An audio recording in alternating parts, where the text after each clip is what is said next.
For a little rest after breakfast. This is the life. Wait a sec. Isn't something important supposed to happen today? Oh, today's our big day! We're supposed to leave the Fortress of Mirapede! Come on, we've got to go complete the release procedures now!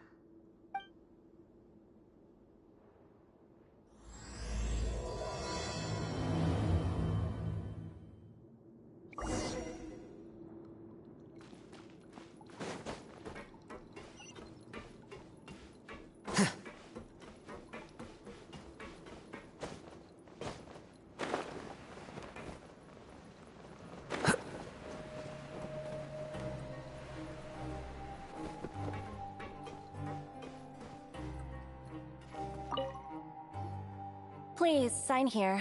This document will be effective immediately upon signing, and you two may exit the Fortress of Mirapede via the regular channels. It's been so long since we've been to the surface. Let's hurry up and... Huh?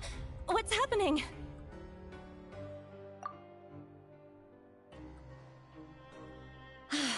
I'm fine, thanks. But I wonder what that tremor was just now. Let's go ask the Duke. Hopefully, I can stream this properly. Had a few hiccups here and there. Please, just let me stream.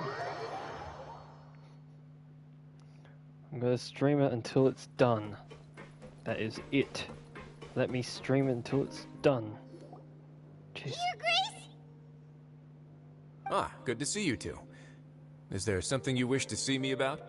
Yeah, what was with that earthquake just now? Ah, that. The tremor didn't originate from the seafloor. In fact, it seems it came from the surface.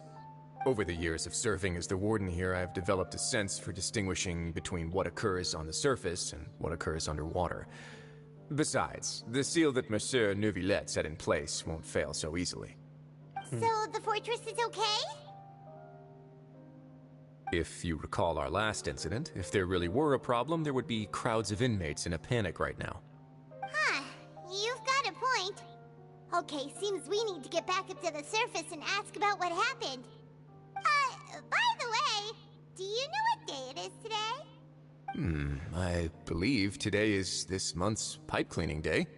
Wait, seriously?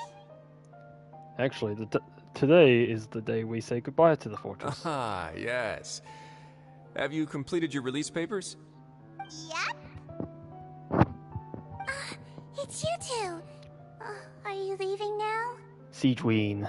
That's right! Today is our last day in prison! But now that Paimon says that, it doesn't feel like we were confined here. It's actually been pretty nice. A lot of people have helped us out. Oh yeah, Paimon feels fond of this place now. Then be sure to come back and visit. I'll miss you. If you've signed the release papers, then you're free to go. The guards will escort you out.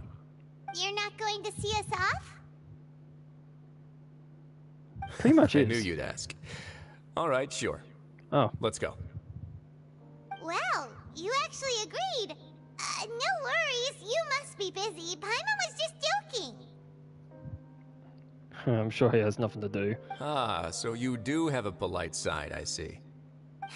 After being down here for so long, I imagine you must feel like you're lacking companionship. Shall I come along too?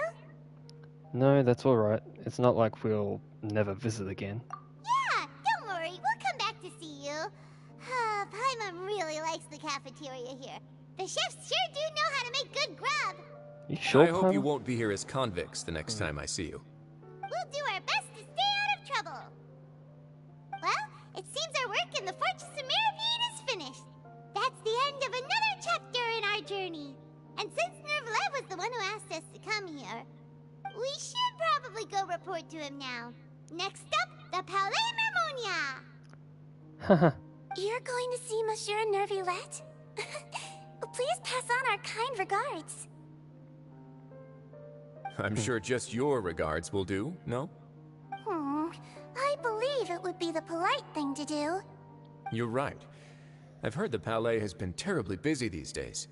Tell him that I hope he hasn't been overwhelmed by the recent string of troubles.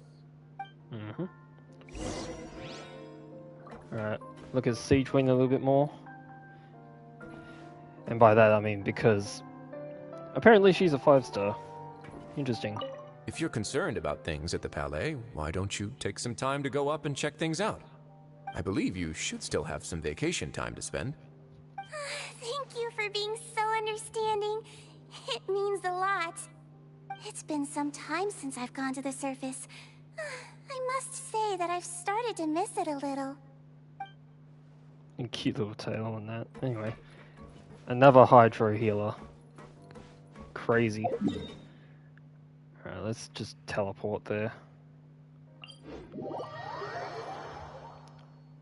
I tried streaming this earlier, but for some reason the whole stream of 5 hours did not post. There's other people that are streaming it. I just didn't look on YouTube at the same time I was streaming, so I didn't know if I was actually live or not. But this time I am, so yeah. The Palais Mermonia sure is buzzing with activity today. And it's echoey. Halt! Huh? Oh, it's you two. Apologies. Monsieur Nervalet did say you'd be welcome at any time. Excuse me. Would you mind helping me take a look at this report? I'll be right there. Sorry, I've got my hands full here. You can see yourselves in. Thank you all very much. Everyone's so busy. Seems a lot has been happening. Yeah, the last time Furina left. Nice transition. Nervalet! Hello. You've come at the right time, but you'll have to wait for just a moment, as there are some urgent matters I must tend to first. In the meantime, please, have a seat. If you'd like to have something to drink, let the Melusine outside know. That's all right. We just ate. Did we? Very well, then. Let's take a break over there while we wait for him to finish his work.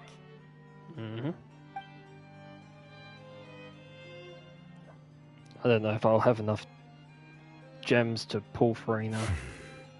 Guess I'll have to wait until the All right. events. That should wrap things up for now.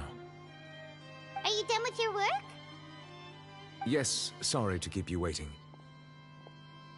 Today should be the day you were released from the fortress of Meripede, and it appears that you have managed to complete all the release paperwork.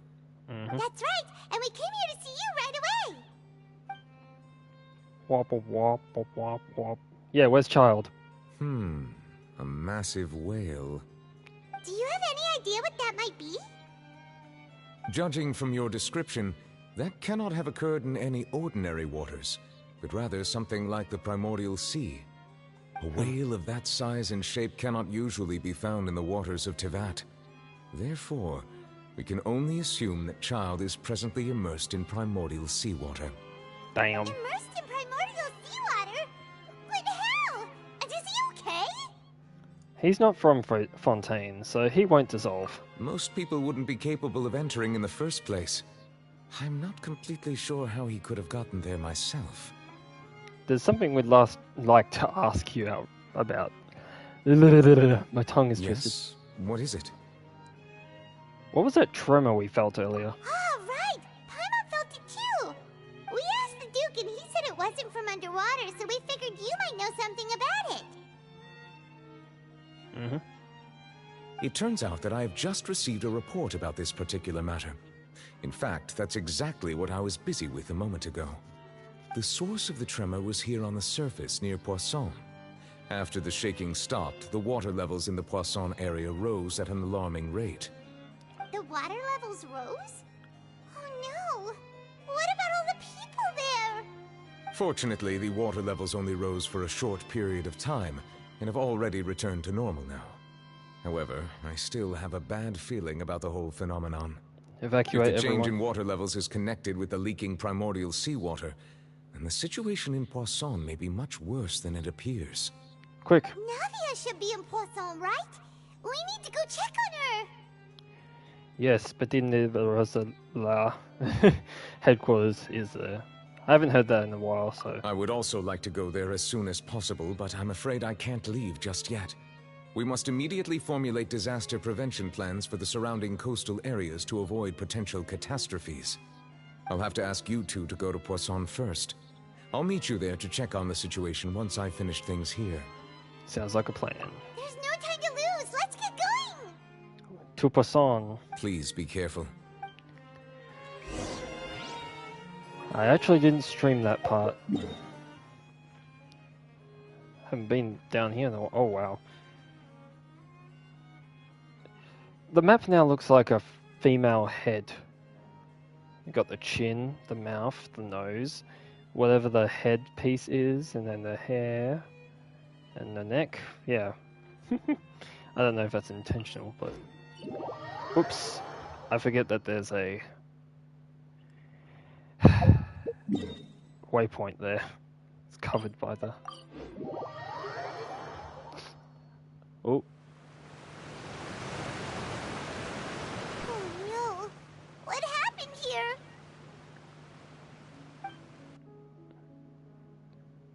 All the buildings here seem to have been in pretty rough shape now. There's nobody around. Were they all dissolved? No, let's not assume the worst yet. Navia should be around here, right? We need to make sure she's still... Jaime means we need to check on her. I believe she's fine.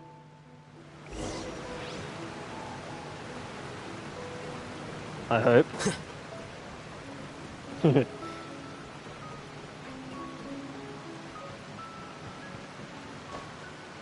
Then again, this is Fontaine we're in. Oh, shoot.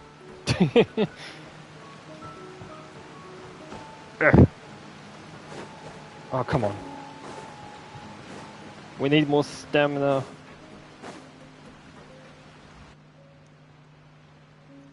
We haven't seen a single soul all the way here.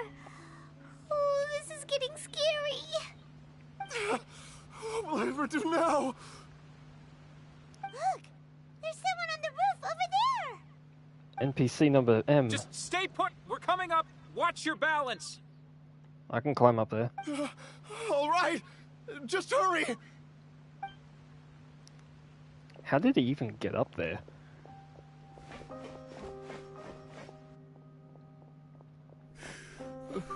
I'm not young anymore. How will I survive on my own? My Desiree! He looks pretty sad. My leg! My leg! How could this have happened? It hurts! Just hang in there. Help is on the way. You can hold my hand if it makes you feel better. I thought there was more people here.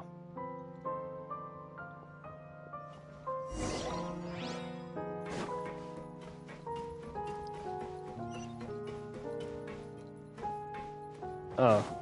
I can just glide down there. Uh-oh. Teleported. Oh, it's Navia. She's over there. Is she? Hey, Navia, are you okay? What's with the pause? The pauses are annoying. Menacing. You're here. Mm-hmm. We heard there was a situation in Poisson, so we came as quickly as we could. Yes. As you can see, the water level suddenly rose. It caused quite the disturbance, in fact. Oh dear. Demoiselle! There was a wounded resident next to a building southeast of here. We've already transported him to safety, but we've run out of medical supplies. He's wounded? How badly? He fell, so it's probably a broken leg. He's pretty shaken up. When the water level rose, he desperately climbed up to the roof. Once the water receded and he saw the ground, he became terrified and eventually... That makes sense. He jumped down then. Find the leader of Squad 1 and tell him to take the wounded resident to see a doctor. He should know where to go. Understood. I'll take over his search and rescue mission in the meantime. All right. You'll be in charge.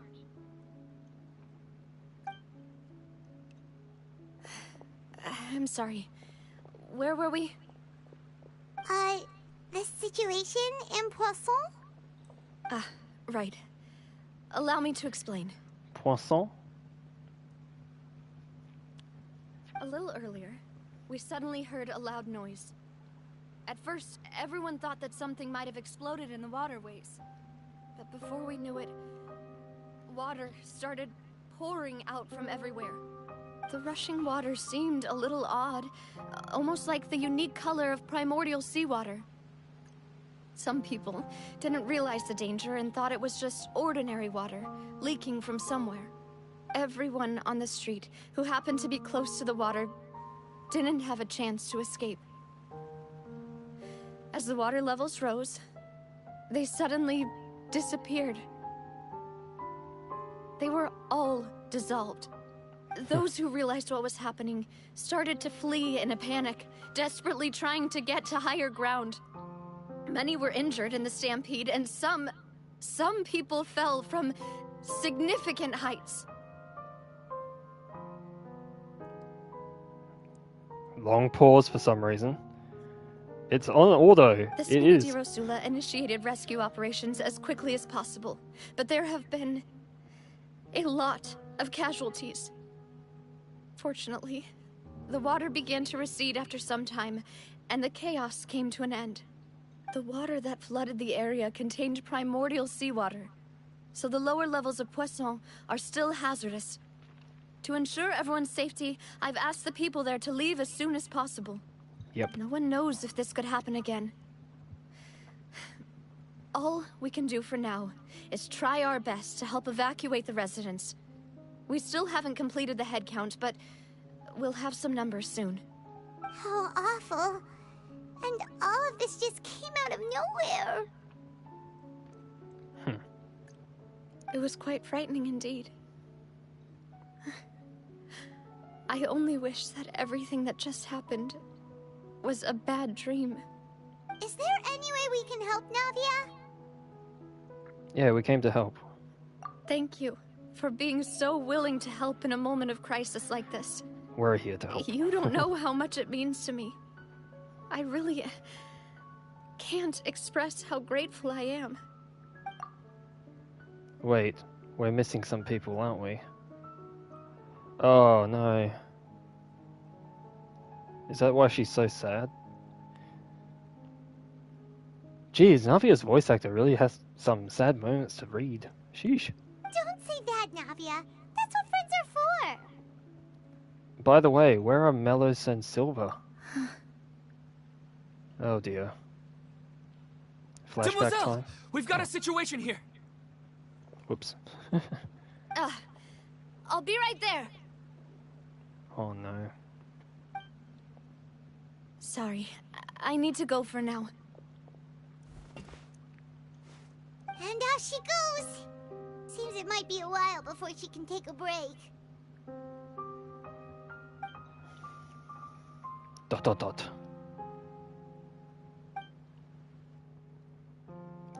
I don't read these because they're not on the screen that much. Okay, the wounded are being tended to, and we finished a preliminary head count. More support has just arrived, so I suppose I finally have a moment to focus on my own matters. Of course, we should remain ready for anything, and continue doing our best to rescue others. I'll be sure to have everyone at the Spina di Rosula ready to render assistance. Spina di Traveler, Rosula. Paimon, would you two accompany me to my father's grave for a moment? Yes, a safe place. Right now? I understand. Thank you.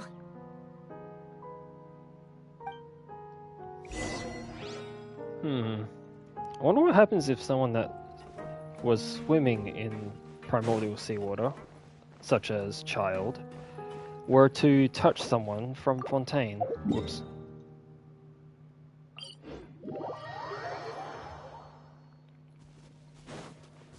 Wonder what would happen then. Would the Fontaine person dissolve, or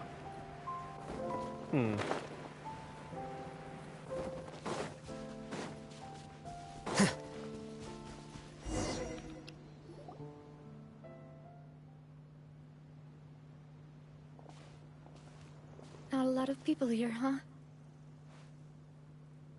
Well, given the time of day and the whole situation in Poisson, Paimon doesn't think there'd be a ton of people here visiting graves. Right. That's how things are now. The living are so exhausted that they've no strength to spare any words for the dead. Navia? there's no need to push yourself so hard.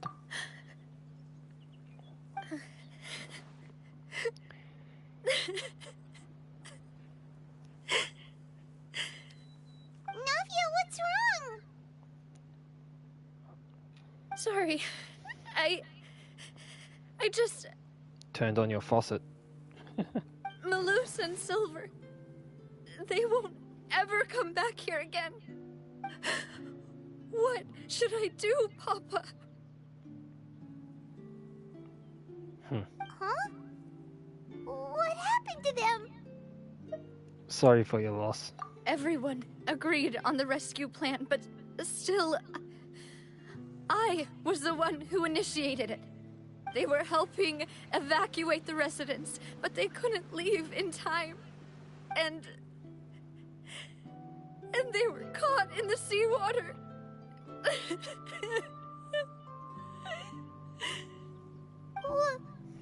What should we do? I've Nothing. known them for so long. And I know they weren't afraid. But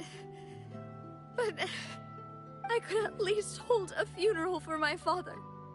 And I know where he rests. But as for Malus and Silver, they're just... gone. I just can't... There they are. Everything looks so clean after it rains. Even the gravestones. I didn't expect that you'd enjoy a glass of red wine in front of Master Callus's grave. I can understand. Besides, the scenery here isn't half bad. See, it's not just me. I always want to bring something when I visit Papa.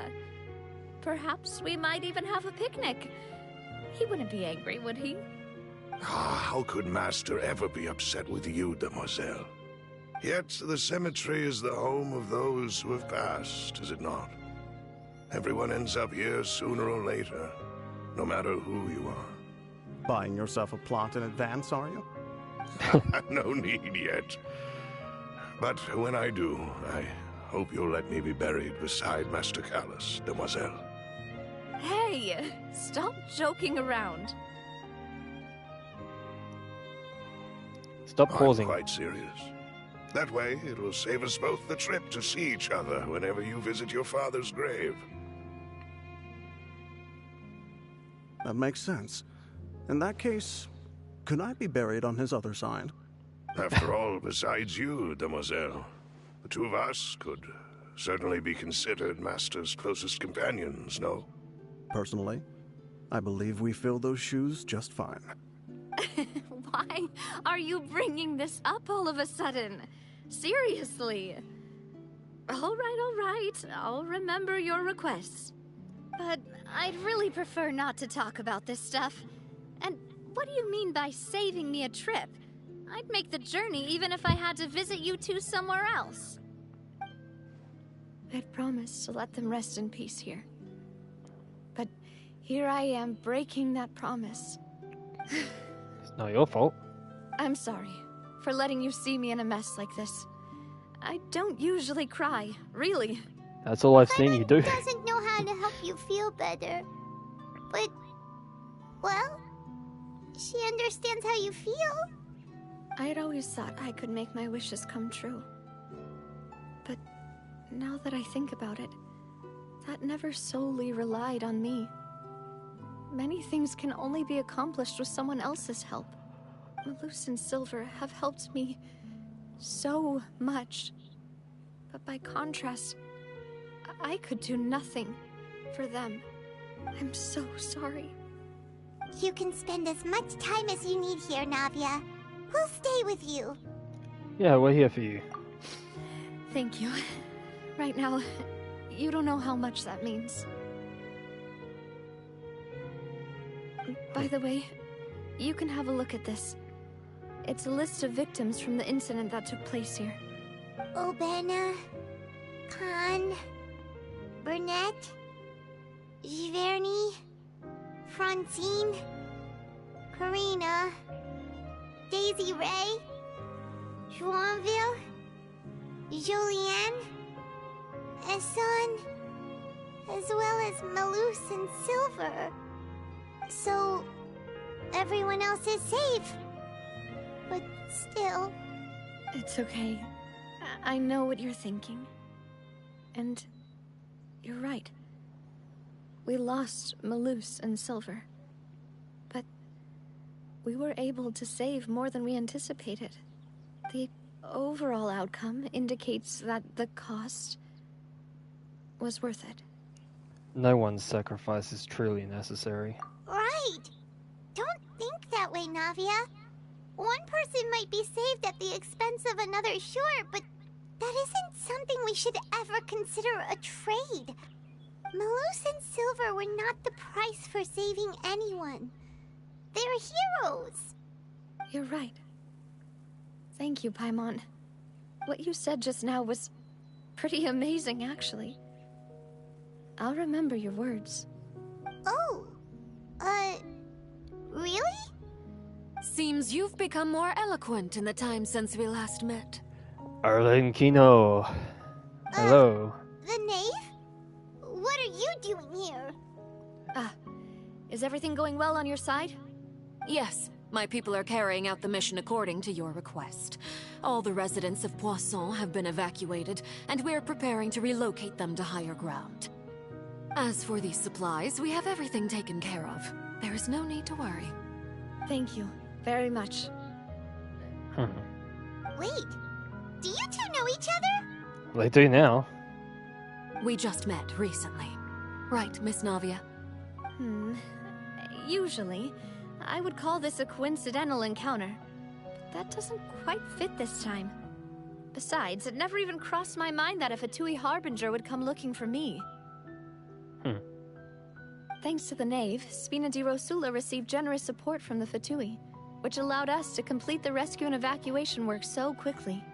Mutual aid is essential to fostering positive developments.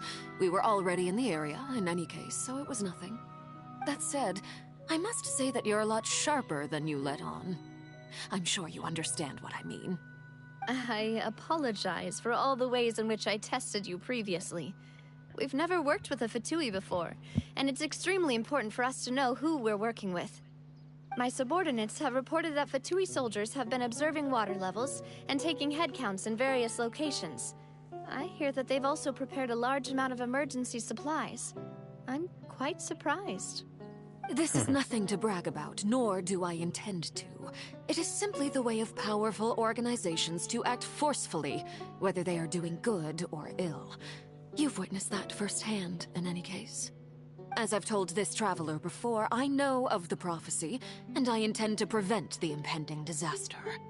Lending your organization a hand was a natural first step in accomplishing that.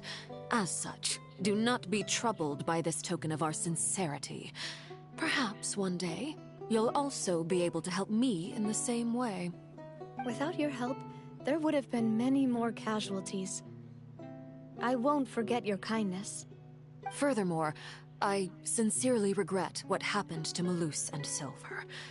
I only wish that my people could have arrived a little earlier to prevent this from happening.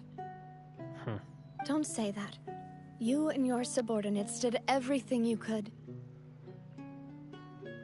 As Paimon said, Malus and Silver didn't choose to sacrifice themselves for any specific person. And they weren't the price paid for others' salvation. They chose to become heroes themselves. I've never liked hearing people put it that way. It's like trying to relieve pain by saying some noble-sounding words. But right now, there's nothing more suitable. They really did become heroes.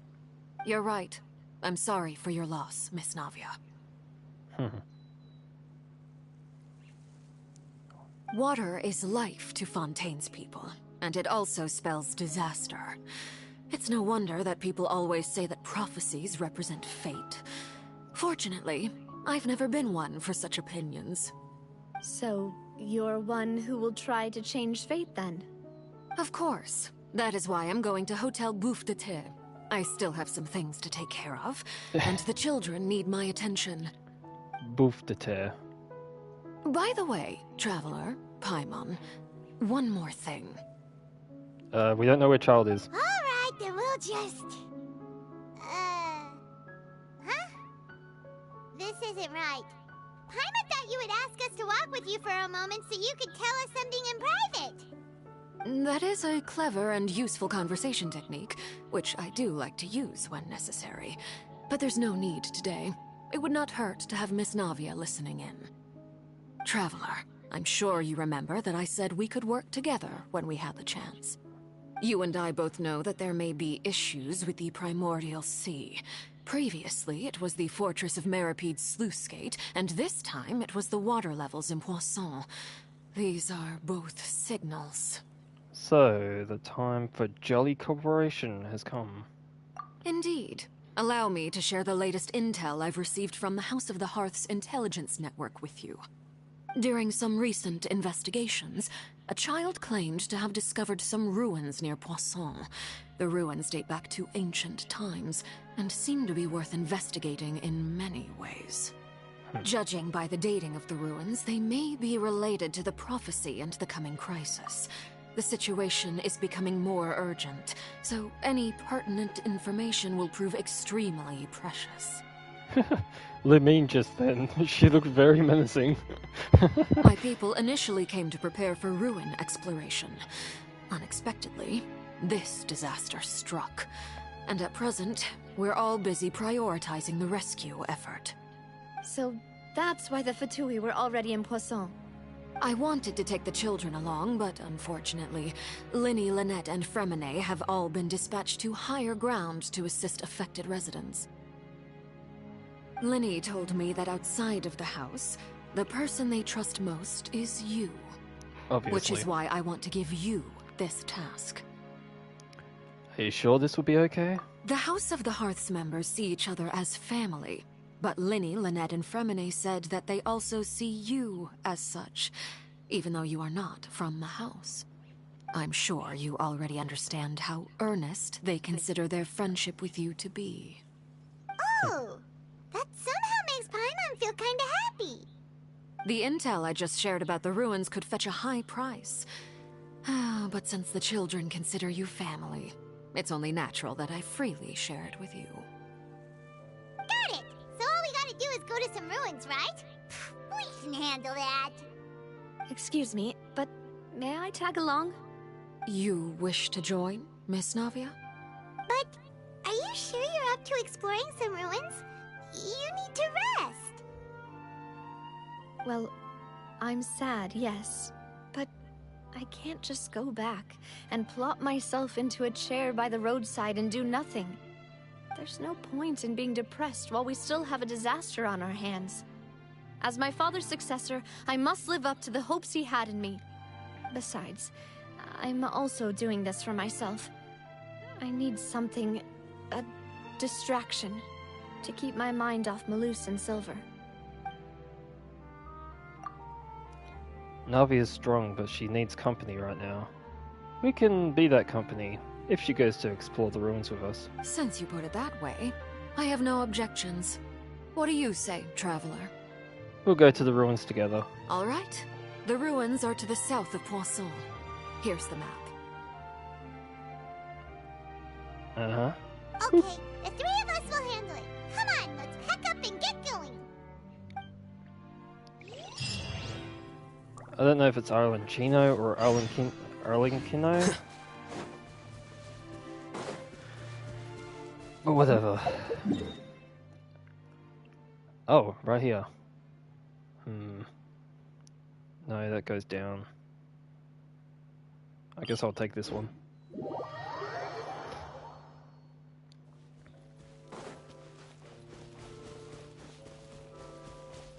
You know, this is probably an area that we go in and never see again.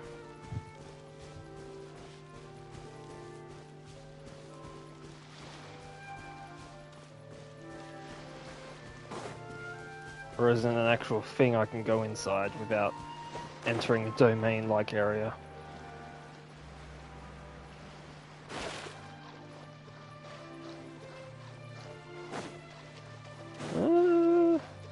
Yeah, it's a domain. God damn it. So, are these the ruins the knave was talking about? Whoa, talk about old. They seem to be pretty ancient, all right. Let's go in and have a look. Just be careful. Nah. You be careful.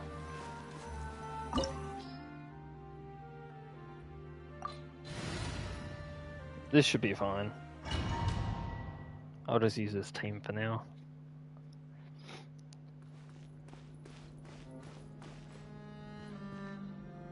All this work on this domain. And this is only gonna be the last. Oh, I can't even go that way.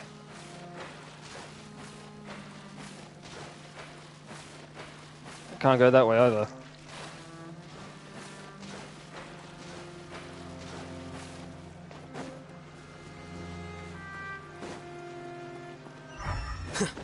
Any hidden chests? Oh, I can't even go over there. That's a first. Weird. Oh.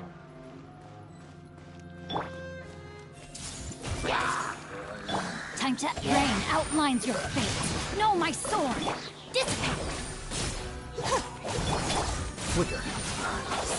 Dada Kundala. Dada Kundala. Sometimes it sounds like anaconda. Oh! Watch it! The floor here isn't safe! You're a little late, Paimon. Oh shit. Yep, hey!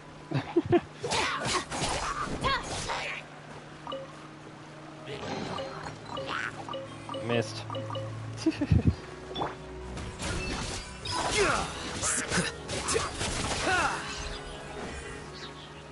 They don't drop anything.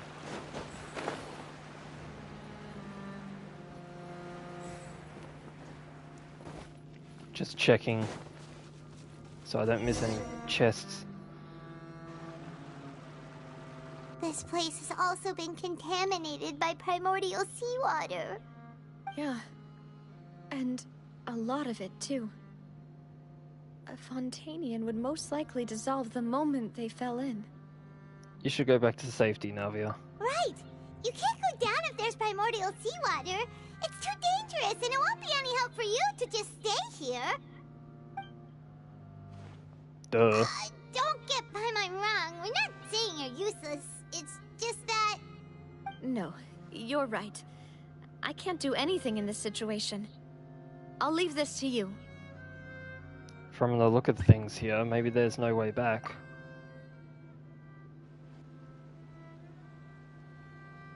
That complicates things. Maybe the only way left is forward. In that case, do you want to wait for us here? The water levels here are unstable, and there's a chance the water will rise. So, staying here wouldn't be safe either. I'll go together with you. Perhaps we'll find the exit just up ahead. Looks like there isn't any other option. All right. Come with us for now then, but please be careful. Wouldn't it be a big plot twist if she wasn't from Fontaine? Oh no, it's a dead end! Let's try climbing over from the side.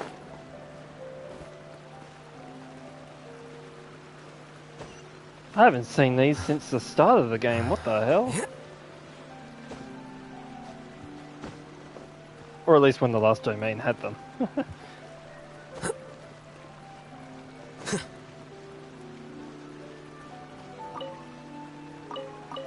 Nope, not worth it. Nah.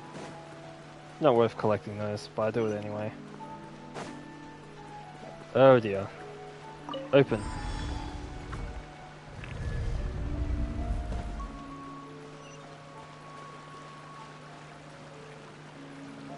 Huh. It's the first and last time I'm gonna see this.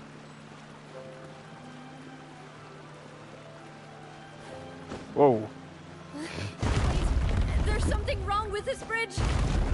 Uh-oh. Cutscene.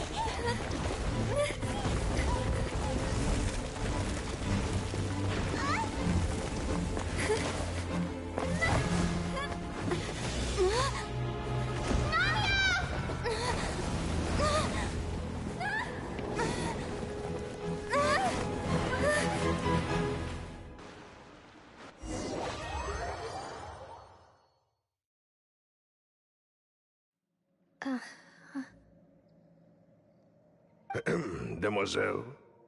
Huh? Demoiselle, what are you doing here by yourself? Would you be standing here till dark if I hadn't come to get you? Self, Malus. Hmm? Oh. Was I sleeping? Yes, it would appear so. I must be tired. That's quite possible. However, you were the one that suggested we go out for a walk. Oh, right. I nearly forgot. It must have slipped my mind when I dozed off. I haven't had a nap today yet. Have I? This is a familiar feeling, yet something's a little strange. Is something the matter, Demoiselle? Oh, no. No, I'm fine. I was just trying to recall why we came out for a walk. Do you remember Mr. Giverny? He'd requested our help before with foreign merchants who had a debt dispute with him, and we'd resolved the matter not long ago.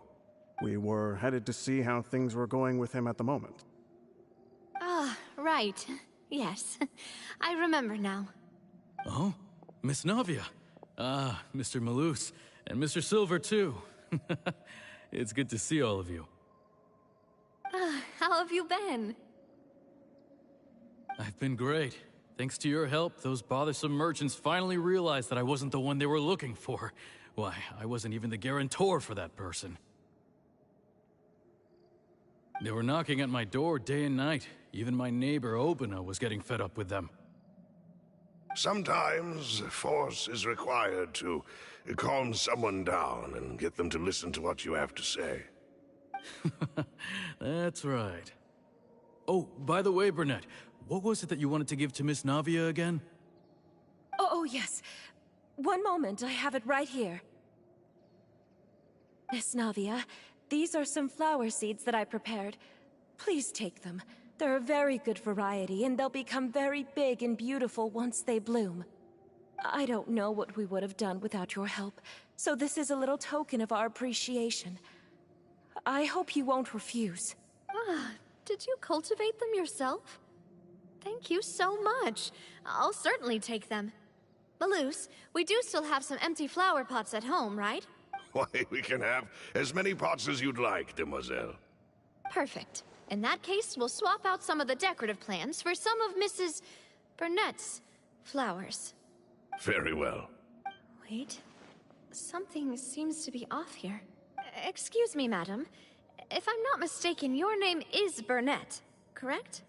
That's right. Is something wrong? No, it's nothing.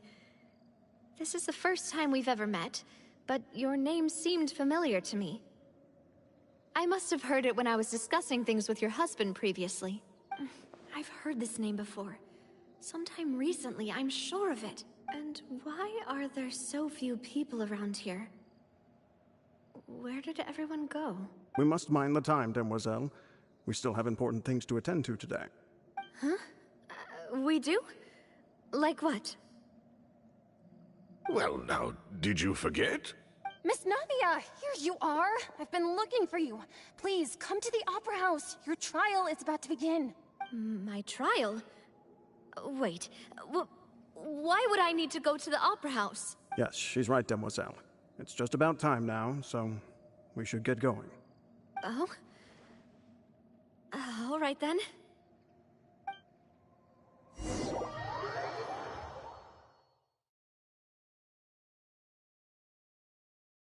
Look, it's Navia! She's here! And her two attendants are with her! Goodness, everyone's finally here. There sure are a lot of people here to see the trial. And they all seem to be oddly excited about something. I even know some of these people. Karina, Desiree, Joyville, Jolien, Essen. Why are so many people here? And why do I have no recollection of this case? And as for the judge...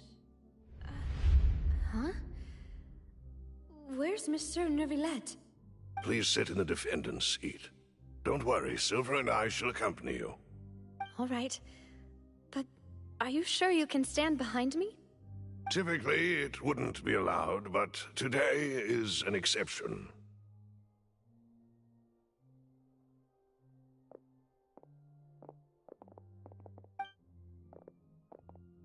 Hey, what kind of place do they think this is? Come on, do they have any idea what they're doing? Seriously. Enough with the whispering! Could someone please tell me where Monsieur Neuvillette is? And why I'm standing trial? My dear Miss Navia, have you not yet realized what you've done? In that case, allow me to explain. As all here know, you are Master Callus's successor, the head of the Spina di Rosula, someone held in high regard by every soul in Poisson. After you took over the Spina, you treated all of us just like the late Master Callus had. If anyone in need reached out to you for help, you responded. Not only you, but your butler, your subordinates, nearly everyone in the Spina di Rosula fought for the well-being of those in Poisson. Wait a moment. Aren't you just proving that I'm a good person? Yes, correct. Absolutely right. And that is why you stand accused. You have helped so many people get through so many difficulties. You are one with us. We are inseparable. Okay, this is confusing. We are one big family, all of us who are from Poisson, inextricably linked. And with you being so important, we couldn't possibly do without you. Therefore, this fair and honorable court shall declare you guilty, and you shall stay here. You will be together with us forever. Huh? What are you saying? Everything you have said is correct. I have indeed done a lot for my hometown, and I would be willing to be with you all, but what is the purpose of having me stand here like this? What is there to discuss? Ah, well, if that's what you think, then I have no further comments. How wonderful, Miss Navia!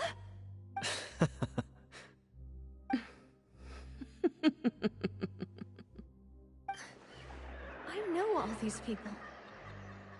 Why are they laughing? I seem to remember now. Yes, I get it. This trial is... Wait just a moment. This isn't right!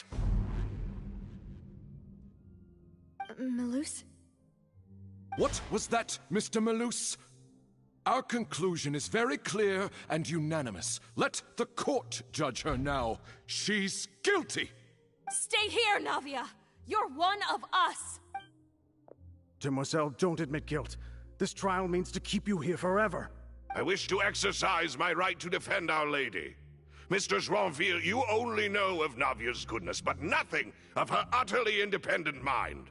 She was born a free and independent spirit. She has never been tied down by anything. Indeed, even the death of Master Callus couldn't stop her.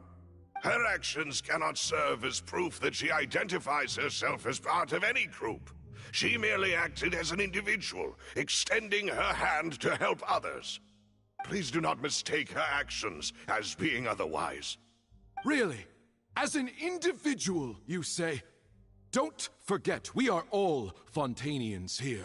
This is the nation of justice, the nation of Hydro. Even if Miss Navia only voluntarily rendered her assistance, that doesn't change the fact that her beautiful soul must return to everyone.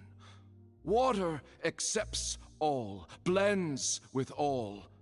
It will surely accept her kindness. Everything is measured here in the nation of Hydro, and in the end, everyone shall meld together. Thus, when a unanimous opinion emerges, that opinion represents justice. Now I speak for everyone. Our opinion is consistent. Navia should stay. We and Navia are one. And you would call this justice? Preposterous. You are merely jealous that Demoiselle still has a chance to exist as an individual. Have you forgotten how much you all once longed to become individuals, to become independent? Do you mean to defy our justice? If your justice is flawed, then why should we acknowledge it? As you said, we can also have our own justice. Silver and I shall defend Demoiselle, and that is how we will enforce justice. Ugh, my head... it hurts. Demoiselle. Silver, it hurts. My head is spinning. All I can see is stars swirling in front of me. I remember now. Everything that seemed odd from the very beginning. Karina, Desiree, Joyville, Jolien, Essen, and Mr. Giverny and Mrs. Burnett, who we met earlier. Even Malus and Silver. I don't want to admit it, but they're all dead. Don't be afraid, and don't admit guilt. We will protect you to the very end. Absurd! Who are you to say that she cannot be judged? We are the majority, and in the nation of trials, the majority is absolute justice. We are the will of all. Don't let them escape! We shall keep Navia here with us! Mr. Malus and Mr. Silver, must you be so stubborn? How could the two of you possibly hope to stand against the collective? Do not resist. This judgment is fair and just. Navia belongs to us. After all that happened, she should not be left alone in Poisson. What are you saying? No more excuses! She says we're jealous. Jealous? How could she possibly be an independent individual? What's with these people? Who's jealous of her? She belongs to us! Miss Navia, she... Silence! That's...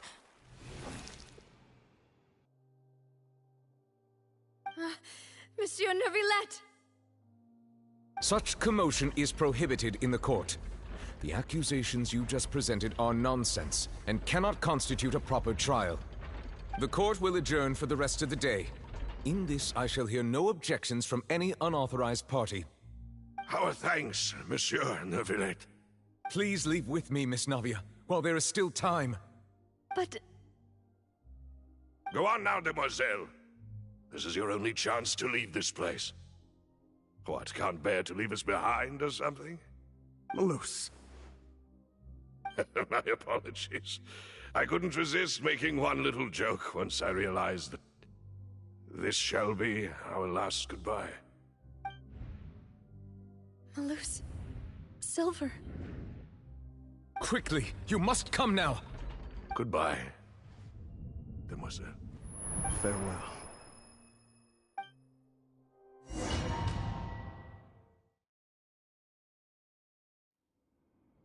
No, wait!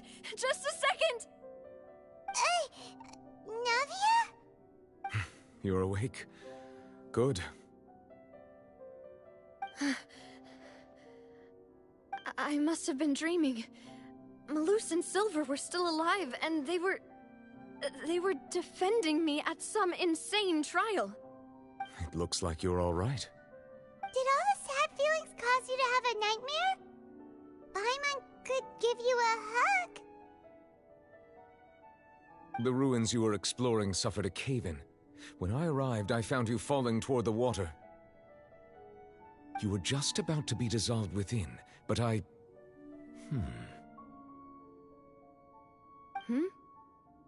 What is it? I think I saw 2 Oceanids protecting you.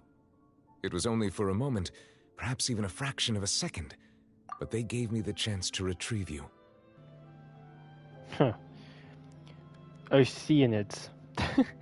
I don't think I've ever said it like that. I've always said Oceanid, because it has the word ocean in it. But Oceanid? Also, we know who they were. Were it not for their intervention, I would not have been able to rescue you before your consciousness dissipated. Wait, did you say Oceanids? You mean like what happened with Vache? So people that are dissolved became Oceanids. Or whatever. Perhaps those 2 Oceanids were the people you saw in your dream. I always told them that they didn't have to protect me. To think that they'd keep doing so even after death. Please come with me. That's the second time you've been sus, Neuvillette. Neuvillette, are you okay? Oh, I am quite all right. Perhaps there's something we could chat about? Why do you look so stiff all of a sudden? Oh, Paimon knows. You're the type who feels awkward when there's nothing to talk about, right? I merely thought that we should give Navia some time to herself. Huh? Why didn't you just say so then? Don't you think it's even more awkward to call us over like this and then have nothing to talk about? I suppose so. By the way, Sigewinne sends her regards. Ah, Sigewinne. I hope all is well with her these days. Her work in the Fortress of Meropide has not been too much for her, has it? No way, don't worry. She's doing fine down there. She's an amazing head nurse. I see. Well, that is good. I have always worried that Sigewinne would need a lot of time to understand the world of humanity, just as I have. Oh, and the Duke also says hi. Even though Sigewinne made him do that. He hopes that you haven't been overwhelmed by all that's happened lately. Thank you. I have indeed been busy lately, and I also hope that everything is going well in the Fortress of Meropide. He still doesn't know what to talk about. Let's chat about something else then. You're the expert here, Paimon. What should we talk about? You're the one talking for me all the time. So, Neuvillette, you're probably quite the swimmer, huh? Yes, of course. This isn't going anywhere. Let's try something else. How did you find these ruins? Did the knave tell you? Yes, in fact. I had arranged to meet you in Poisson, but when I arrived, I discovered that the Fatui were helping the residents evacuate. They had even transported a large quantity of supplies to the area.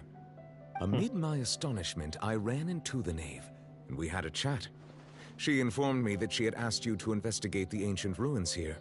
Yeah, we actually planned to meet up with you, but we thought you might still be busy with all those official documents. We didn't think exploring the ruins would take very long, and who would have thought you'd wrap things up so quickly? I hope Navia can get back on her feet.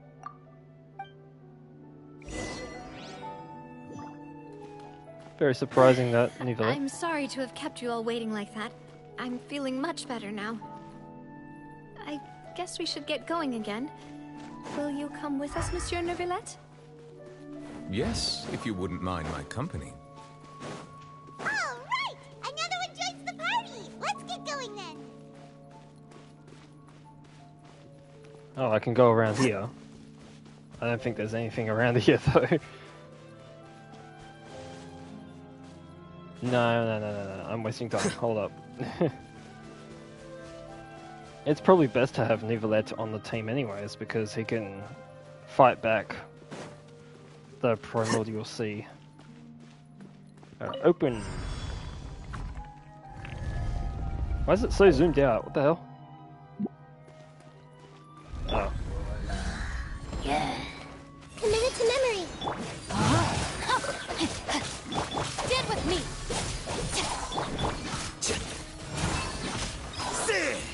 Dada Kundala.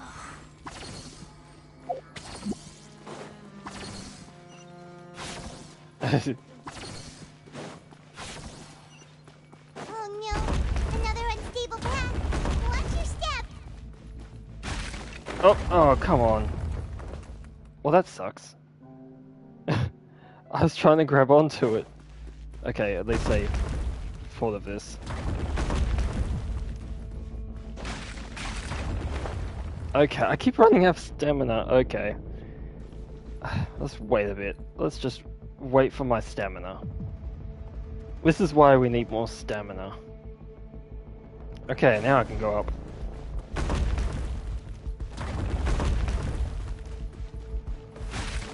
Oh, come on!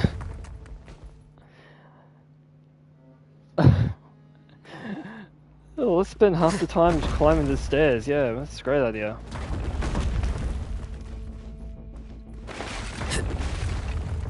You see, I can't even climb it. What the hell? There we go.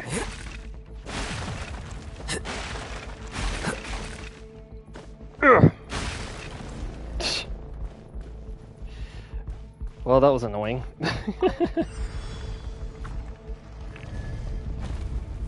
The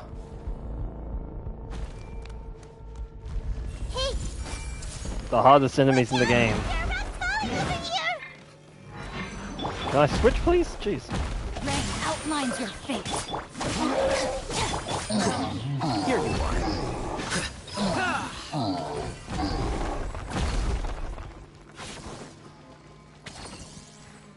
Oh, maybe that's why it's so zoomed out.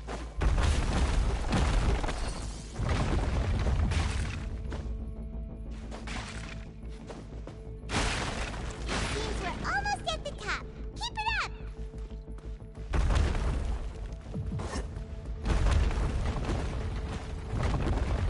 Oh.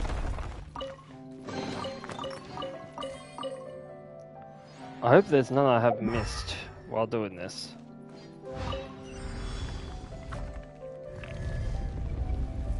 Okay, that's better. A ruin guard? Yeah. I see everything. No, my sword.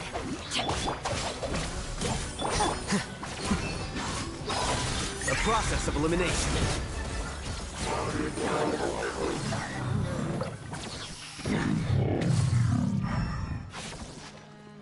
Nothing, okay.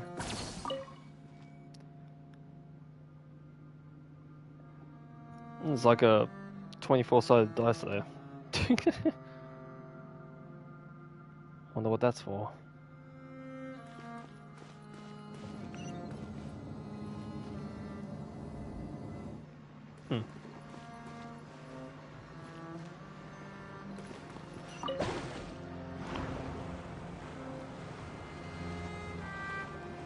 It'd be cool if it was an actual place.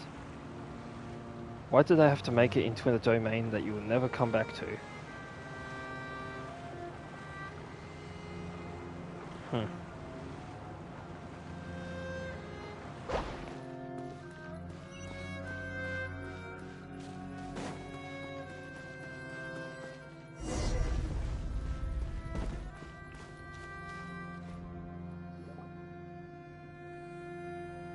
Looks like we've reached the end.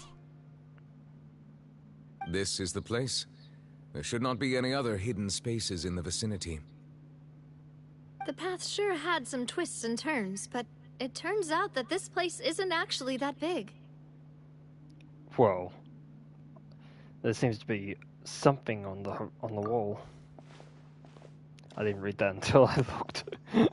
Oops. Oh. Stone slates. It seems like they were put here as an offering. No, could we take them down and have a look? It's telling a story, Paimon. Perhaps we should just leave them be for now. Nivelette's taking a look. There are 4 locations in total, but only 3 stone slates. The slate that should be in the first empty spot is missing. No, the it's broken. surrounding walls also show signs of damage. There's something written below. Let Paimon see. Reason dictates that this nation be destroyed. I shall record the history of its future here in its past. Say what? It feels like someone left these slates and these words here for a purpose. But does he mean that Fontaine should be destroyed? That would fit the circumstances dictated by the prophecy, yes. Indeed, the slate's contents correspond to it. Take the second slate, for example. There's a person kneeling here. She seems so dedicated. And there's a whole bunch of other people behind her doing the same. She's facing this... what is this? Some kind of island in the sky? And is that Lady Furina in the third image? Did the Hydro Archon fall into the water? And is that a ring of people around her? Paimon doesn't quite get it. Are they all in the water? The fourth image. I know this one. This exactly matches the content of the prophecy. The people will all be dissolved into the waters, and only the Hydro Archon will remain, weeping on her throne. Yes, they do seem to match.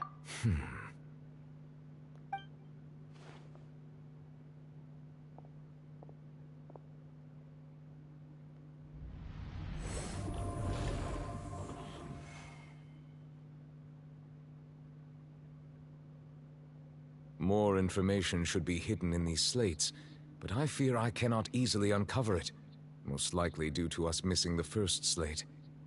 I am very sorry. Don't blame yourself, Monsieur Neuvillette. Deciphering ancient stone slates isn't one of your duties. Ooh, Paimon's getting the chills just looking at these slates.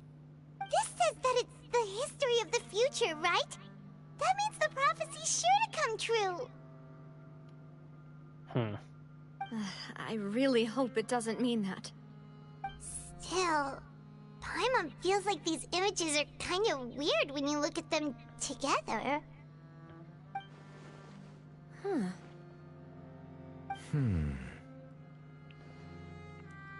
I get what you mean, Paimon. The issue is the order of the third and fourth images, right? That's right! If the images are in chronological order, shouldn't the fourth, the waters drowning Fontaine, come before the third, where the Hydro Archon herself falls into the water? And yet the order is reversed here. The second image is also quite concerning. What sin are the people in the images confessing to? If we go by timing, Lady Furina only emerges in the third image. That means that the person in the second image might be the previous Hydro Archon. Egeria, then. I had never met her, but her appearance here does match the records. The previous Archon kneeling before the floating island in the skies, as if confessing a sin. Did she herself commit that sin? And if not, why would she be in such a posture? Also, I'm still wondering why these ancient stone slates are here at all.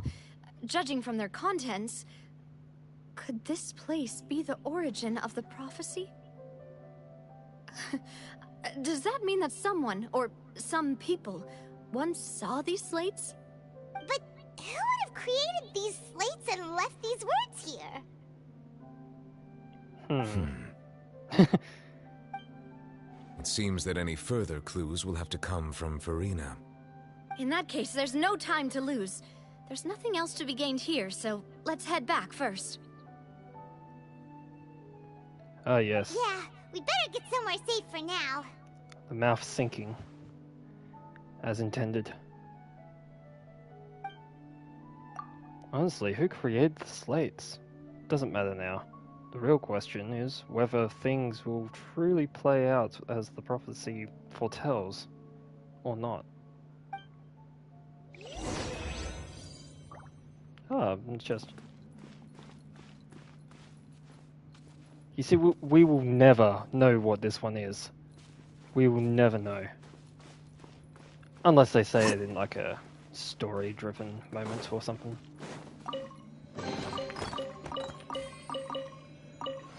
Also, what happens if you miss that chest and press that instantly, huh? You can't come back. I don't know if I missed any chests on the way out. Let's split up here. Oh. I'm going to check on what's happening with the Spina. You know how it is. There's some things you just need to be there for yourself. You still have energy for that, Navia? Paimon's already beat. You've been floating the whole time. Just head back to the Fleuve Cendre and have a rest then. Thanks for keeping me company all this time. I'll depart as well. Thanks for your hard work today. Rest well, everyone. Traveler, I will go talk to Furina tomorrow morning to ask about the stone slates. I'm sure that you're concerned about this matter as well. If you have time, drop by my office. I will share the results of our discussion with you. Alright, see you tomorrow. Are you really gonna talk to her about this directly? Will that be a problem? Paimon's getting a little scared now that it's come to this. She has long been harboring secrets, and will not give them up easily. Which makes it all the more my duty to ensure that she understands the present situation. Alright, we'll leave it in your hands then. You're probably the best person to talk to her anyway. I will be carefully considering my words tonight. Traveler, Paimon, our safe house at the Fleuve Cendre is always open to you as ever. So please don't think you're an imposition. Alright. I'll be on my way then.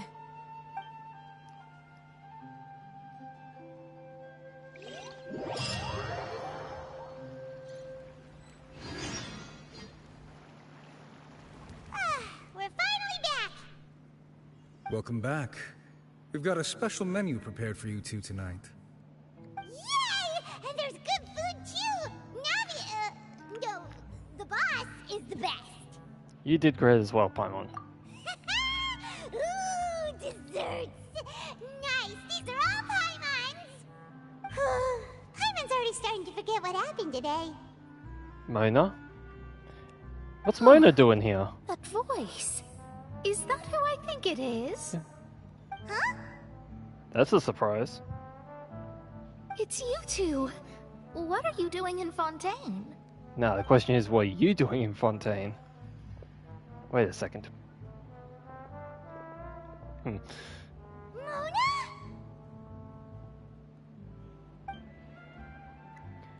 Lady Magistus. Did the stars not tell you that we might meet here? Seriously, nobody just uses a scry glass whenever they've got time to just see who they'll meet on the road. Still, we didn't expect to see you here. Wait, you're not a Fontanian, are you, Mona? Well, I have some business to attend to here, so I booked a hotel in the city. I was just out for a stroll when I bumped into you. Quite unexpectedly, if I might add. Why did you think I was from Fontaine, though? Is that because Magistus doesn't sound much like a Mondstadt surname? Yeah, let's go with that. Well, I used to have my own surname, which was, well, some other thing. Either way, the old hag told me when she took me as her disciple that the first step to being a great astrologist's pupil was to change that name. There was nothing for it, really. She really is amazing at astrology, so I changed my name to what it is now according to her wishes. To my surprise, however, Magistus is not the name of some ancient house or clan. It isn't? Nope. Although it is used by us in place of surnames, it generally just means great. Mona great. Wow! Imagine including a boast in your name.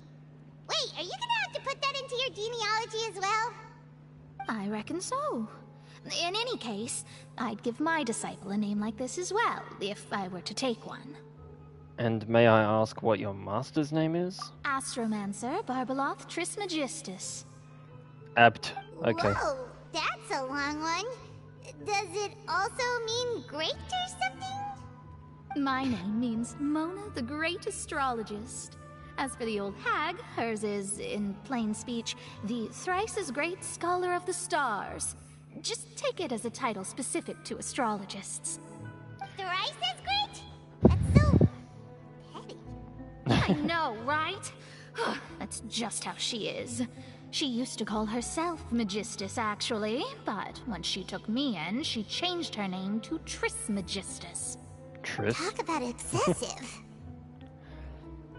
Magistus is thus the calling card of our school, so to speak, which makes it about the same as a surname. It's all right if you don't get it. You can look into it further should you need to study astrology more deeply. How about triple strength traveler? Or triple appetite paimon? Or beans? Terrible! What, the beans? But anyway, you're not Fontanian, are you, Mona? You're from Mondstadt, right? Well, I was born in Mondstadt, yes. My parents migrated to Dornman Port, and I traveled with the old hag for a while, after which I settled down in Mondstadt City. Oh, that's a good thing then. At least we know you won't be dissolved by Fontaine's waters. Speaking of that, I'm sure you're aware that a bunch of things have happened here in Fontaine, right? I know you're not a local, but I'd avoid getting too close to any water that looks strange all the same. There's something ominous about it. Well, the water, I mean. Damn, when's the last time Mona was actually in a story quest? I think she's only been in events. Anyway, did you come to Fontaine because of the prophecy, Mona? That was the main reason, yes. Just a while back, the Steambird invited me to take part in a panel and speak about the circulation of the prophecy as an astrologist. The invitation was sent quite early on. I don't think anyone expected Fontaine to be in this much trouble. What do you make of that prophecy, Mona? Just tell us what you think as an astrologist. Your word would go a long way to make things more certain and less scary. What I can tell you is that I'm an astrologist, and that this prophecy concerns the fate of Fontaine, even that of all Tevat. Ascertaining this is akin to reading the fortune of the whole world. I'm afraid that this is not something that just anyone can do. If I could do it, you would no longer call me an astrologist, but a visionary. But on the flip side, the prophecy is so huge and powerful that it must surely come from a powerful visionary. Its contents involve the fate of the world. Disregarding it would be a mistake. A visionary? Sounds really powerful and all, but does such a person really exist? Of course. The old hag could do it, and I'd bet there are others amongst those Hexenzirkel colleagues of hers who could do something similar. I need to ascertain the accuracy of the prophecy. Could you help me get in touch with your master? Huh? Are you sure? All right, I'll help you. It isn't often that I see you with such a serious look on your face. I'll tell you once I hear back from her. Hopefully she's not an NPC, Thanks, Mona. You're amazing as always. because that would make things well, interesting. This is something only I can do after all. So yes, your praises are quite welcome. That's the greatest of astrologists for you. Of all the people we know, you know the star's the best. Indeed, indeed. That's the spirit. She likes sorry. praise. I came to see what all the commotion was about. If there's anything you need, do not hesitate to inform the Spina di Rosula. Oh, whoops. Guess we were getting a little too carried away there. Well, I'll go tend to my own business now. If I receive any news, I'll be sure to come find you two again. And there she goes, quick as rushing water. And here we are with the Spina guy giving us suspicious looks. Well, we were making a ruckus. Try to keep it down next time, Paimon. Spoken for you, it'd be you getting all the weird looks. The things Paimon does for you. Alright. Thanks, Paimon. That's more like it. Good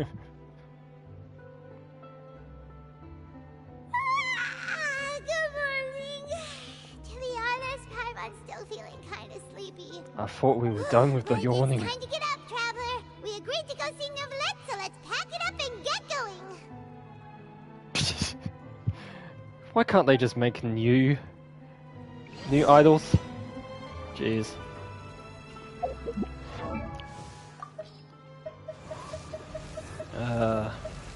Wasn't expecting to see Mona. I haven't really used this outfit. Yeah. Mona was the second standard character I got, so it's very nostalgic.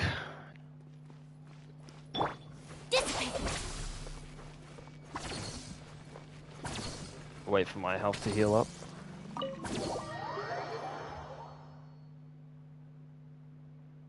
Oh, it's gone.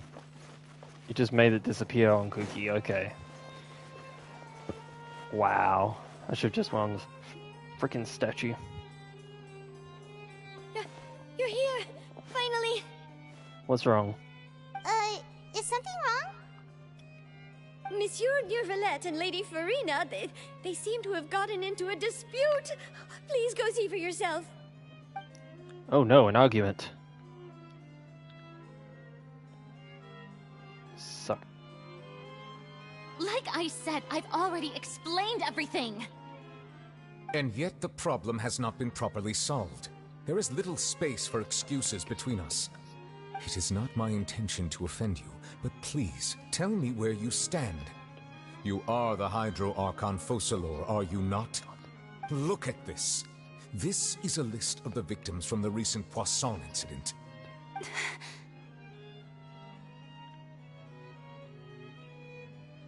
You mean... they're all... Yes.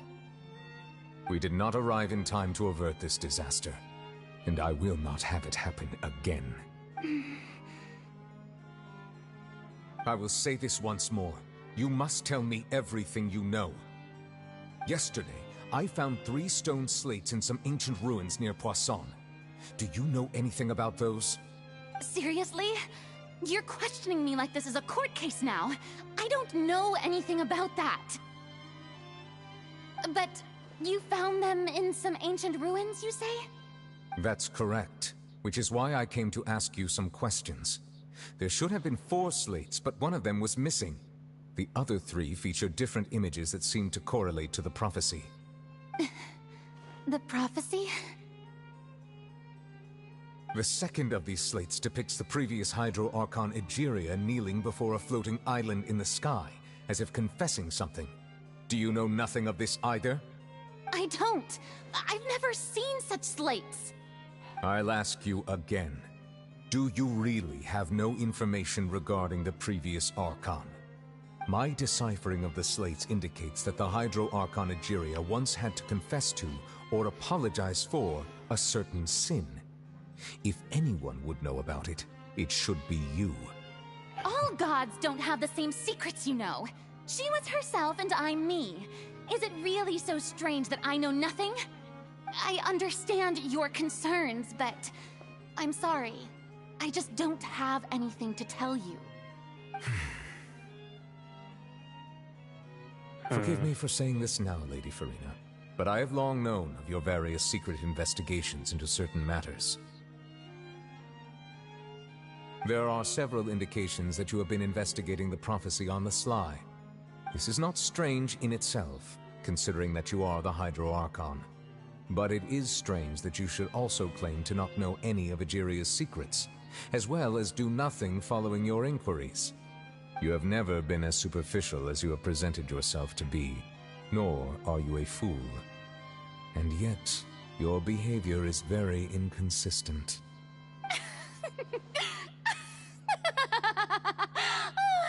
So you've been watching me all this time, have you? I didn't think you were that type. You... Well, since you know about my secret investigations, then you should know I'm actually working to take care of it. There's no point questioning or suspecting me. You're the Eunuchs, but you're still my subordinate. You should be following my lead. Just trust in me. You're Archon, and do as I say. Never mind whether you can truly convince yourself to or not. It'll all turn out fine. Mm-hmm. That's all I have to say. We do not discuss this matter again. Oh, the opera's about to start. Toodles! Oh, she runs off. Slow motion. Did Furina not notice us standing by the door? Wonder what's up with her. She was smiling. She didn't seem in the mood to care if we were listening in or not. She seems deeply troubled. To be deliberately hiding something. I assume you've been outside for a while now? Oh! You noticed! Seems Furina didn't even realize we were here. She was in a great panic, though I cannot discern the reason. Our discussion reached impasses time and again, a state of affairs that we cannot allow to continue. Still, I do not understand. Dialogue is the basis for understanding, so why did she keep refusing to engage? I'm afraid questions alone might not be suffice. We need to make her understand how dire the situation actually is. Everyone in her inner circle has noticed that she is hiding some secret. The issue is her attitude. I fear that she will not reveal anything unless absolutely forced to. We may have to create a situation in which she will have no choice but to speak. Oh? Like what? Normally, people will only reveal the truth when standing trial. Perhaps we must have the Hydro Archon experience just such a scenario. But Furina's seen so many trials, and she's really good at dodging questions. How do we make sure that she won't just slip away at the first chance she gets? We will need to consider this thoroughly, join forces with various parties, and then do what we can. If at all possible, I would prefer to recuse myself from this affair, but we must prevent the prophecy from coming to pass. This may be cruel to her, but all Fontaine is in crisis. The information a god possesses is too precious, and so we must take a chance on this. In that case, we will need to help. But who will lend us their aid to do such a thing? Oh, I think I know who to call.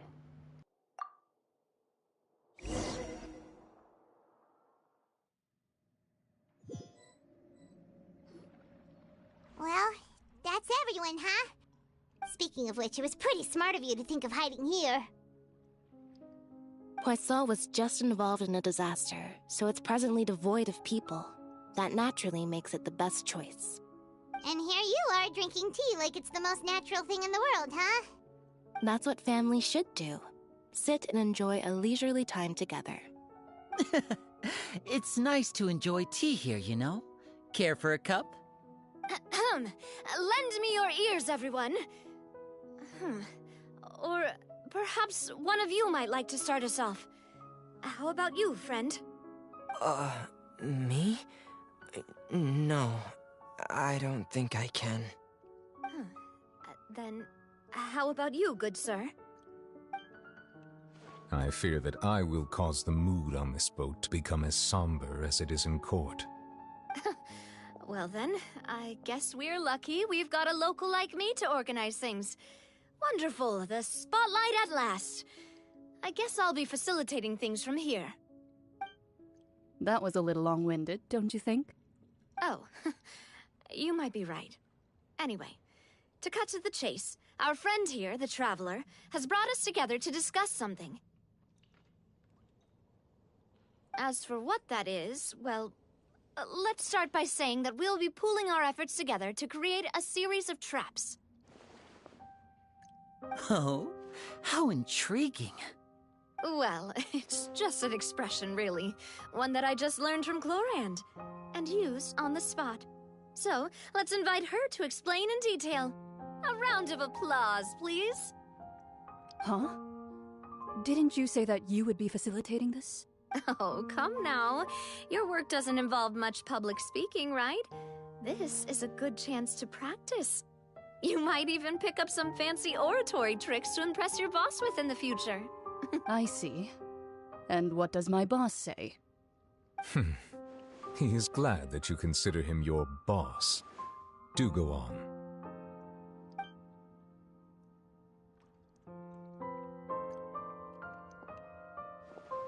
In that case, do any of you have experience hunting? Not that I recall. Fremine and I once used a wooden stick in a basket to catch wild rabbits when we were younger. As for Lynette, oh, right. You were sick that day, weren't you? I've also gone diving to catch some fish before. Does that count? I'm afraid not. You may or may not have heard, but Fontaine once played host to a group known as the Marechaussee Hunters. Though that was their name, they did not hunt animals, but rather various monsters left behind by the ancient dynasty of King Remus. Today, Fontaine's monster population has already thinned greatly, so the hunters have blended back into society, taking up arms in other lines of work. They even left a unique methodology of hunting in their wake. A trap comprises of the following components: bait, a trigger, and a containment device. Sometimes a lethal implement will also be necessary to deal with the prey. So, if we were to build a trap together, right now, what would you choose to build it with? For me, I would prefer something basket-shaped. Pigeons and rabbits will see the bait and naturally enter the snare. Our line of work requires a deft hand, and we're some of the best in the industry, so you can count on our techniques. You used some of those techniques while moving the people of Poisson, didn't you? My subordinates mentioned that you even performed some magic for the bawling children. Yes, and I even managed to gather some intelligence in the meantime. I'm quite the multitasker if I do say so myself.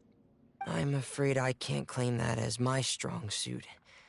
I prefer more stable methods, like placing bait in the water and waiting for the fish to come within reach.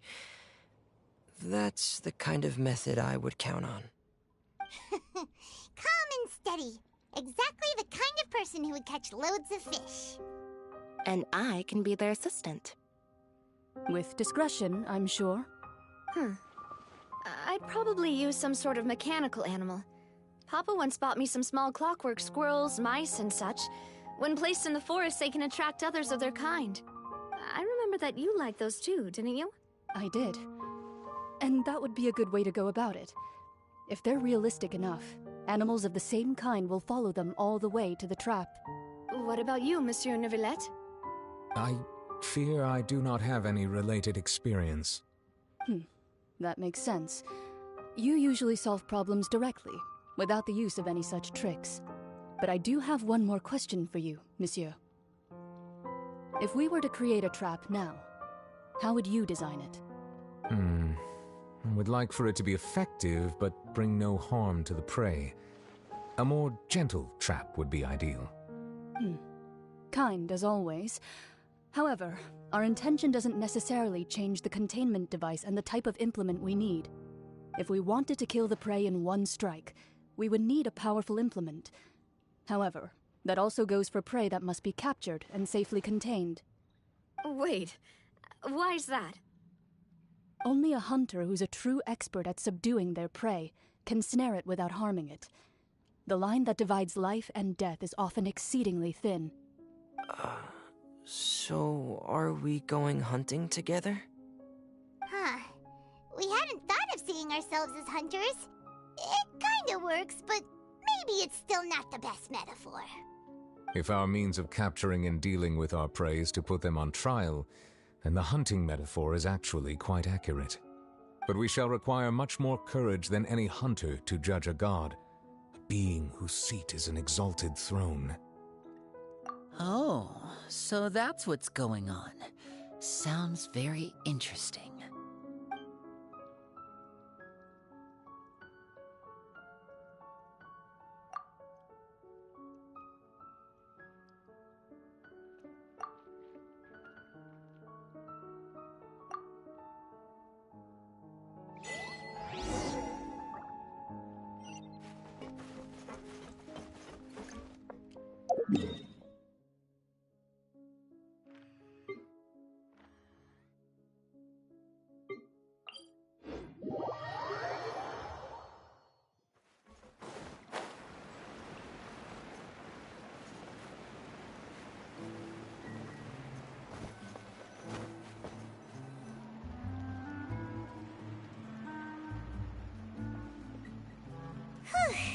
It's been a tough few days, hasn't it?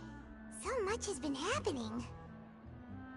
Paimon didn't think the meetings would go on for so long, but everyone seemed pretty fired up, huh? Paimon thought they'd be at least a little frightened. Well, Fremine was, now that Paimon thinks about it, but everyone else just looked a little surprised. Well... It's hard to say. Paimon doesn't have any experience with this sort of thing. But with you around, Paimon sure will do great. After all, you're the most reliable person in the world, aren't you? Did you just pour some tea? Paimon didn't notice you doing that at all. Then what's that? Paimon's never seen that cup before.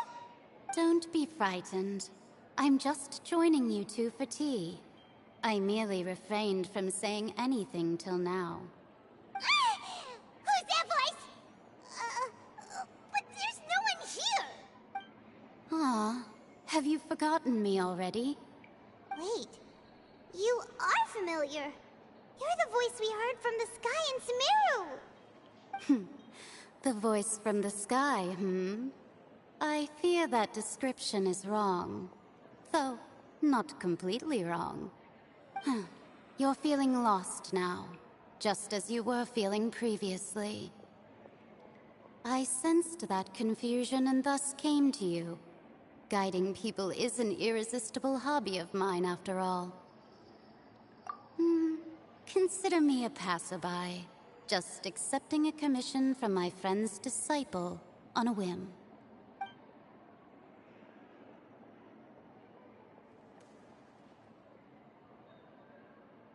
The prophecy. Yes, what has been prophesized will be fulfilled. You may view such things as the history of the future. What? Then is there any way we can stop it?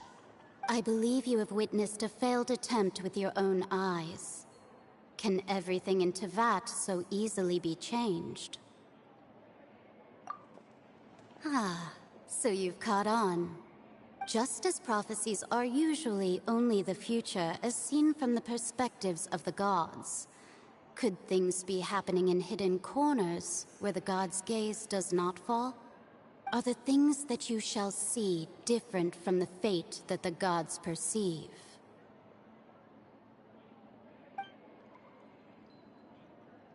What is she talking about? It all sounds really impressive and important and stuff, but it also sounds kind of scary. I believe that you understand, right?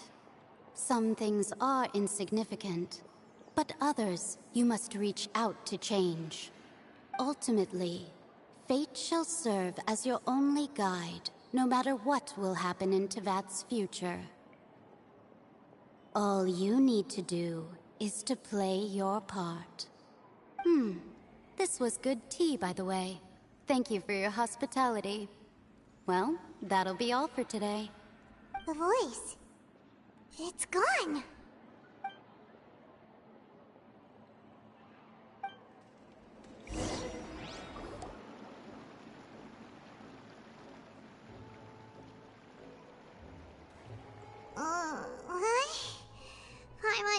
someone talking.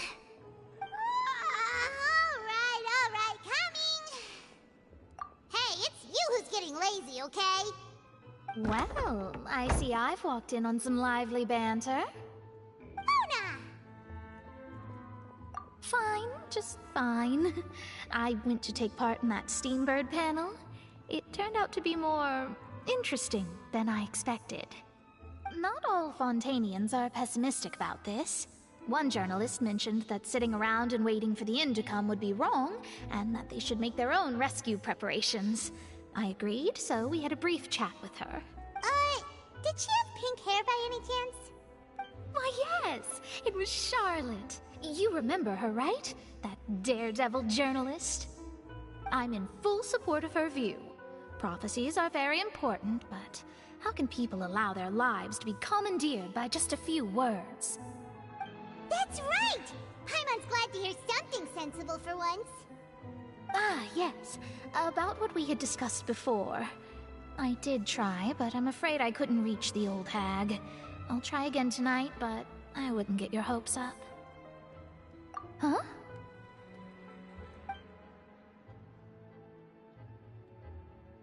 Goodness gracious. Are you serious? She said that even the god's gaze has blind spots. Pretty bold if you ask Paimon. Most people would believe the gods to be all-knowing, right? The Hexen Circle members are certainly anything but ordinary. As for the mage named N, the old hag has mentioned her a few times. She said that N's sense of direction is incredible, and that she loves guiding those who are lost. But I've never met her, and if she were still alive, she'd be... well, suffice it to say that the hag's at least a few hundred now, and N's been around for longer than that. Whoa. The Hexen Circle sounds like a scary group. But they must really stay in shape to live so long. Their abilities alone are pretty terrifying. If she came to see you personally, then the problem you're facing must truly be of great importance. Well, it's not like Paimon could understand anything she said. Yes, she was quite cryptic, but I suspect she means that there is still a way to turn things around. She didn't say when or what that would be, though, so... perhaps it is something that you cannot know right now.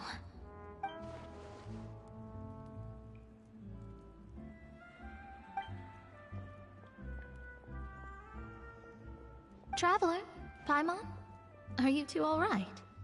Oh, we're fine. We're just a little down right now. It kind of feels like the end is coming, you know? I see. I feel that same sense of desperation, too. I guess you could consider me someone who has often witnessed fate. So far as I have seen, it cannot be swayed. But even so, I still hope for, and believe in, miracles.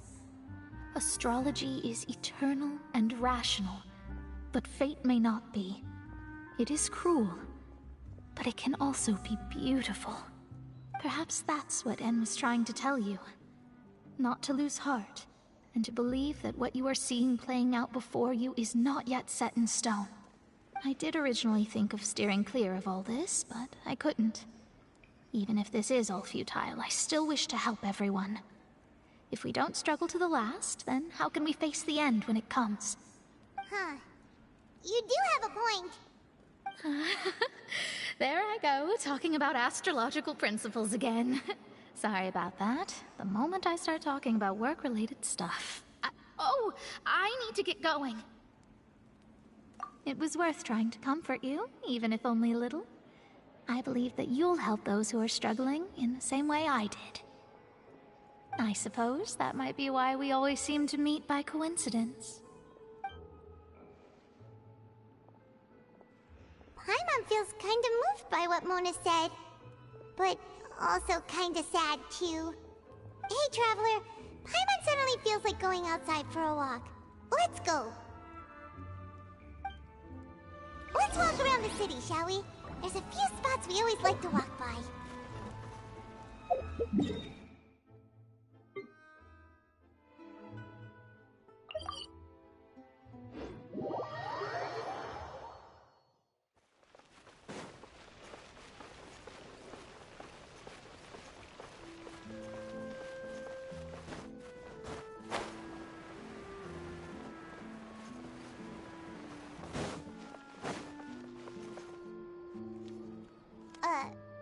Huh?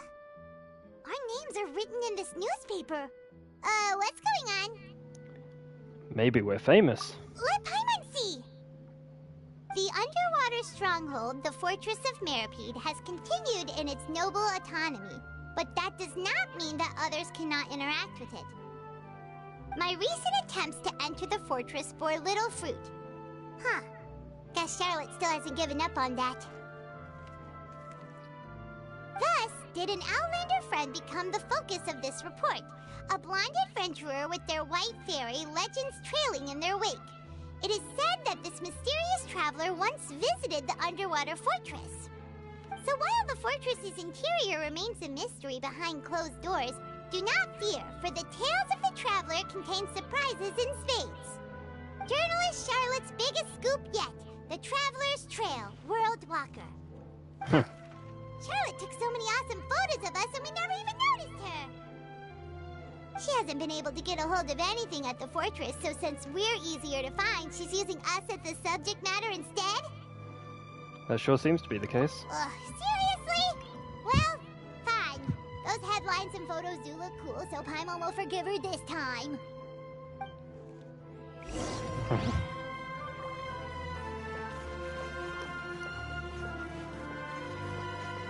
I didn't read that much. I was muted for that part because, yeah.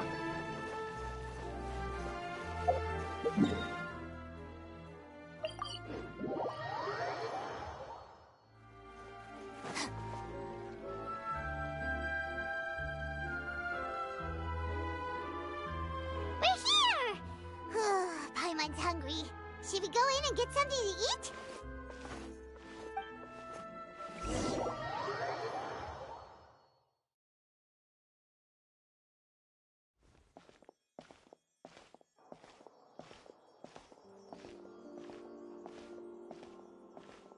Hey, quick! Look! That's the limited edition, only 16 slices a day cake! It hasn't already sold out for the day. It was so delicious the last time we tried it! Despite the tense situation we were in, let's give it another go. Paimon's sure it'll be great! We can't let anyone get ahead of us. One slice of Oh. cake, please. Oh shit. Someone showed up after all! Oh, wait, you're the one from the Palais Mermonia. Oh, are you here to buy cake too? It seems Monsieur Nervalette was right. You really can eat. Wait, did he really say something like that? That's right. Even he has his own preferences when it comes to food. As for me, I love the cake and coffee here. Do you come here often? Usually every day. Every day? It's part of my daily schedule, apart from work. I shall have my cake and coffee. Then what if someone told you one day that this place would be closing soon, and you wouldn't get to eat cake here anymore? What would you think? But why would it close? Well, Paimon doesn't know either, but maybe the waters will rise tomorrow. You know, like in the prophecy. Oh, the prophecy. To be honest, I haven't paid much attention to that. No, still, even if there'd be no more cake tomorrow, that wouldn't keep me from having some today. Wait, can Melazines touch primordial seawater? That's one thing that hasn't been confirmed yet. Or is it just everything in Fontaine?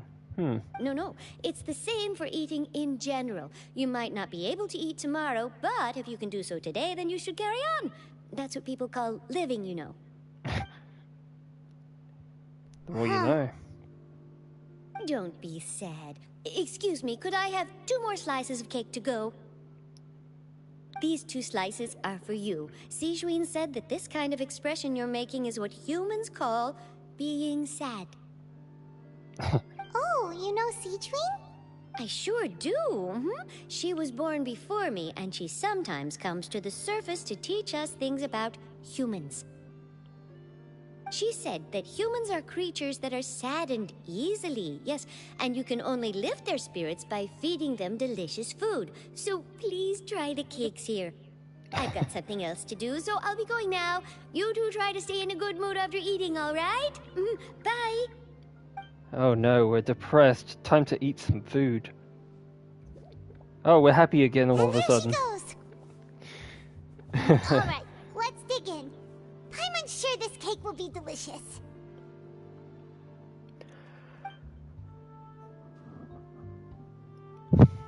It's more delicious than last time! And the flavor gets even better with a sip of tea. It sure would be nice if we could come again tomorrow. Sure would be nice if we could always eat delicious food here.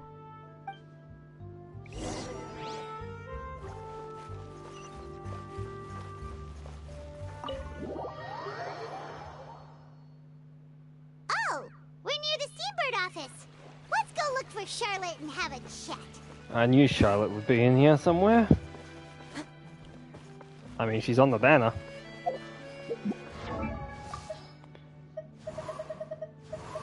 I did get her in my first temple, so I just don't know how to build her yet.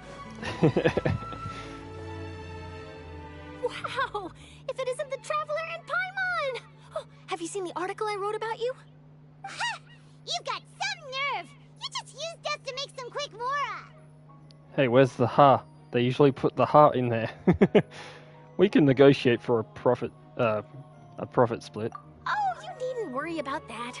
I heard that you were in Poisson some time back, so I sent you a letter to discuss just that. It appears you didn't receive it, though. It's all right, though. I've set aside the amount intended for you. I've even set the table with some food. Really? Oh, you're the best! We just ate. You're almost a little too easy to win over, Paimon. If I were a journalist with ulterior motives, you'd be in trouble now, you know. Oh, Paimon knows you're not like that. Still, what brings you here all of a sudden? Were you looking for me? When Mona mentioned you, we thought of coming to see you at work. Mm-hmm. I see. It seems you've already bumped into Mona here in Fontaine. So she mentioned me? What did she say? Nothing. She said that you're a real daredevil of a journalist. Nice. In which case, can this daredevil journalist dare to request an exclusive interview with the legendary Traveler and Paimon? Huh? So your article in the paper today doesn't count? Oh, of course it doesn't. That was more like live photography. What I'd like to do is dive deeper and ask you to talk about the things you've seen and experienced. You seriously want to interview me? Yeah, are we even qualified enough? Why not? If I say you're worth an interview, then you're worth it. But not right now, of course. I'll need a few days to prepare. Oh, in that case, we'll just chat when you have the time then? Oh, so that's a yes? Ooh, splendid! I'll tell the editor-in-chief immediately. I'll have to apply for lighting, a venue, some props, and... Whew, so much to get done now. Talk to you later. Uh-huh. That was quick. Wait, Charlotte, Paimon's still got a question for you. A little louder, Paimon. She didn't hear you. And what's oh, that? Never mind. If, just for example, Fontaine were to be flooded tomorrow, what would you do today? Huh. That's the prophecy you're talking about, isn't it? I mean, I do hear about it often, but I've never once thought that the day could be tomorrow. If you're seriously asking, then I might try and think of a way to leave Fontaine. Oh, but I'm still a journalist first and foremost. That means I have a duty to be reporting from the scene. And secondly, I wouldn't forsake my homeland that easily. From what I've seen, most people don't know what they'd do should the worst come to pass. In truth, it might be better just to behave like normal rather than worry over such an end. So in all likelihood, I'd probably still be prepping at the office for that interview of ours. I know what you're thinking. That sounds a bit sad, but I've always believed that it's best to do what you enjoy. Just think about it. If this nation really were to be suddenly destroyed tomorrow, but I still successfully finish an exclusive interview with a truly unique person, then the story I would wind up writing would truly be timeless. And then do you know what I'd do? Well, I'd write that story, send it for printing, and use messenger pigeons to get copies out to the various nations as soon as possible. I'm not a dreamer, nor am I a workaholic, but I do love my job, and I'd be proud of leaving such an article behind. I guess you could say that I was born to be a journalist. But anyway, that's my answer. And on that note, I'll get back to my preparations. There's still That's a... Yeah. so nice. All of a sudden, Paimon actually kinda envies her. Anyway, let's go and take a look at the sea, shall we? Mm-hmm. Yeah, I actually had a quest there earlier. I'm just putting it on hold. The sea breeze and scenery can be a pretty soothing combo, huh? Paimon's been thinking. Yes? If it wasn't Fontaine, but all of Tevat that would be destroyed tomorrow, where would we go and what would we do? No, Paimon should ask, if you could choose, what would you like to do? If I could choose, huh? Well, I'd try and wait for a train and then hop on it. It's just like Charlotte said, suddenly trying to consider what to do is pointless. We've always been moving to the next destination, so we haven't spent much time thinking about these kinds of things. We didn't have to either, with us always being on the road and whatnot. Until that moment comes, I think I'll keep journeying on.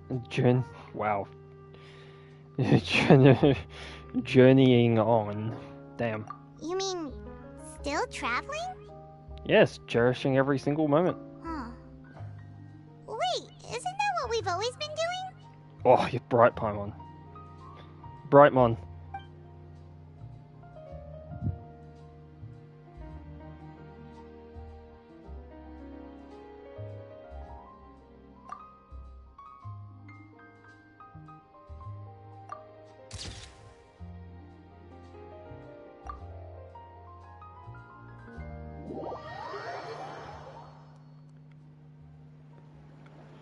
Thought that was... Feels like you'll grow mold if you stay here long enough. I thought it was gonna, like, do it automatically. I didn't know how to press X. But it's still better than the Fortress of Meripede, that's for sure. It's not only damp there, but salty too. Wouldn't it be the same down here? Ah, so the two of you are still here. Wonderful. Yes. Oh, you're from the Palais Mermonia, aren't you? Yes, I'm Isadora. Monsieur Nervillat sent me to look for you two before. I heard that afterward you went to the Fortress of Meripede. So you are under the impression that we might be wanted criminals? Not at all. I'm well aware that you're friends of his. Actually, I'm here to pass along a message from him. Let's hear it. Did something happen? Yes, inside the Opera House. The Maréchaussée Phantom has declared the incident a small-scale riot. A riot? Uh-oh. Well, that said, I don't personally think it was that serious. Lady Furina was watching a performance at the Opera House, and while she was resting during an intermission, some other audience members suddenly started harassing her. Loudly accusing her of doing nothing about the prophecy crisis.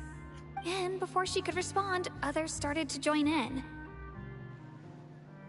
The crowd continued to grow, and protests against the Hydro Archon started to break out. So people have started to put the blame on Furina. Guess they finally found an outlet for the pressure they've been under due to the prophecy. I agree. People will naturally rely on gods, as is customary. But the moment people feel So what happened after that? Is Furina okay? Seeing that the situation was spiraling out of control and that further argument was pointless, she claimed that she'd gotten tired of this and left in a hurry. The Maréchaussée Phantom had their hands full maintaining order and did not catch where Lady Furina had gone. Only when things had stabilized did we realize that she had gone missing. So, you mean she's still missing? That's right. The Maréchaussée has dispatched many people to search for her, but we don't have any leads yet. That said, I don't think there's much to worry about. She is a god after all. Even if she were to fall into the hands of rioters, what could ordinary people do to her? I understand the situation. Good. Monsieur Nervillat sent me to tell you about the situation, but he didn't say anything else. Don't worry, this is more than enough to go on. Thanks for keeping us informed. Is that so? Well, alright then. In that case, you two take care. I'll be heading back to the Palais now. I would think that says Palais. we should hurry over to Poisson then. You sure caught on quickly. If we know Furina, she won't try to fix things in this situation. Instead, she'll look for a place to wait out the heat. And, as we also know, she may be loud and dramatic, but she doesn't have a heart of stone. When Nervalet was talking to her in the Palais Mermonia, and she heard about Poisson, she couldn't hide her sadness and remorse. Yeah, there's a lot of those characters. It would be hard for her to ignore being accused by the public today. Paimon thinks Furina's probably taken the opportunity to slip away to Poisson and try to relieve the sense of guilt that she's feeling. Huh. Well, what do you think? Paimon knows the answer, of course, but Paimon can do the analysis to back it up, too. Cool, I see. Becoming a detective's done you good. In that case, there's not a moment to lose. Poisson, here we come!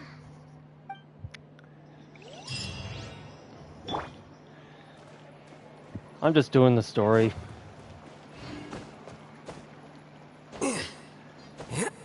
I don't need to do this. What am I doing?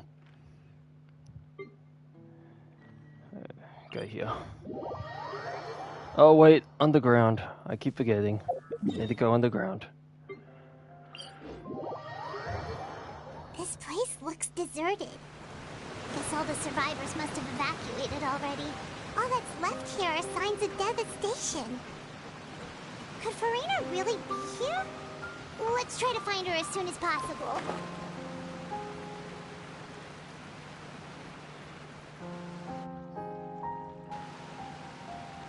Okay. That's Furina, right over there. She really is here all on her own. Stay quiet for now.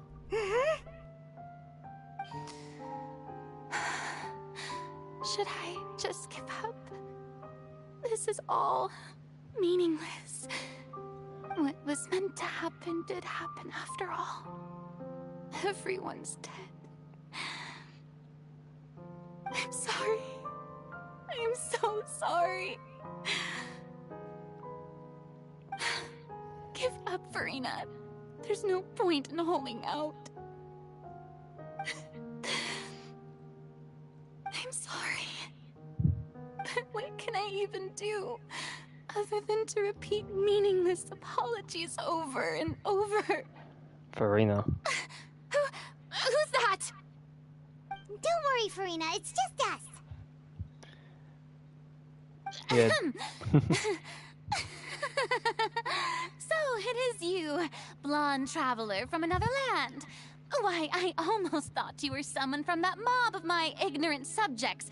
Come to kneel and beg for my forgiveness. Furina, you were crying just now, weren't you? The tear stains on your face are obvious. What do you mean, tear stains? I remember. The show at the Opera House earlier this morning was so moving. I'm still trying to process it. Who did that uncivilized rabble think they were, disturbing my enjoyment of the arts? They even dare to tout their Archon. I must teach them a lesson. I can just imagine their twisted and frustrated faces once they realize that I'm nowhere to be found. Oh, and I'm sure Nouvellette and those people from the Marche Sauce Phantom are freaking out right next to them, too. Stop trying to act tough, Furina. Of course not. Hey, there she is! The Hydro Archon's over there! Uh-oh. Quick, after her! Furina, those people seem to be after you. They are... They're just some rabid fans who want to cut the line because they haven't been able to meet me in person, aren't they? That's against the rules. I can't let them get their way. Furina just ran off! Quick, we have to catch up with her!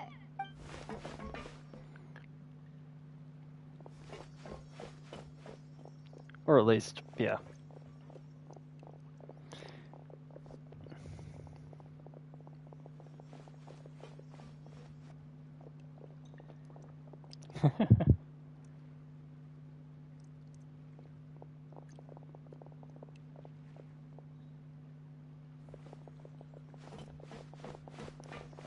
Man, this is a... This should be the place, right?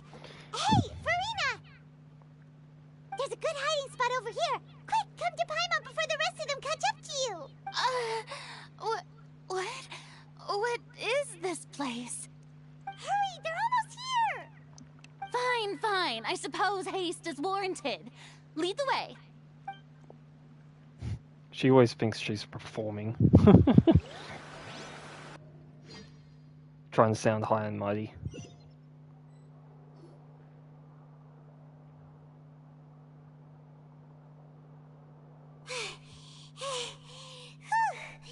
Paimon's exhausted. From flying. I'm so tired. I totally thought they had caught me. No, I mean, I merely gave in to the sheer enthusiasm they displayed. This place is not what I'd call soundproof. You're right. Yep, that's a good girl.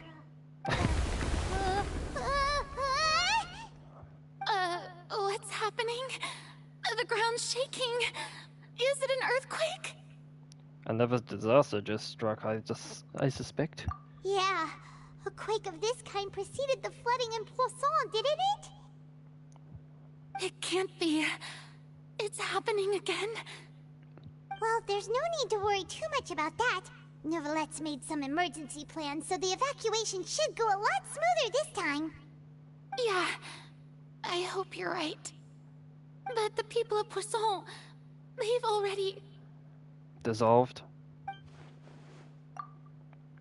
Has Furina finally reached her limit? Now that she's talking about her actual feelings, she's starting to look far less stiff. Not reading that though. It's true. I've been investigating the prophecy for hundreds of years.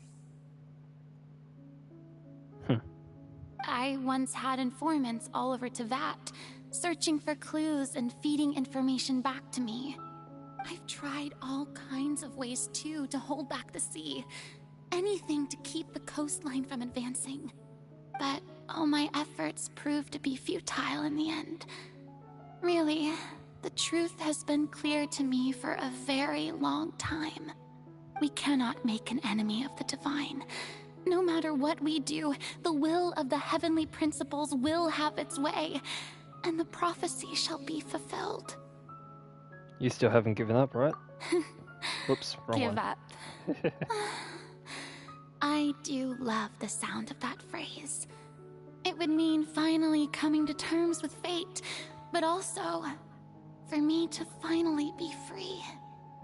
But that would also mean that all hope would disappear. Indeed. I've thought about giving up so many times, especially after we almost lost Poisson. Fate is really unreasonable, isn't it? It has no heart and obeys no rules. The prophecy has only just started to come true, and so now it all became clear to me. I still don't have the right to come to terms with fate on behalf of everyone else. As long as the final moment hasn't come, it's still not too late. Don't worry. I will keep hope alive for everyone until the very end. Well, that's enough for now. I got the impulse to play the stricken maiden, but honestly, considering my rank and station, that wasn't a good fit at all. Don't take any of what I just said seriously. How could I possibly let Fontaine fall to the whims of trivial prophecy? Uh-huh. Come on! Paimon could have sworn you were actually being honest just now. We're running out of time. We can't just go back to square one like this. I have to get more information out of her. Furina, you might not have to shoulder this burden alone. Oh wow, that's a lot. Although I don't know what might be keeping you from everyone. Share my burden. Stop doing things alone. Let us help you. That's impossible. It was fated right from the start that this would be my duty alone. But even if your duty doesn't need to be shared, I don't know why she can't just voice this. This main character never talks. Or rarely talks. Just share it with me. I'm what you'd call a witness. A witness? Yes. I've heard that you came to Tevat from beyond the stars, yes. In other words, you never belonged here. And if Tevat is, in its entirety, a show on a stage, then you're just a spectator, aren't you? If that's the case... There's no time left. Please, Furina, just spill it out.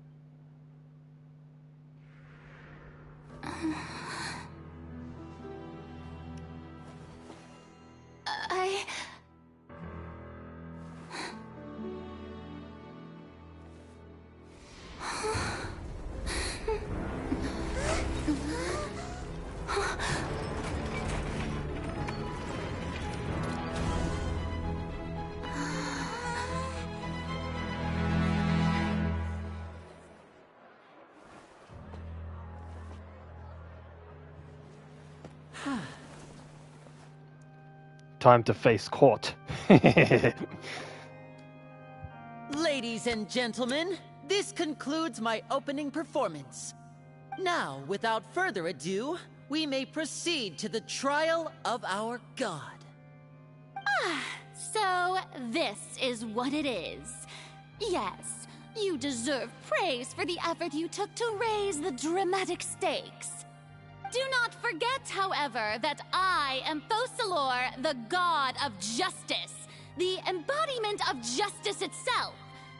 Does it not strike you as even the least bit absurd to bring the very concept of justice to trial? May I interpret these words as your refusal to stand trial? In that case, you will have the opportunity to defend your honor through a duel. You would draw your blade against a god? So? I see. It seems like you have made up your mind.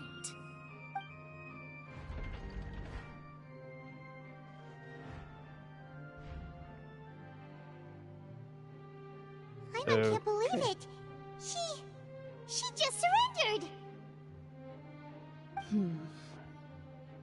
What the heck is going on? Did I just see an Archon surrender to a human? Wow, how utterly humiliating. Lady Furina, what is the meaning of this?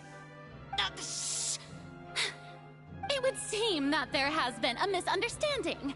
To be clear, the raising of both hands is not always an indication of surrender. Looking for excuses again, huh?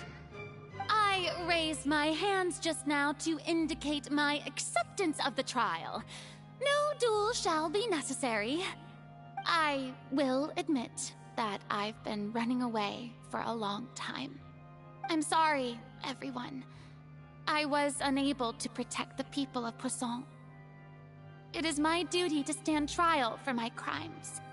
You are not the only ones to be disappointed in me. I, too, am exceedingly disappointed in myself. But now, it is time for the Hydro Archon to show you her courage and resolve. I, Furina, will use this trial to show the world the true meaning of justice! This time, I will protect you. Applaud and rejoice. One of the most outrageous and fantastical arcs known to the opera epiclese is now unfolding before your eyes. Mark my words, this shall be one of the most exhilarating and brilliant shows ever to grace the stage of Fontaine. The trial of the Hydro Archon, Focalor, will now begin! Now we're making history! One person stands up. Why does it feel like Furina just took over the whole thing? Like, come on! Didn't she just get forced to stand trial for her crimes? Also, even though she's still acting super dramatic, she is taking this seriously this time, right? All right, then. Who will be my opponent in this trial? It's The court Neuvillette. asks the prosecutor to please take the stand. Thank you, Your Honor. Is that so? Very well. Then please speak, witness of Tivat, my accuser and fated opponent. We were so close to getting her to tell us the truth, and it still turned out like this in the end. It's okay though, as long as we can defeat Furina in court. We'll still have a chance to figure everything out. Yeah.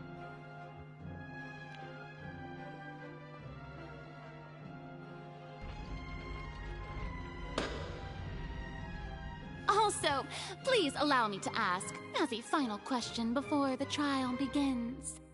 Just how much work did you do to force me onto this stage? Well, we did do a lot of prep after the meeting that day. I can go over the tasks assigned to the Spina di Rosula, since they were rather straightforward and easy. Navia, the president of the Spina di Rosula. Most of the people who participated in the disturbance this morning were my subordinates. They changed into plain clothes and came to the Opera House as regular audience members, waiting for the perfect opportunity to incite insurrection against you. The people's resentment against their Archon has been building as more and more of the prophecy is fulfilled. A spark was all we needed to turn smoldering anger into a flame. Moreover, according to our understanding and analysis of you, when something like that occurred, you would likely flee the scene and head to Poisson by yourself. So, we arranged for a second group to lie in wait there. So, you mean, the ones who scoured the settlement for me were also from the Spina? And their goal was to force you to step into the giant magic box so you may personally participate in the greatest magic performance in all of Fontanian history. That's right. That house was a magic box, rather than someone's residence. As the super ultimate version of the setup that I used when I first performed at the Opera Epiclese, the volume of the box was increased by a whole order of magnitude, and the distance it traversed was the entire gap between Poisson and Aranias. Its cargo, of course, was an Archon instead of a human. My thanks, Furina. Without your help, we could never have pulled off such an extraordinary performance. You're welcome? Of course, this performance was only made possible with Father's support. The House of the Hearth spent a massive amount of labor in Mora to pull this off. We had to select a location, construct the giant magic box, dig a tunnel, and open up a path through the water. It was a lot of work for all of us. So, in other words, the earthquake that we felt within the giant magic box was just a normal tremor from the transportation of the whole house? That's right. It wasn't a sign of another disaster to come.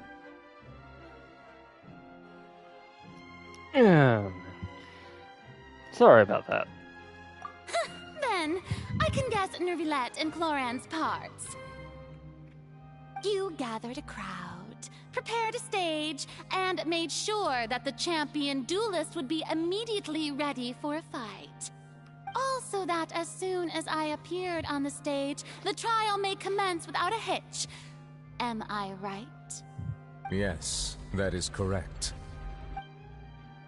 Well, Clorand, I must commend you for your courage.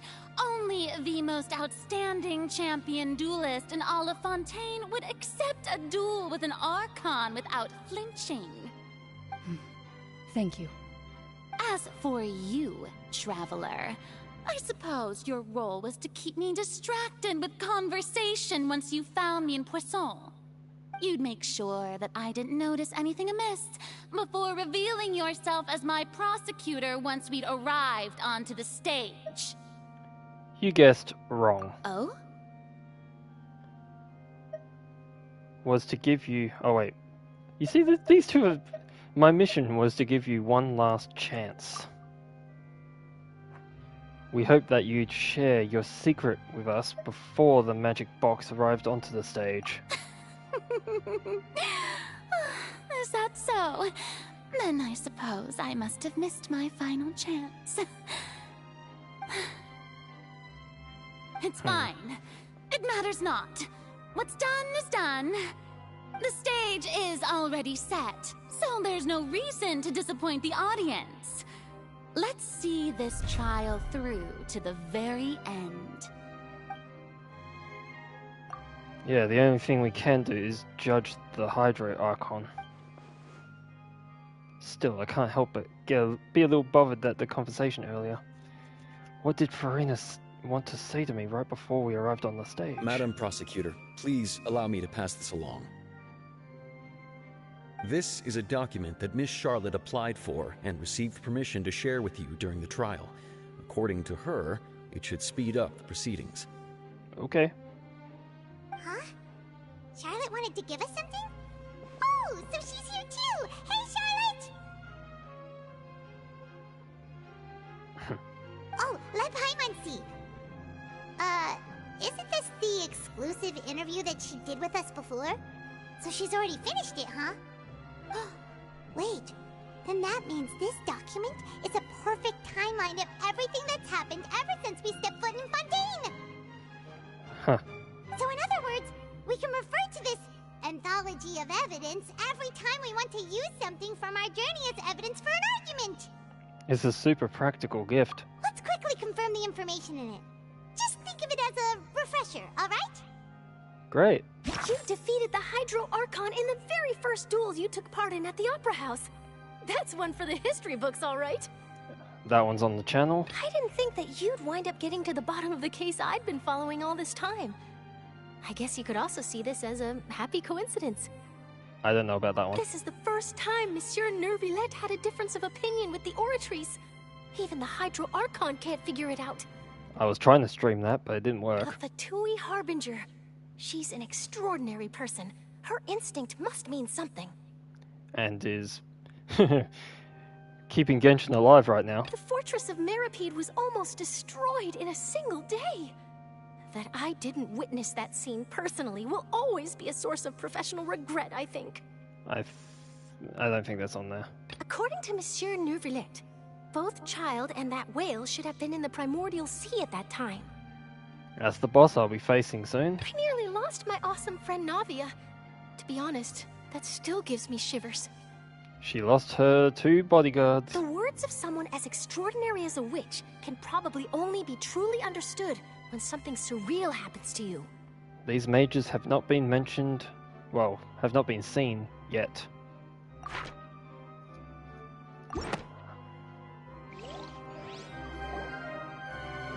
The prosecution and the defense are both in position. The trial shall now begin. Oh, come on, Nervillette. There's no need to repeat all the unimportant legalese. Tell her to shush. Be serious. Just fast forward to the part where the prosecution lays out my offenses. As the defendant and the lead actress of this performance, I still haven't even been informed of my supposed guilt in all of this. Silence. You will be serious in this. Of course. It is only natural for humans to struggle to understand the actions of a god. However, you will need more than that to convict me of a crime. That's true, but my charge here is unrelated to your conduct as an Archon. She speaks. Instead, I would like to charge you as a fraud who's never been the Archon in the first place. Boom. I didn't have to read that this time. Wait, what was that? Lady Furina's a fraud? Hey, I came here thinking that we were going to try the Hydro Archon for forsaking her duty, but did I hear that right? She's not our Archon at all? Charge accepted. Lady Furina, do you plead guilty to the charge? Speak. Lady Furina. I plead not guilty. How can I be guilty? Let's see what the machine There is no way says. that I, Focalor, otherwise known as Furina de Fontaine, a member of the Seven and the Regina of all waters, kindreds, peoples, and laws of Fontaine, could be anything other than your true Archon. Yeah. Even though Lady Furina can be rather eccentric, isn't it going too far to doubt her very identity? Yeah, I've never questioned her identity either. Sure, Lady Furina can be super irresponsible, but what grounds does that prosecutor have to make such a huge claim? I have cause to believe that common sense will prevail in this case. Many of the members of the audience have known me as the Hydro Archon ever since they were born. There would be no fooling their memory. See? Even the Oratrice has decided to show me its favor. Are you sure you want to commit to a charge that will never be upheld? If you wish to drop the case, I can promise you as the God of Justice that you will not have to face trial for making a false accusation. We will treat everything that's happened as a dramatic spectacle and move on with our lives. What do you say to that? Huh. An argument with near impossible odds, huh? We have to not only refute Furina's claims, but also overturn the long-held beliefs of the people. People only see you as their Archon, because that's their long-held belief, my bad. Well, I tried to give you the chance to surrender. If you must persist, then let me ask. If you believe I'm not the Archon, then what manner of being do you think I am? And if I was not the Archon, then how did I manage to live for over 500 years? Got to think carefully. What do we know to be special about Furina exactly? Oh god, here we go. Picking out from my shit. Child's conviction? That doesn't sound right. Paimon doesn't think this clue can be used as compelling evidence to build our case. What's up? Just playing this game? How about this? First of all, you may be a member of another long-lived race, which would allow you to naturally possess an extended lifespan. And second of all, even if that wasn't the case, there could be other ways to extend your life. Such as a curse. Who gave you that idea? Was it the knave? You'd sink so low as to use a harbinger's words against me. It doesn't matter who gave us the information. What matters is the veracity of the claim. A curse? I once thought it possible that the aura of an Archon might naturally resemble a type of curse. But in light of this claim, perhaps what I sensed was not your divinity, but a curse after all. You sensed it too, huh, Nervalet? So, Furina, instead of an Archon, could you just be a cursed human? Lady Furina is actually a human? Well, it is true that it's extremely difficult to tell humans and gods apart just by looking at them. It's not impossible.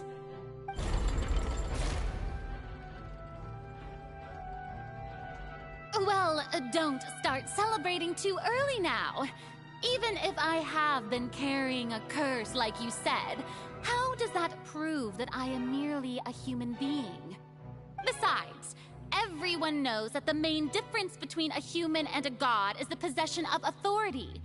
Gods can do what humans cannot. That's why they're worshipped as gods. For centuries, manifestations of my authority have served the nation of Fontaine. One need only to turn their eyes towards the Oratrice Mécanique d'Analyse Cardinal in this very opera house, or consider the indemnitium that is used in every aspect of life. Wait, that one trial proved the opposite. Furina actually had no control over the Oratrice at all. Boom. You tried to reference the Oratrice, but weren't you as confused as all the rest of us when the Oratrice declared Child to be guilty without any proof? Otherwise, you should have come up with a good explanation for that by now.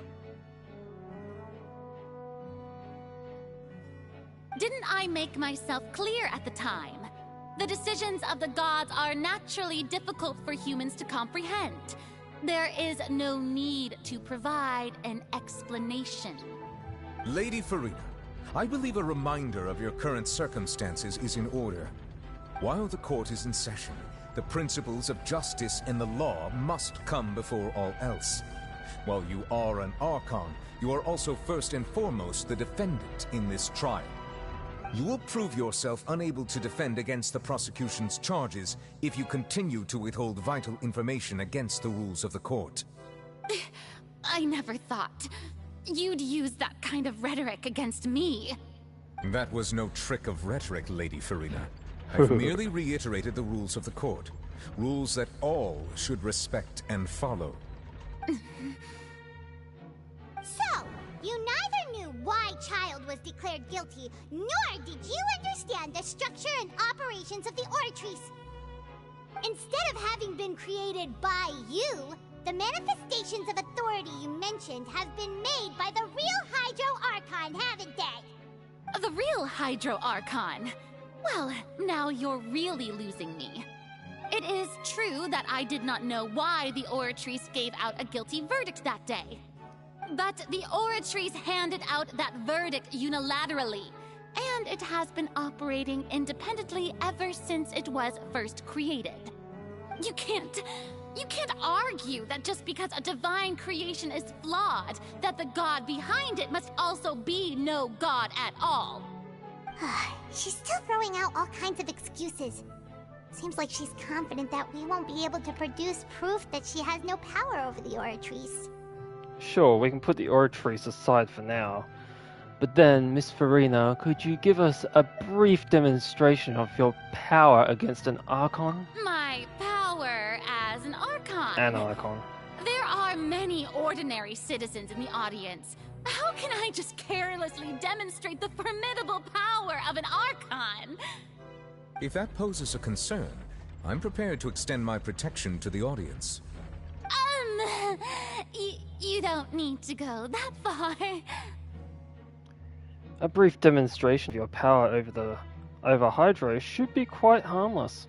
Surely an Archon can at least match the capabilities of a human with a vision. Aren't you the Hydro Archon? Or is it that you can't even wield the power of Hydro, much less the authority of a god? Indemnitium! Yes! It's all because of Indemnitium! All Archons derive their power from the faith of the people, and I've converted the people's faith in justice into Indemnitium! That's literally Neptunia in a nutshell. They get their power from their freaking followers. Thus did I give up all of my divine power to provide everyone with energy for their daily lives. Have you ever seen a more magnanimous god? Isn't that a huge stretch? Yeah, no matter how generous an Archon can be, how could they give up all their power? Can a god with no power even still be called a god? Uh-oh. It seems like nobody's buying Furina's excuse. That's good. Hey, come now, everyone. Please don't stare at me as if I was a liar. I'm still the same Furina you knew, right? The one that you loved. Shouldn't you want to believe in me? Please? You've got to believe me. If what the prosecutor said is true, she really has committed a grave offense. Did she deceive all of us? And all of our parents and grandparents too? And all of our ancestors? Ever since they were born? Enough! That's enough. Tell me then, if I'm not the real Hydro Archon, then who is? If Yeah. you have no evidence of another Hydro Archon's existence, nor can you find anyone who can back up their claim to be such, then what grounds have you to say that I'm not actually the real deal? Wow, she came up with yet another argument. How can we refute her now? Seems like she really doesn't want to give up. If we can provide that she isn't the Archon, we could try to prove that she is just a human. And if she's only human.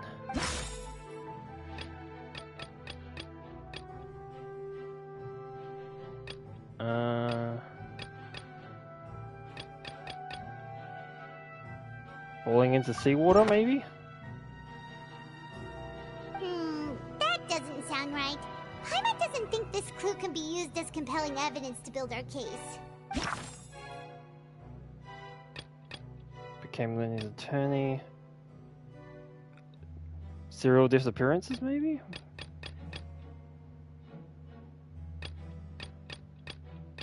Oh wait, what about that moment? Yes, no? Alright, Aha!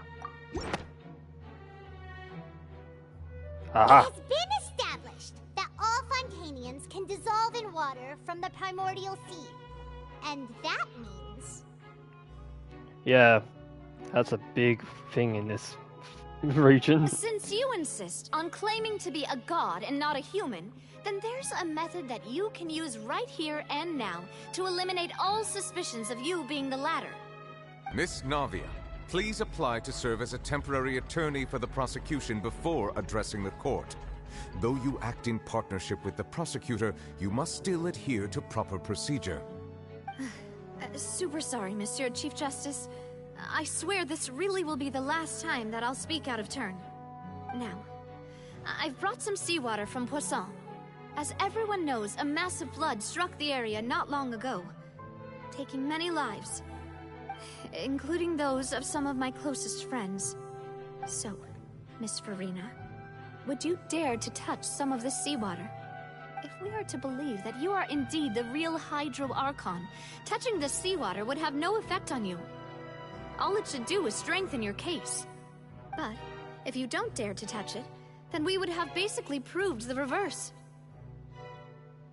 Oh, and I must remind you that after the disaster at Poisson, nobody wants to see any more people dissolve.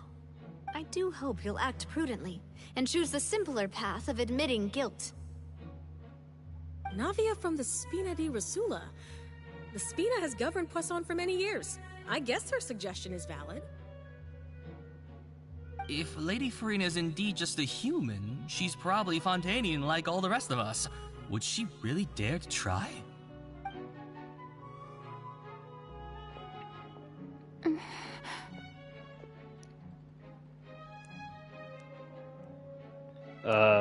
Furina. Lady Furina, this test has been unilaterally proposed by the prosecution. As it falls outside the realm of standard court proceedings, you possess the right to decline participation. Well, of course he had to tell her that. But refusing to participate is basically the same as a confession of guilt. She's just staring at the water without saying a single word. It really does seem like she's quite terrified of it. That could only mean... What's going on? Is she really planning to... that's not what we thought she would... Due to the inherent risk of the test, Lady Furina, you may...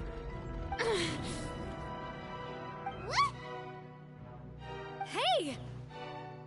She actually...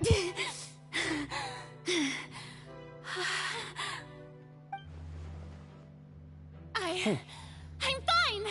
Look at me, everyone! My hand is still here! I haven't been dissolved! Will you believe me now? I really am your Archon! I'm nothing like a normal human who would fall apart as soon as they touch this water! Really? Was this not the most obvious thing in the world?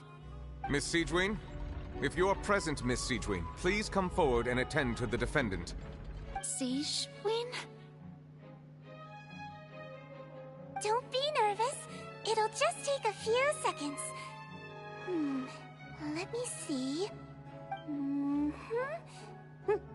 That should be enough. Please announce the results of your evaluation to the court, Miss Siegewien. As everyone doubtlessly saw, Miss Furina was displaying symptoms of hyperventilation and flushed skin. These indicate that she was experiencing the adverse effects of exposure to primordial seawater. The extent to which she was affected is the same as other humans when exposed to primordial seawater of a similar concentration. Thank you, Miss Siegewien. Lady Furina, you may return to the defendant's stand. Oh, wait. What did she just say? I didn't get dissolved. Shouldn't that be enough to prove my innocence? Well, considering your tendency to run from your problems, we did originally prepare a direct sample of the seawater around Poisson. However, after extensive discussion, we exchanged it for a sample that is not concentrated enough to dissolve an actual human. After all, on the off chance that something entirely unexpected might occur, we don't want anyone else to lose their life to the sea. Yeah, so out of regard for Furina's life, you secured a low-concentration sample and asked the head nurse to serve as an expert witness. It's a great thing that the direct sample wasn't actually used. Furina could have... Dissolved. I can't believe... you... But what's really going on here? Furina can't have known the consequences of touching that water as a human. This is too unlike how she acts, unless it's actually more important for her to keep up the facade than to save her own life. But hadn't she given up on everything a long time ago? Listen to me, everyone. Please don't give me such cold and disdainful looks. What happened just now didn't prove a single thing. Think about it. How can you conclusively prove that an Archon can't also be affected by the primordial seawater? Also, if I was really just a human, why would I dare to just put my hand in that kind of water?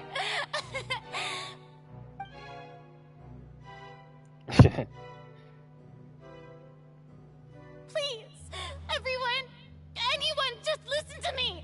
I swear, I really am your Archon.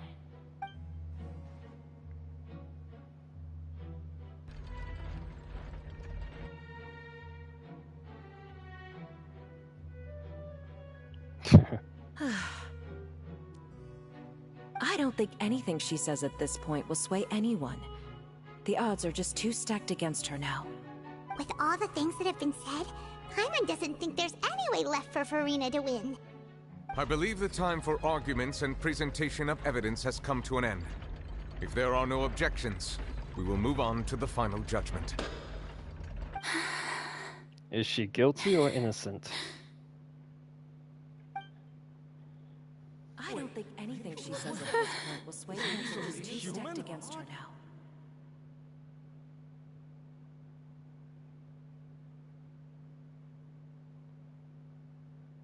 Creepy. In my capacity as Chief Justice, I shall now render judgment on Furina's misrepresentation of herself as the Archon of Fontaine. As a human who knowingly deceived her fellow citizens, Furina is... guilty. Oof.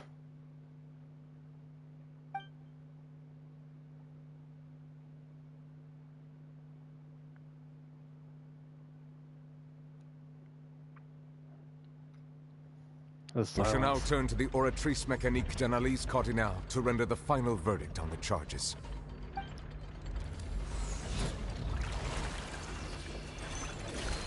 What does the machine think?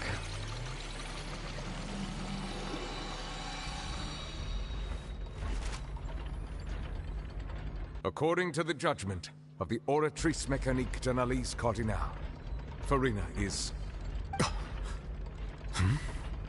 Well, what's wrong? What's the Oratrice's verdict? Did the Oratrice just declare Furina to be innocent? No. The Oratrice also displays a guilty verdict. Isn't that correct then? However, the exact wording of the verdict is thus. The Hydro Archon, guilty, to be punished via the death sentence. Yikes. The death sentence? That's actually one of the available sentences? I've always thought that it was just a myth. The one and only time the death sentence has been handed out at the court, and it's been given to the very person we've worshipped as the god of justice? What an unexpected twist. Furina's been sentenced to death by the Oratrice? We just wanted to use the trial to show her the seriousness of things so she'd tell us the truth. How did things escalate this quickly? This outcome is indeed quite strange. According to Fontaine's current definitions of justice, as well as its recommendations for criminal sentences, is this sentence really appropriate for the crimes that have been committed? Yeah! Even Vacher wasn't sentenced to death by the Oratrice. You know, the real evil mastermind behind the serial disappearances case. What's more strange is, instead of Furina, the Oratrice rendered judgment on the Hydro Archon. Indeed. Not only is Furina's sentence overly excessive, the very point of our trial today was also to prove that Furina has never been the Hydro Archon in the first place. But now, the Oratrice seems to have deliberately invoked the title of the Hydro Archon. What does this mean?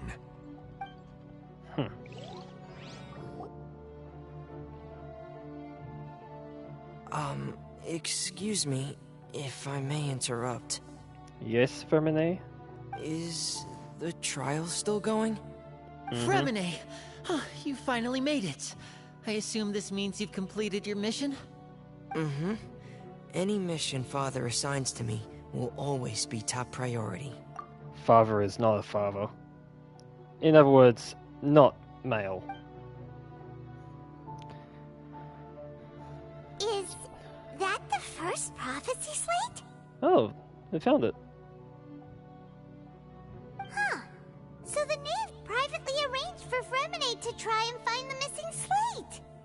I looked everywhere and finally found it at the bottom of the sea. It took me a long time to get around some dangerous stretches of water. But has the trial already concluded? Then doesn't that mean I've come too late? Oh no. Father will be disappointed in me. Don't worry, the mystery hasn't been resolved yet. It's still too late for you to shine. Still not too late. Thank you for your hard work, Mr. Fremine. Please allow me to review the record left on the slate.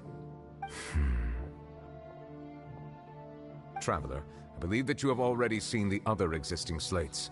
I would like you to come here and confirm their contents. Alright, jumping down, breaking legs. Huh? So what do you see? What is it? This looks like the previous Hydro Archon releasing her divine power, turning the Oceanids into human beings. I believe I have now made sense of the Hydro Archon's crime. It has to do with Fontaine's lost history. Huh? Isn't the Hydro Archon just guilty of deceiving her people? Oh, wait, no, that's Furina, and we've already proven that she's not the Hydro Archon. So when you say Hydro Archon, do you mean the real Hydro Archon we've been kinda talking about? In truth, everything that you've encountered in Fontaine up until this point can be traced back to the contents of these stone slates. However, I'm uncertain as to how much sense they currently make to you. An association between the contents of the slates and the events in real life? Okay, let's try to recall the contents of the other 3 stone slates. Paimon will do her best to help you remember. Let's go back to the video. Oh. I think I remember these.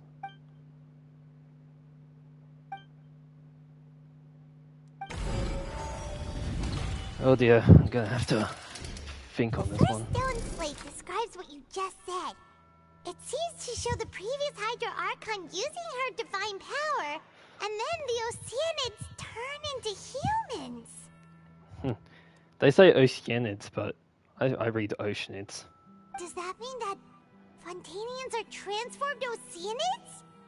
Oh, Paimon wasn't expecting that.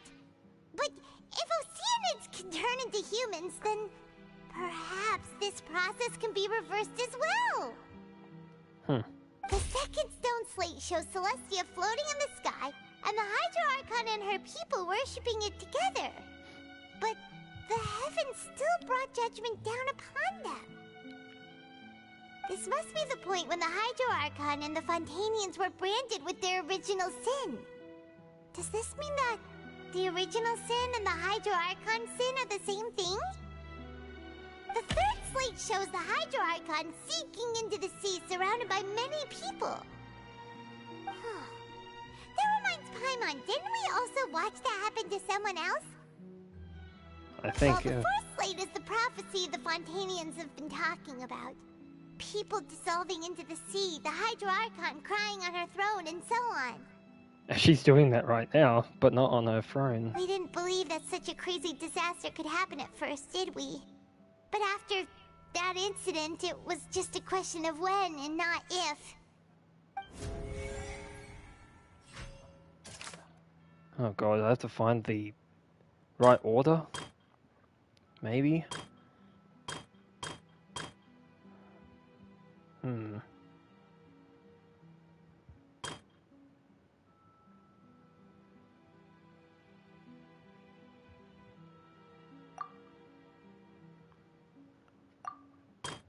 Oh wait, link it up maybe?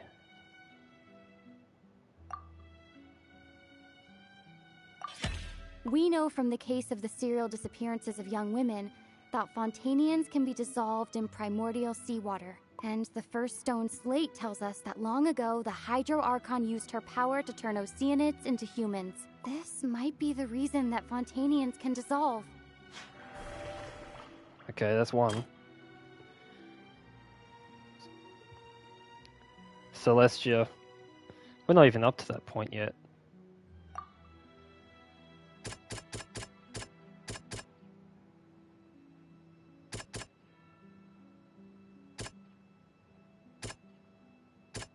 That doesn't sound... Alright. Maybe this one? Doesn't sound... It's not this one, right? Yeah. It's probably this one. Yep. Perhaps what is about to take place has all happened before. The true sin of the Hydro Archon that Nervilette mentioned, and the original sin cast down on the people of Fontaine by Celestia, as recorded on the stone slates. Okay. Shows the Hydro Archon sinking into the sea surrounded by many people. Like this one. It's not as simple as falling into the sea. When Navia fell into the sea, her consciousness was subjected to judgment. The stone slates show the people gathered around the Hydro Archon in the sea. Could that be alluding to the same thing? Now we have this one. Basically identical to the described in the prophecy circulating throughout Fontaine.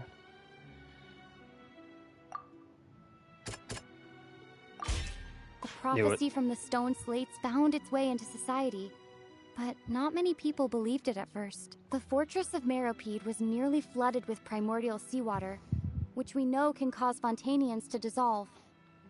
It seems increasingly likely that the prophecy may come true. If we hadn't dealt with it in time, things could have gone very badly.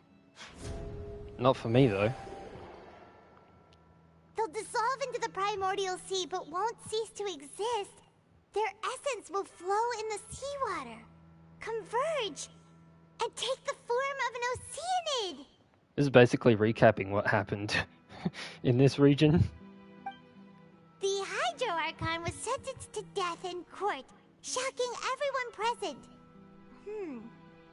Perhaps this means that her sin was actually Fontaine's original sin. Happening now. Navia fell into the water inside those ruins, and she nearly dissolved. She was surrounded by the people of Poisson in a court within her consciousness, and was forced to take part in a trial meant to make her stay. Happened earlier in the video. Later. The eruption of the primordial sea at the fortress of Meropide was the surest sign that the prophecy was about to come to pass no matter what. I wish I streamed this one. It was streaming, but it didn't frickin' post. The prophecy's contents can all be verified by recent events. If we combine what we know together, loads of truths should come to light.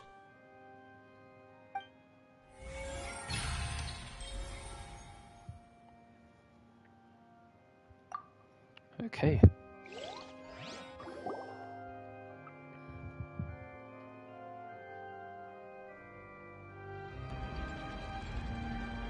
Huh? Oh, Paimon gets it now! So that's how you can make sense of it! But then it feels like we're going to have to share some truly shocking revelations. Let's hear them. The first slate reveals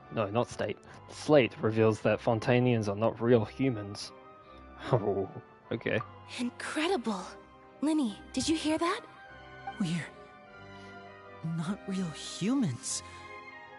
All Fontanians were originally created by the late previous Hydro Archon, with Oceanids as their basis. The evidence for that can be found in how only Fontanians could dissolve in primordial seawater, and how all the girls Vacher dissolved were also turned into Oceanids. Oh, and according to Navia, when she was about to get dissolved, she also saw everyone gathered around for a trial, all of them in the shape of Oceanids. Indeed. The second slate reveals that the crime of the Hydra Archon was her creation of Fontanians from Oceanids. Yeah, and it follows from the content of the first slate that she probably angered Celestia by creating humans without prior permission. That could also explain why the Oratrice judged the Hydro Archon to be guilty. It's to account for that ancient sin. The Hydro Archon's true sin was creating us? And yet, after many hundreds of years, the Hydro Archon's creations have turned around to try to judge the Archon within the Opera Epiclese. The twists of history are often the most unexpected of all. As for the third slate, I'm still convinced that it should come after the fourth slate. Yeah, isn't the image here just like when Navia fell into the sea? So wouldn't it be trying to show the image of the Hydro Archon also falling into the sea once the prophecy has been fulfilled in the fourth slate? The fourth slate depicts the fulfillment of the prophecy as it's already widely known. In the end, the people will all be dissolved into the waters, and only the Hydro Archon will remain weeping on her throne. Only then will the sins of the people of Fontaine be washed away. Did Paimon get all that right? I guess. You've made some keen deductions. I must say, given how much you still don't know, it is impressive that you've already managed to connect so many pieces of the truth. However, while you were able to decode all the information on the slates, they've also been etched with an additional layer of hidden information using a different power source. When we were at the ruins, I tried to decipher the hidden information recorded in the slates. But since we only had 3 slates at the time, I was unable to come to a full conclusion. Now that the slate collection is complete, I shall make another attempt to decipher the narrative recorded within. If everything goes well, we should finally be informed of the unadulterated truth. Here we go.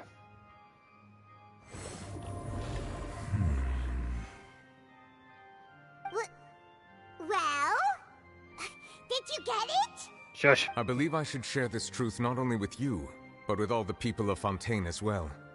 I will try to briefly summarize it for you.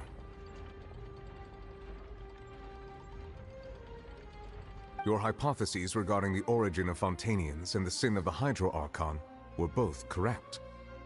In the Fontaine of old, the previous Hydro Archon sensed the yearning of her Oceanid familiars for life on land. So they turned human. The Oceanids were enamored with the beauty and romanticism of human beings, and wishing to have those experiences for themselves, expressed to the Hydro Archon their desire to become of a similar kind. However, even though water as an element is intricately linked with the power of life, the Hydro Archon, as one of the 7, did not possess the authority to create a new form of human life. Not one to give in, she eventually found a way to create permanent humanoid bodies for her familiars by appropriating the power of this planet's primordial sea. She poured primordial seawater into the Oceanids' blood vessels, creating humanoid mimics in the process. But if Fontanians were to ever come into direct contact with water from the primordial sea, the power within their bodies would escape these artificial restraints and return to the sea. As a result, their forms would collapse, and they would be reverted to their original forms as Oceanids. Yep. Of course, the Hydro Archon never received permission from the heavenly principles to create a new human race.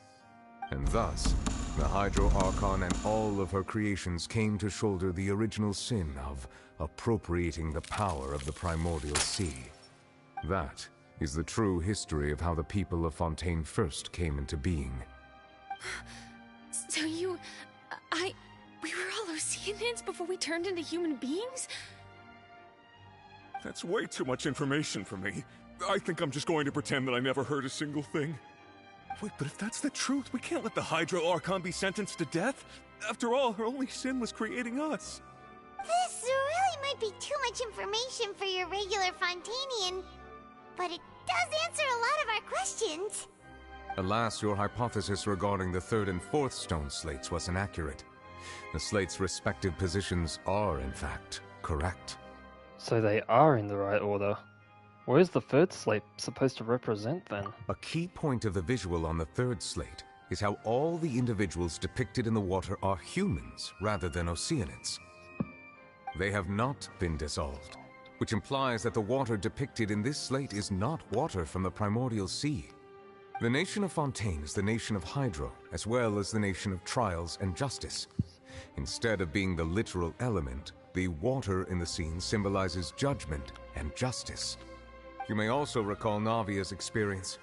When she fell into the sea, her consciousness was surrounded by that of many others who intended to hold a trial to determine her fate.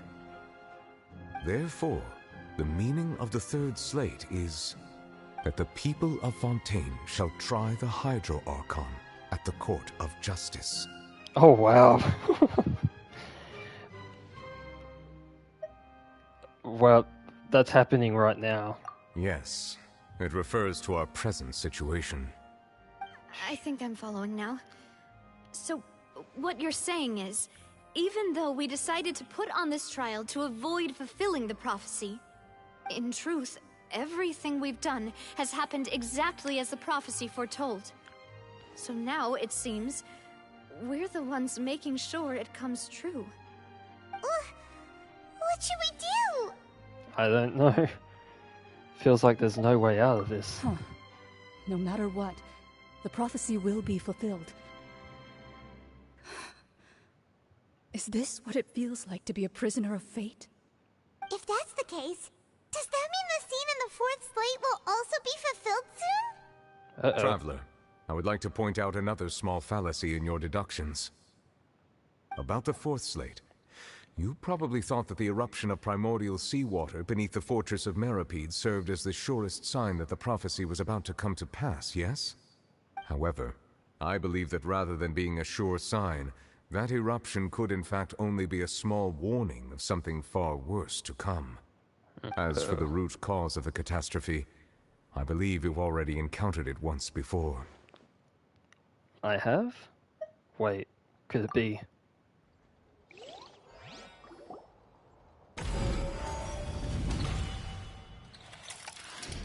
This eruption was just a small warning of the things to come.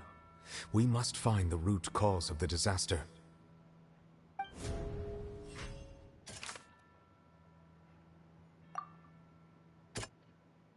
Obviously. That doesn't sound... No? Okay. The whale. It The was whale. both dream and reality. If we're talking about a true culprit, that could only be that thing inside the primordial sea, right? The truth, the original sin, the trial, and the root cause of the disaster.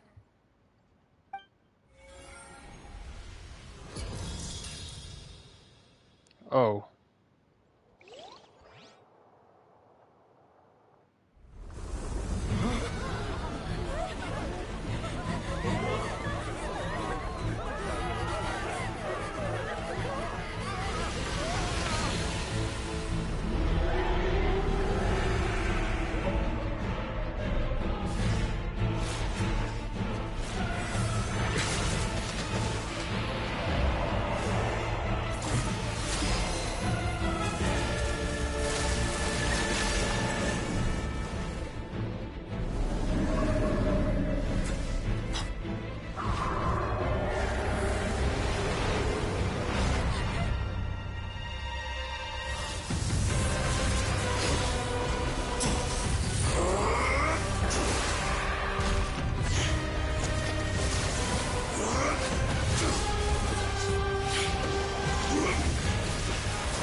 That was way too close!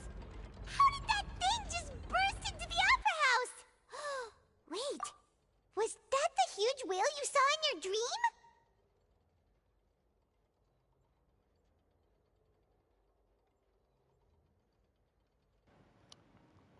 Sorry, I just need to save that.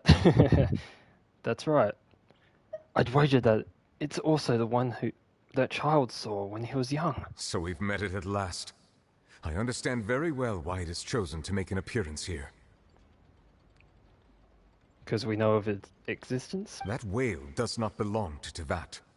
It is a monster that has traversed the stars, weeping all the while. It has been greedily consuming the energy from the planet's primordial sea, using it to grow. That is the main cause for the rising sea levels. And once it has finished consuming all of the energy contained within the sea, its next step will be... You said that when the Hydro Archon first created Fontanians out of Oceanids, she filled their blood vessels with primordial seawater. Precisely. That whale finds the blood of Fontanians nigh impossible to resist. Oh, jeez. Therefore, when it left the primordial sea, it decided to make its next stop a packed opera house full of food. Food in the form of Fontanians.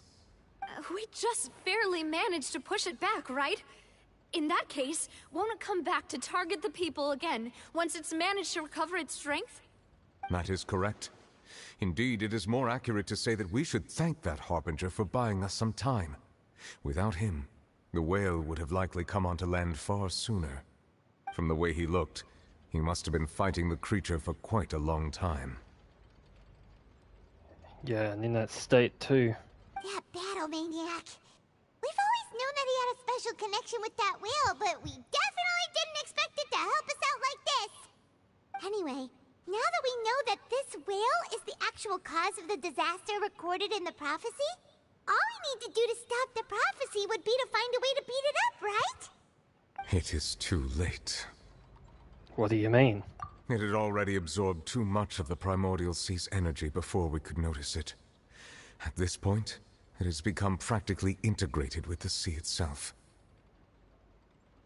Even if the entirety of Tevat were to be destroyed, it could still survive and swim off towards some other world. That's not something I will accept. We've already done everything we can, and we even found the true culprit. We've come so far. You can't just tell me that the last hurdle is some impossible foe. That's just not fair. Indeed. That's not how a grand performance should end. I'll fight it to the end. No matter what. So the prophecy will be fulfilled no matter what, huh?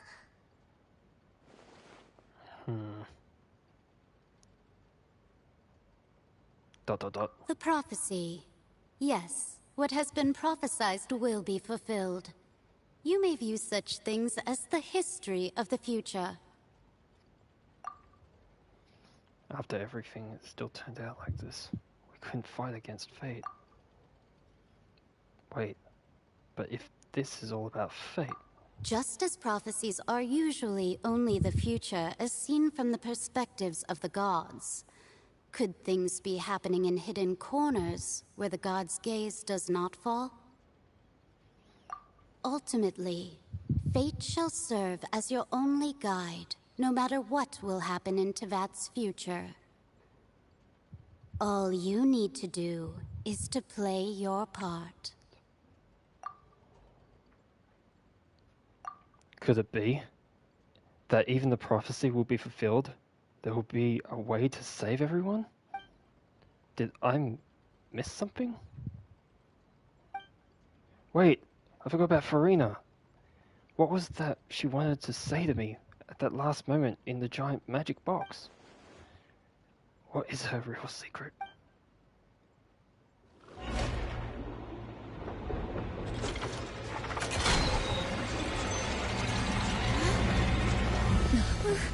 What's happening with the aura trees?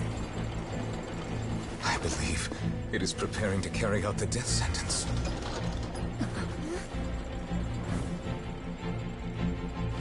Furina!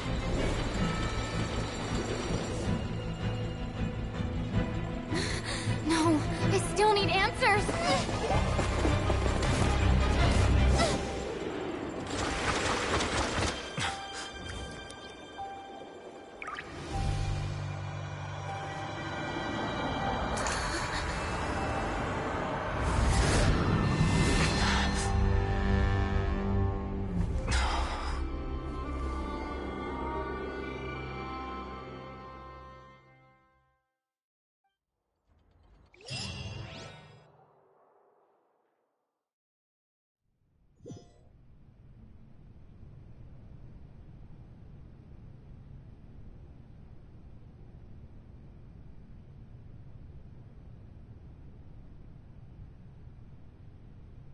You...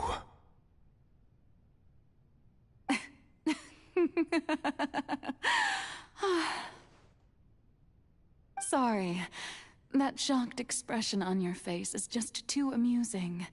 I couldn't help myself. You are not Furina. Who are you? Ah, the sweet sound of bewilderment. Marvelous. A sure sign that my attempt to deceive everyone was a resounding success. But to answer your question, I am Focalor. You know, the god. Focalor? Why did you deceive us?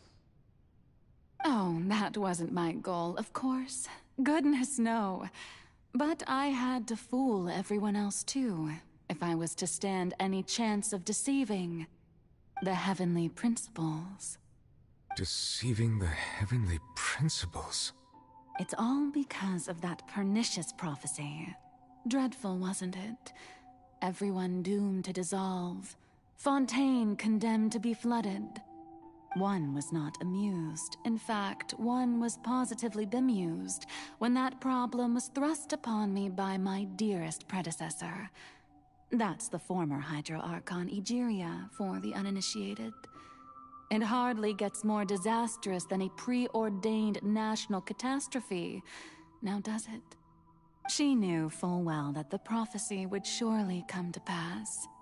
And as one of the seven, she also knew full well that one defies the heavenly principles at one's peril. So yes, as you have no doubt surmised, it was a rather impossible situation that I found myself in. I spent a terribly long time mulling it over, alone on the ocean floor. And I was almost growing barnacles by the time I finally realized there was only one possible solution to this confounding conundrum.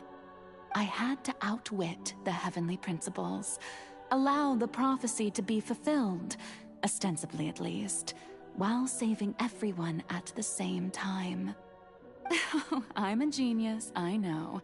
I can only assume that's why Egeria chose me as her successor. Although, looking back now, it was hardly the inheritance one dreams of. Between the task of saving the nation, the quotidian duties of the Hydro Archon, and not to mention the original sin of creating a new race of humans, I dare say she left me quite a colossal mess to clean up. But one can only play the hand one is dealt. I did not choose this, any more than I chose to be one of her Oceanid familiars.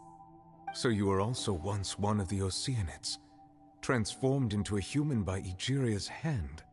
Yes, I was. I always dreamed of becoming human. And I still do, even now. In my eyes, to be human is to be part of the greatest opera ever known. After becoming a god, I separated my divinity from my body and spirit, leaving behind only a self that was as naive and bewildered as my past self on her first day as a human being. The me you see before you now is that divinity. And the human counterpart I left behind, I named Furina. She could feel joy, sorrow, and everything in between. She could be as vain and conceited, or as meek and vulnerable as she wished. Her strengths were of a kind only a human could possess, as were her shortcomings. But in my eyes, Furina's humanity was what made her perfect. She was perfectly human in every way.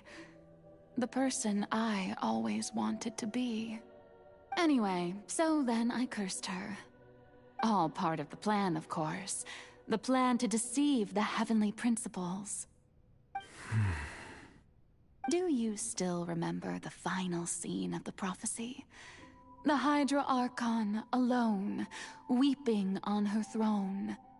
In order that the prophecy might appear fulfilled, I invited Furina to be an actress, to play the part of the Hydro Archon in the prophecy.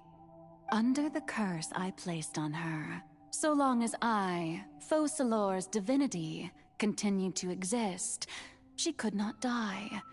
But nor was she free to live her life in the pursuit of happiness. Instead, she was forced to take the stage in the opera house, to embrace the role of leading lady, to forever play the part of the god from the prophecy, all to create a deceitful appearance of that prophecy coming to pass. I suppose now you probably understand why your court is called the Opera Epiclese. But Furina is only human, isn't she? Even though she has had a long life, her mind is no stronger than that of any other ordinary human being. I cannot begin to fathom what she has had to endure. It must have been torture for her. It has indeed.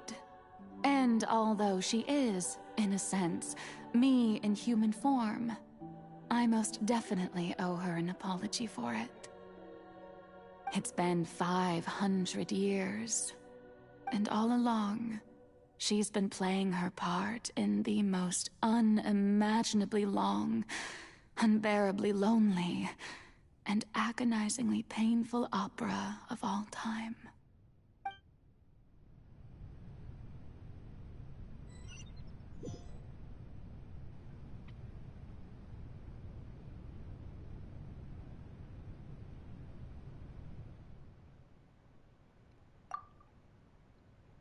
Damn. That's crazy. I came into contact with Furina's tears. If I remember correctly, tears often contain a being's strongest emotions. With sufficiently strong hydrosensitivity, I can form an emotional connection, just like I did with that Oceanid, at the Fountain of Lucine. Wait, Could this be Furina's inner world? Furina? What's she doing on stage? Wait a moment. That probably isn't Furina. That's likely a reflection of her inner self. If I can directly speak to that self, I might be able to easily get what I wanted to know. I came here for answers. Either way, this opportunity is not to be missed. Let me try talking to her.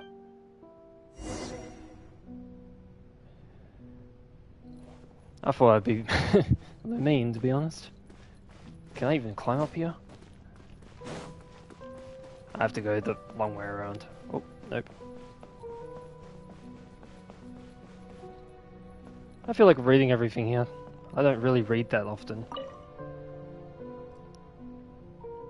Oh, who permitted you to come onto the stage? Now, I understand your admiration for my august self, but I must ask you to keep to the rules.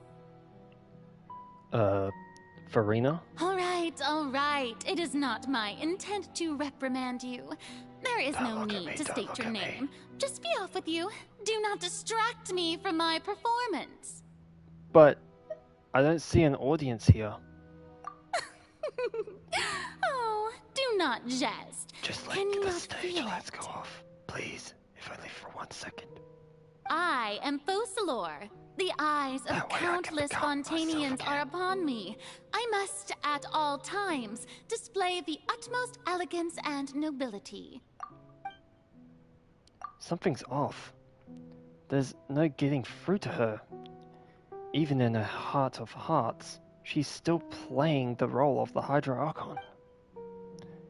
What sort of resolve must she have that even her inner self and subconscious would have such an impenetrable defense? I have to find a way.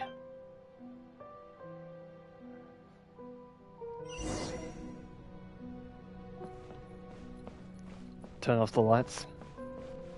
Dear audience, the performance is experiencing a technical difficulty, but worry not. The guards shall resolve it soon enough. Sure. Here you are. Bring it on. Hey, what gives? The audience is still watching me, you know. Guards? Wait, where are the guards? Guards!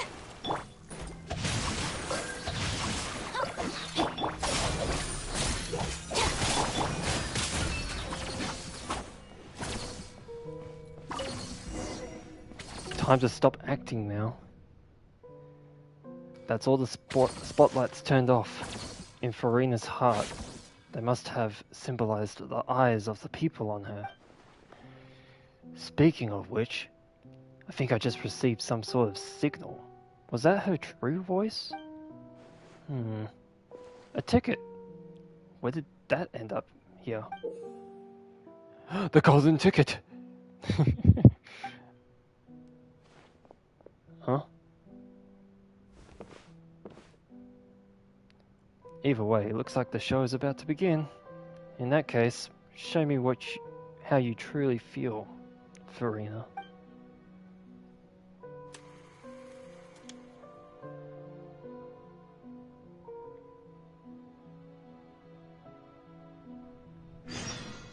Oh! I'm playing as Furina. Okay.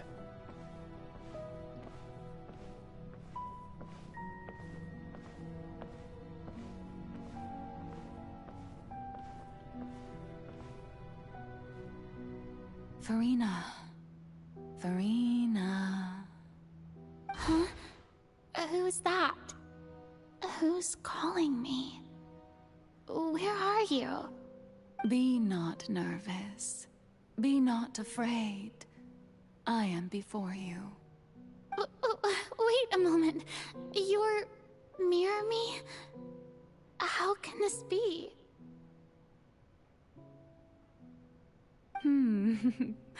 Mirror you, huh? You know what? That's not bad. Let's go with that. Mirror me. What do you wish to say? The prophecy. Have you heard of it? What prophecy? Wait. I know. I think. I don't know why, but it's in my head somehow. The people will all be dissolved into the waters, and only the Hydro Archon will remain, weeping on her throne. Only then will the sins of the people of Fontaine be washed away. Oh, very good. You know it well. What's going on? I can't seem to remember anything clearly. The only thing I know for sure is this prophecy. Will it really come to pass? Yes, it will. And that is why I've come to you. Disaster will come to Fontaine sooner or later. Things will develop just as the prophecy declared. There is no escaping it. But doesn't that mean everyone will die? I'm a Fontainian just like them. Will I dissolve too? Oh, don't worry. Magical meetings exist in this world precisely to give people a chance to turn things around. It is the reason why you met me today. I will tell you how to save everyone, but you may have to suffer somewhat. Oh, so there's still hope after all. Goodness, you frightened me. You spoke so much and with so much certainty. As for the suffering, well, I will admit that the first thing that came to mind was, why do I have to be the one to suffer? But if the prophecy will come true, I'll also die anyway, right? So if I've already met you as my magical meeting in this world, if there were scales, with all the people of Fontaine on one side, and my pain on the other, is it not obvious where the scales should tilt? You truly are the perfect human. My ideal. Notice how the eyes. Hers is on the right side, and Furina's is on the left. You turn Furina next to her. They're on different sides of the eyes. I suppose this would also be the justice that belongs to you. Huh? Don't worry, it's nothing. Listen well. Fontaine has just lost its Hydro Archon. I need you to play a role. That of the new Archon. Or it's just a mirror and I'm stupid. Play as a god? That's right. You must begin a never-ending masquerade. You must never let anyone suspect your identity. If you can keep it up, then I shall have my way of defying this prophecy. But should your identity be revealed, then all hope will be lost. But how will I do this? A human assuming the role of a god without being exposed. Don't worry. What you must do is not to turn yourself into a real god. You simply need to play the role of a god as humans imagine them to be. Being a human yourself, I'm sure you already know what such an entity would be like. Remember, your true challenge will not be pursuing divinity, but contending against humanity. I'm still not sure I understand, but I'll try. I'll try to do this. So, how long am I going to have to play this role? To accomplish this mission, you will have to stay on the stage for many, many years. You will endure and not grow old until your task ends. But I promise you, all will eventually end in a magnificent and dramatic trial, and everyone will be saved. A trial, huh? How exciting. I'll be looking forward to it.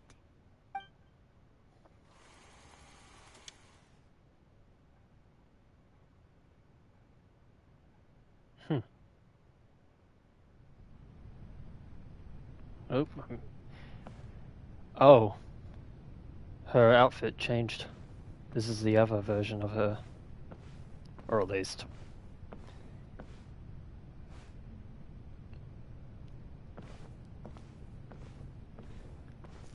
Why do I have to walk? Why am I so slow?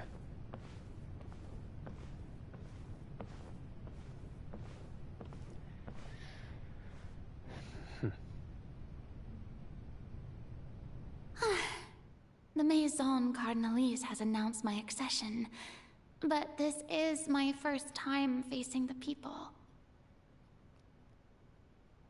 What should I say to most appear like a god? To be honest, I still don't know. Perhaps I should first try to act natural. I summon courage from wherever. Ladies and gentlemen, good evening, and welcome to the Opera Epiclese. I'm sure you've all heard about how I have taken on the role of Hydro Archon. Indeed, I am Furina de Fontaine, your new Archon. Appear earnest. In truth, I know little about becoming a nation's new god, but it will be my honor to guide you all. As the god Focalor, the god of justice, I shall do all within my power to lead you into an age of fairness and justice. Close politely. Once again, thank you all for coming. If you should have any questions or suggestions, please send them to the Maison Cardinalise. The future of Fontaine will require us to work together, after all. This should do it.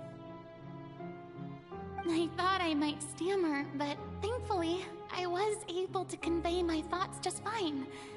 Okay, and next. That's the new Hydro Archon. Is this some kind of joke by the Maison? I would have thought that a being that surpasses humanity would be a bit more assertive. Hey, did you hear that? She even told us to send her suggestions there at the end. Shouldn't gods be all-powerful? She's being so modest. What's the difference between her and an ordinary person, then? If you ask me, perhaps the succession didn't actually happen. She might just be a Maison-back puppet. Wait, what's going on? Why is everyone suspecting me of being a fake? Oh, this is bad. If I get exposed here, there'll be no saving the people from the prophecy. Right. Mirmi said that I just need to play the role of a god as humans imagine them to be. Calm down, Furina. Think. What do the people want? How would they imagine a god to speak and act? Assertive, with a strong sense of presence. One who can dispel all doubt. That is the character I'm fated to play.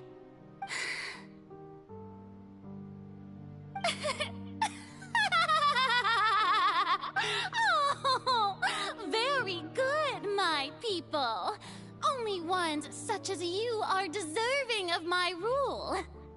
Now, I was wondering, if some weak puppet were to one day come onto the stage and claim ownership of this opera house, would the children of Fontaine follow them? Well, it seems that you would all see right through them.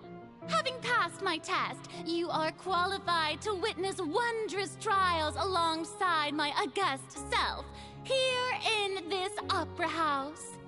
You may consider my previous act a door gift of sorts. I thought it was a debut that suited the atmosphere.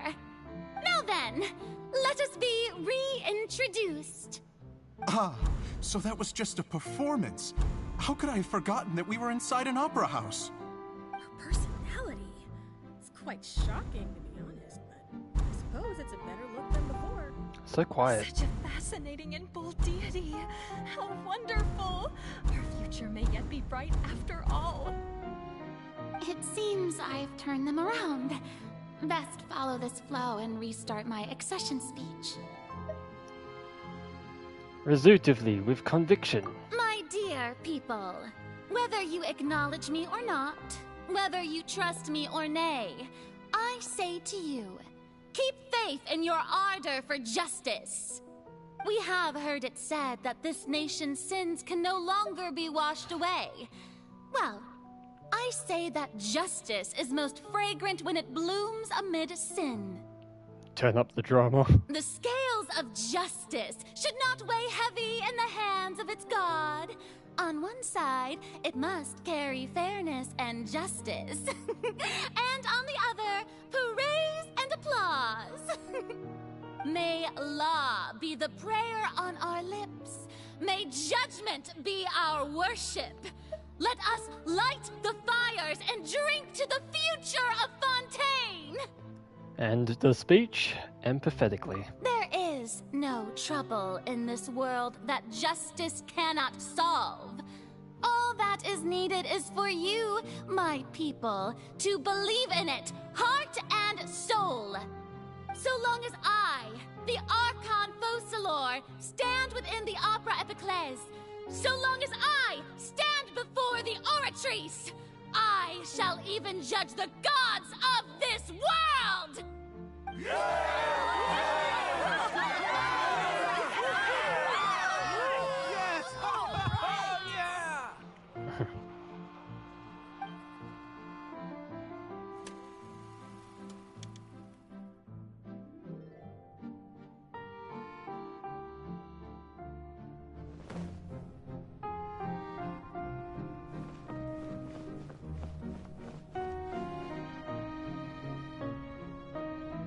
Lady Furina, here are today's case reports, as well as a summary of the follow-up for your perusal. Come now. Was I not just at the Opera House in person? Leave these kinds of things to Neuvillette. Besides, none of these trials were the one that I'm looking forward to the most. If I may be so impertinent, what kind of trial are you truly looking forward to? A magnificent, dramatic, and wondrous trial. A trial to end all things. How could you hope to understand?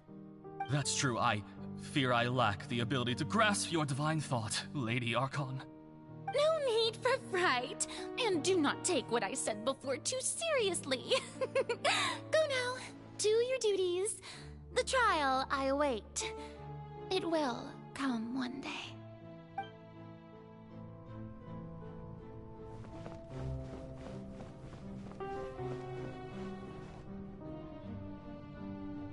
Lady Furina, I don't know what to say. Thank you for agreeing to see me. No need to thank me. Or rather, thank your own sense of perseverance instead. Long have you stood in line to meet me, have you not? Oh, I'm afraid that's just an inevitable consequence of my divine charm.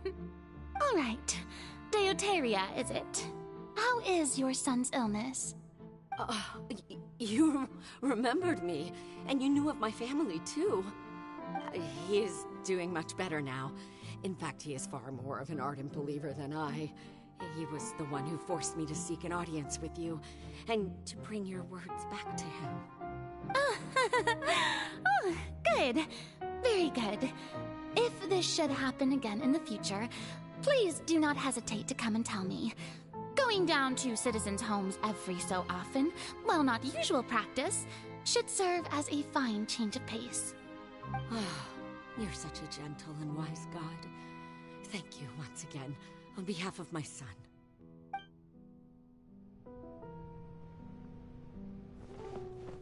Here, we witness Furina suffering from schizophrenia. Anyway.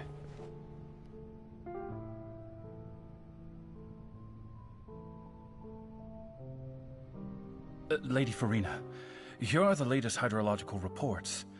As for the specific parameters you asked to take note of, I'm afraid things still don't look good. I see. It's as I thought then. As your god, I did already expect this, but I wanted to see how far your human wisdom would allow you to analyze it. All manner of signs indicate that the prophecy will still come to pass. Forget it. That's not something you need to worry about right now. Well, as I understand it, the Fontaine Research Institute is also trying to find a way to counter the rising water levels. Really? Have they found anything? I'm afraid that they haven't found any effective solution thus far. Oh, is that so? Well, no wonder. This issue has reached the realm of the gods, after all. Still, their spirit is praiseworthy.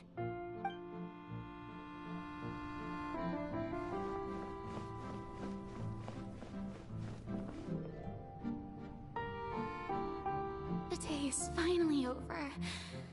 I haven't had a moment to breathe this whole time. But it's good to see that everything's getting on track. There are no longer any voices of suspicion. Maybe this is fine. I just need to keep going, and everyone will be saved. Alright, Furina, don't think too hard about this. You need rest. Tomorrow's a new day.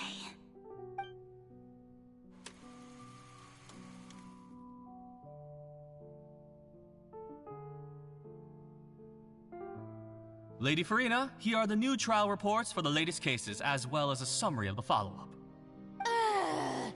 There'll be no need for that. I've seen them already. There's no need to go back over scenes I've witnessed in person before. Lady Furina, I've waited so long for this chance to see you in this manner. Indeed, my dear, loyal citizen. This joyous moment is an honor for us both. Lady Furina, we're detecting significant hydrological anomalies near Poisson.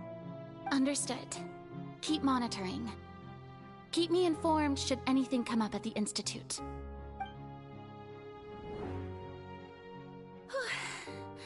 I don't think I let anything slip today. I must show the people that there is nothing to worry about. I just don't know when these days will end. I feel utterly exhausted. Best to rest early today, too.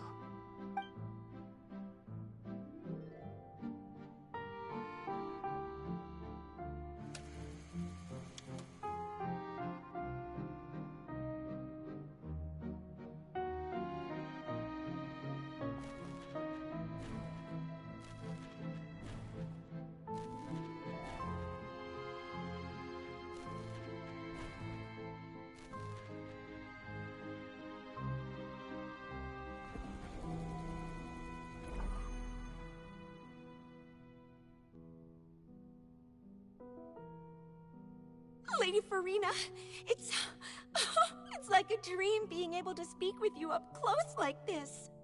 I've heard that the first member of our family who was honored to receive an audience with you was Madame Dioteria, almost 20 generations ago. And what a fine family yours is indeed. It brings me great joy to meet such a faithful believer. A descendant of a line most ardent. Surely you exaggerate, Lady Furina. My lady? What is it, good citizen? Oh, are you crying? Oh, really now? I didn't even notice. This must be the overflow of hydro from my person. Well, can't quite help being the god whose dominion is the waters, can I? No wonder. No wonder. A manifestation of your power, then. Oh, Archon, I am honored to have witnessed it. Honored indeed.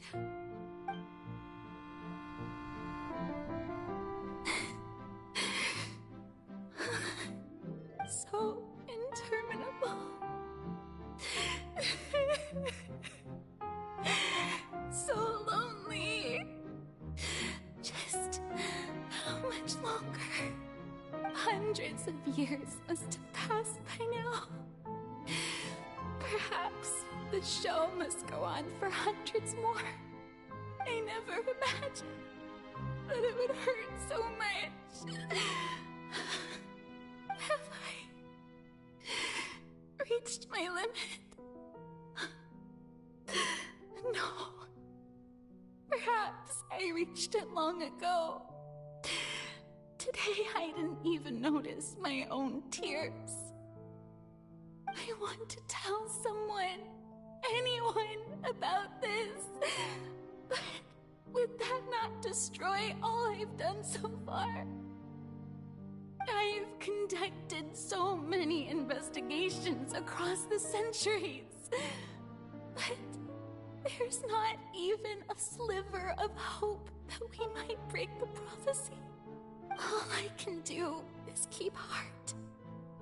I must maintain this act. It is the only way to save Fontaine.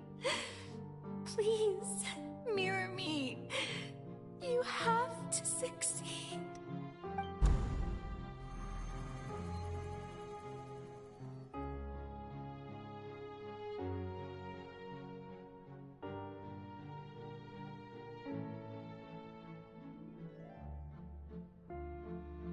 Furina, you don't have to shoulder this burden alone. Although I don't know what you might be keeping from everyone, your people are more than willing to share your burden with you.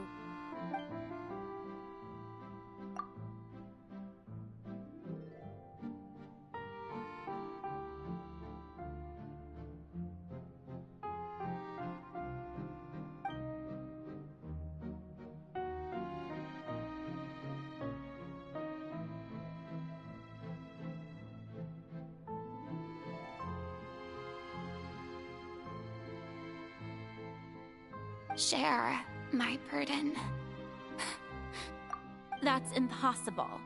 It was fated right from the start that this would be my duty alone. But even if your burden doesn't need to be shared, you can still choose to confide in someone. Just share it with me. I'm what you'd call a witness. A witness? Yes, I've heard that you came to Tevat from beyond the stars, yes. In other words, you never belonged here. And if Tevat is, in its entirety, a show on a stage, then you're just a spectator, aren't you? If that's the case... She's right. I could confide in her, couldn't I? But if things don't play out as expected, the people of Fontaine will be the ones to pay the price. No, Furina, you shouldn't be selfish. But what if it's really all right? Furina, you've worked so hard for so long. Surely it would be okay to put yourself first for once. Just this once. Is it such an outrageous thing to do anyway? To find someone in whom you can confide your frustrations and sorrows? Surely it could not hurt. If you let this opportunity slip through your fingers, it might never come by again. Think about it long and hard.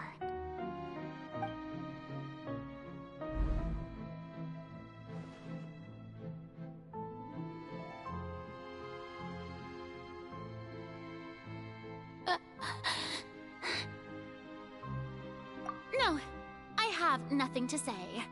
I am Furina, the Archon of Fontaine.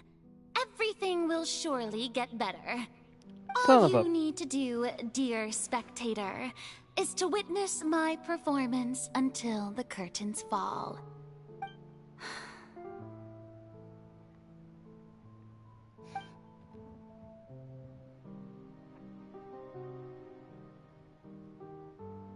Fine.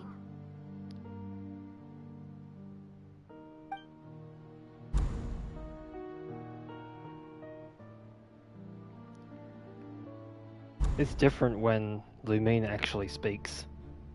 Or Ether, for those that picked him. So even Furina doesn't know the truth?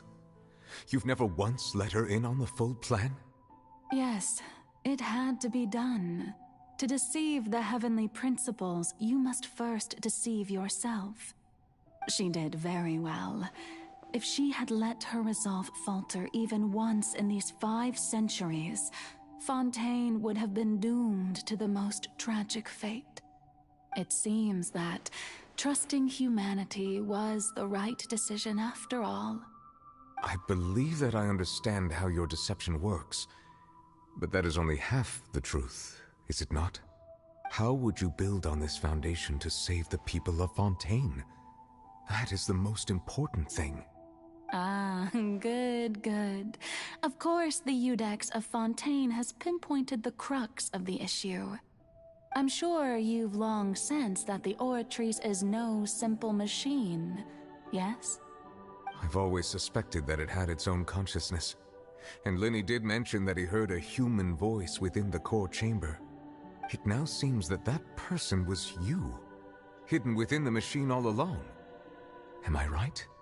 And then I became one with the Oratrice, taking Fontaine's gnosis with me. Yes, it would seem so, wouldn't it? Alas, your understanding of this device still lacks sufficient depth. In truth, it is no enactor of justice. It is, in fact, a device created to kill the god of justice. I beg your pardon? Oh, you have it. And to be more precise, not only will the Oratrice take down the god of justice, it will also take down the divine throne upon which she has been placed. I mean, did you think I would be the sort to enjoy peaceful repose while Furina suffered? My work over these last 500 years has been to constantly accumulate indemnitium within the Oratrice. But really, some have already discovered that only a small fraction of the energy generated by the device was ever used to provide power to Fontaine.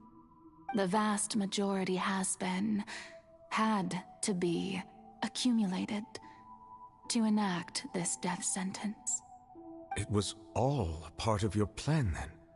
Both the trial and the sentence? Indeed. This power, accrued over 5 centuries, could have sustained Fontainians for millennia, had it only been used for that purpose. Almost all of it has now been stored within the Oratrice. But only power of this magnitude could hope to destroy the Hydro Archon's divine throne, shaking the rules established by Celestia, and breaking through the institution that is the Seven. So the Oratrice's call for death was for neither Furina nor Focalor, but for the Hydro Archon. The destruction of that divine throne. If I do not misunderstand your intent, you must be... Returning what's rightfully yours to you, of course. In other words, this was all done to return the authority of the Hydro Archon to the Hydro Dragon of this planet. But...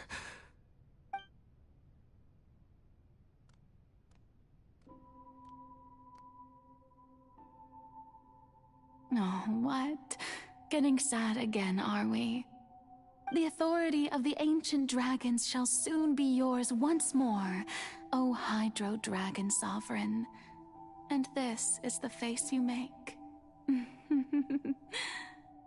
All you've done throughout the years is just so you can sacrifice yourself at the very end. I've I've never quite seen it that way, you know. Even now, I'm quite pleased at how well my deception worked.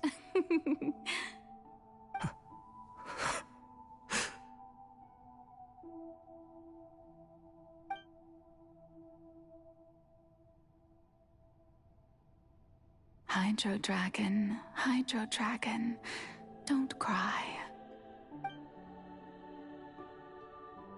I must say, had it been within my rights, I would have loved to judge the heavenly principles themselves. Were they not guilty of essentially the same crime? Egeria stole the power of the primordial sea, and the heavenly principles stole the power you ancient dragons possessed.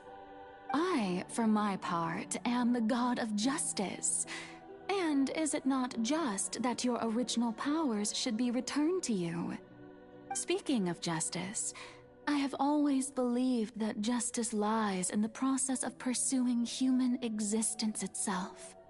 So, if the theft of the primordial sea's might was Fontaine's original sin, then, leaving matters of procedural right and wrong aside, the descent of the Fontanians as humans and their right to exist in this world would be Fontaine's original justice. In other words, existence was Egeria's justice, and to me, justice is the continuation of that existence. Defying the prophecy and ensuring that Fontaine's people shall live on, that should be the justice enthroned over all others. At this point, we, whether it be myself or all other Fontanians, have shouldered the burden of this sin for far too long. Iudex Neuvillette, the highest judge in our land, when you regain your full power as an elemental sovereign, what verdict shall you pass upon us? So when I was invited to the court of Fontaine to serve as Iudex, I see now that that was your idea too. At last, I now understand the true purpose behind this position. In the beginning, I was uninterested in human existence. But these 5 centuries of living alongside them have gradually brought about mutual understanding between us. And I have even attempted to feel as they feel. You are a devious one, Focalors. Things being as they are, surely you know that I could never declare them to be guilty.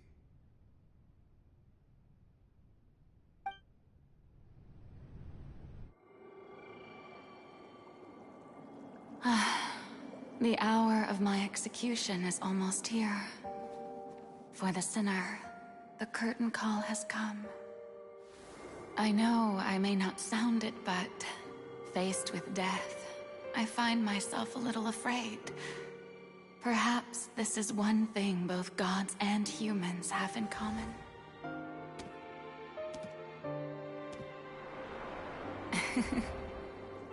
Farewell, Neuvillette. I hope you've enjoyed the part you played these 500 years.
Iudex Nuvelet, hereby declare, people of Fontaine, your sins are forgiven.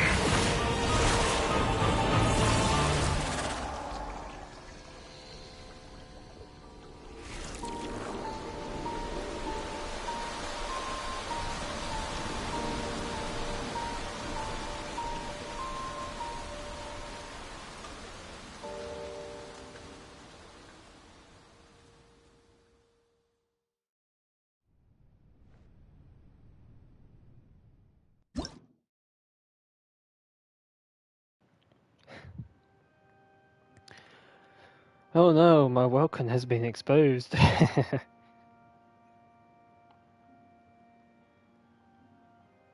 Damn.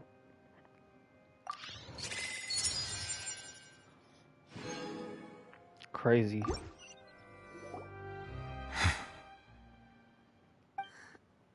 What just happened? Has the death sentence been carried out? Was that bright light some sort of misdirection? I have a feeling that something huge just happened. But since we're all still alive and haven't been dissolved, I assume whatever happened was good for us. It's time to end this. We must mete out punishment to that beast. But didn't you say just a moment ago that it can't be defeated? I have gained the strength sufficient to deal with it. Through certain means, I now have the ability to separate the power of the Primordial Sea from that creature. We should seize the opportunity to pursue our quarry. You obtained power just now? Traveler, now that the oratories can no longer function, I require an executor to help me mete out justice. You mean... The root of the calamities befalling Fontaine. The beast that enacts the prophecy. Its name is the all-devouring narwhal. Come with me, traveler. The hour of execution has come.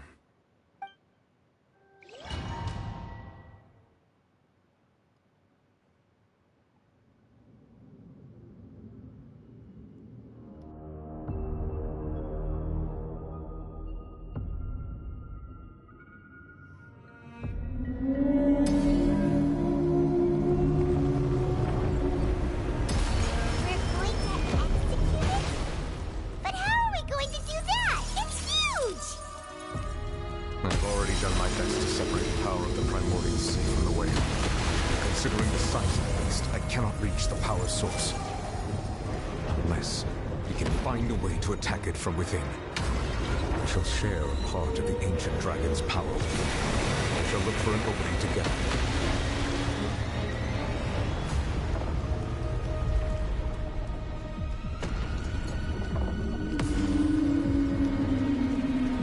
Kind of cool, eh? I'm just waiting for a sorrow chance. Turning into hostility.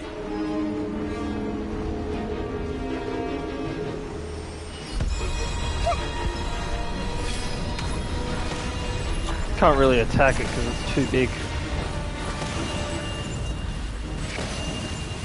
Damn. Oh, I can destroy this though. No, my sword! The all-devouring narwhal cannot resist its instinct to devour. Continue to trigger its hostility. Present itself. Oh my god, look how fast I am.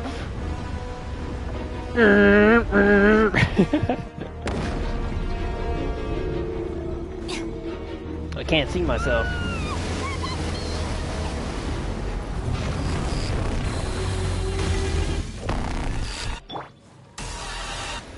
What's that hole-looking thingy over there? It looks really scary. Oh. Rain outlines your fate.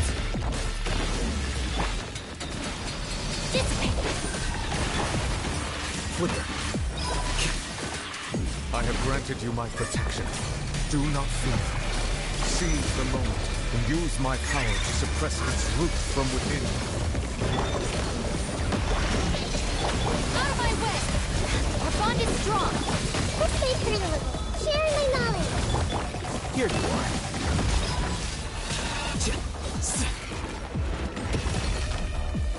Oh, okay.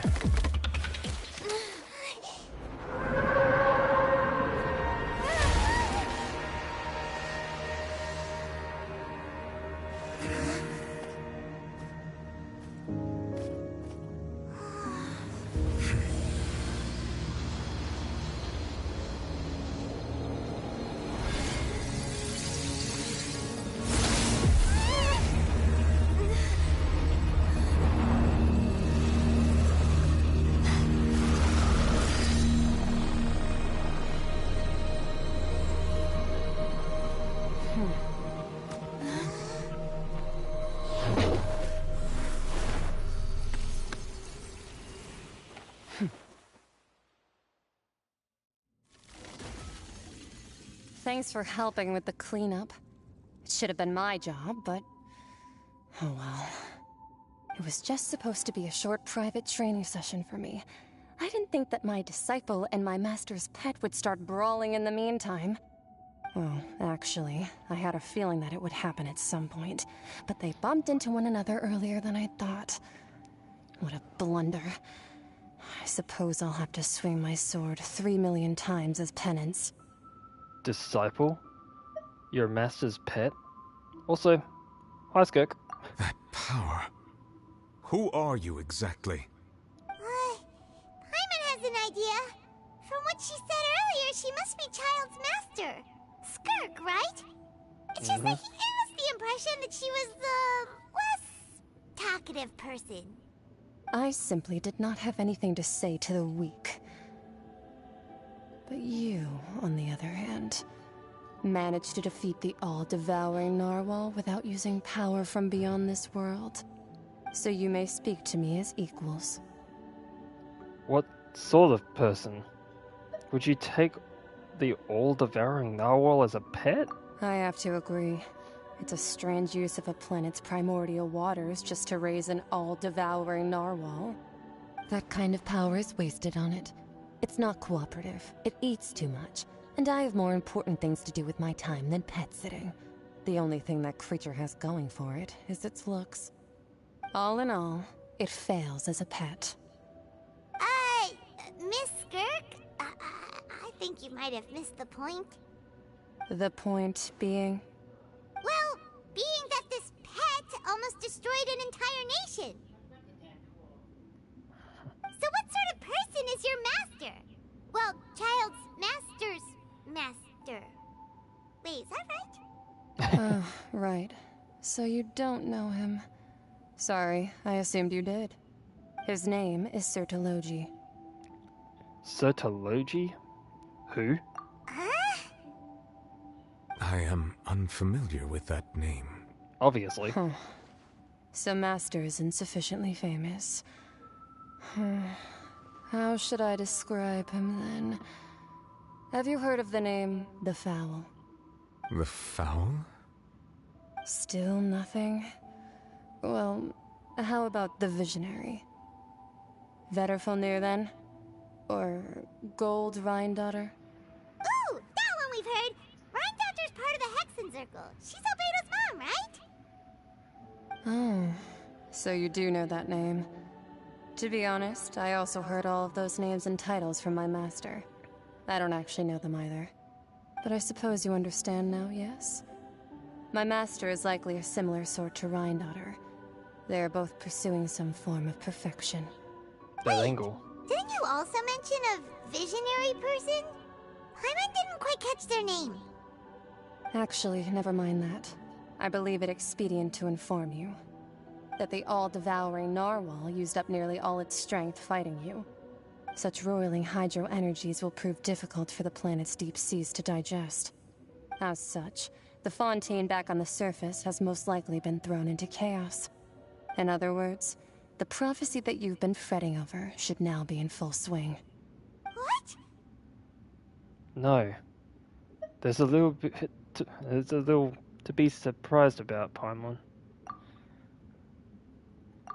It is natural after all. The prophecy will surely come true.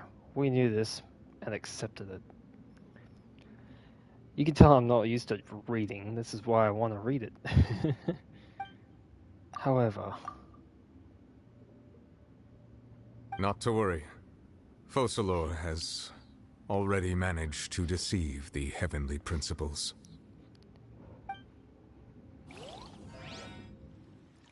In the end, the people will all be dissolved into the waters, and only Furina will remain, weeping on her throne.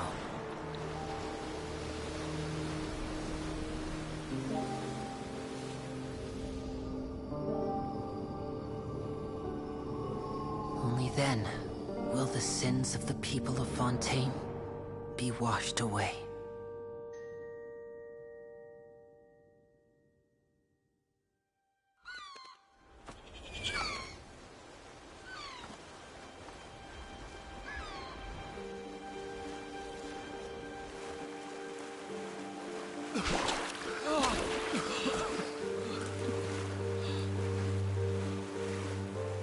Hey! Help! Over here!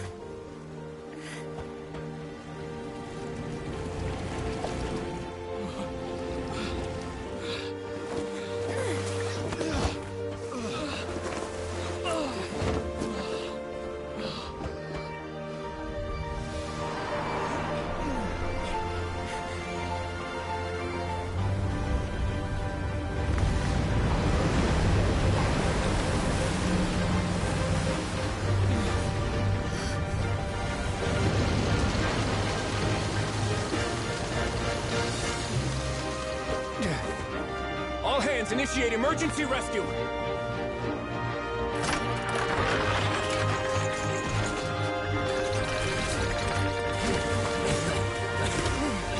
Hurry!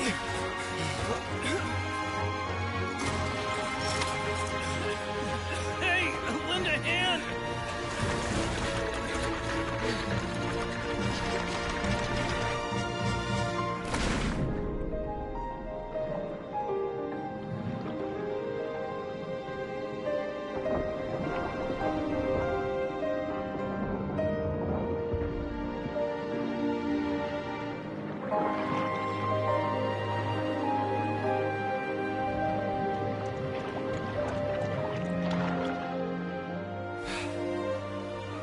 Look! The water's receding!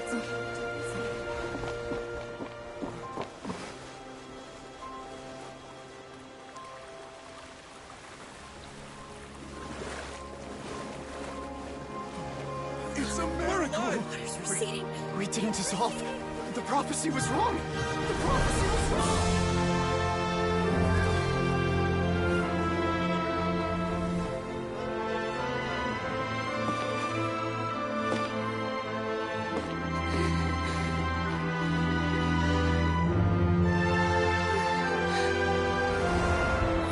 Are you alright?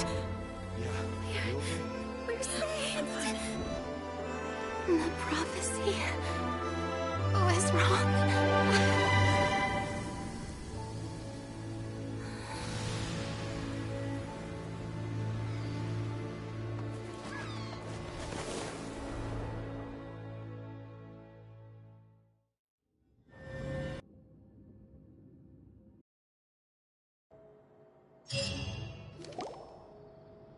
The soil renewed.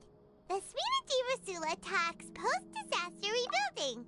I recently visited Poisson to meet with Miss Navia, spokesperson of the Spina di Rosula, and we spoke about Poisson's present and future.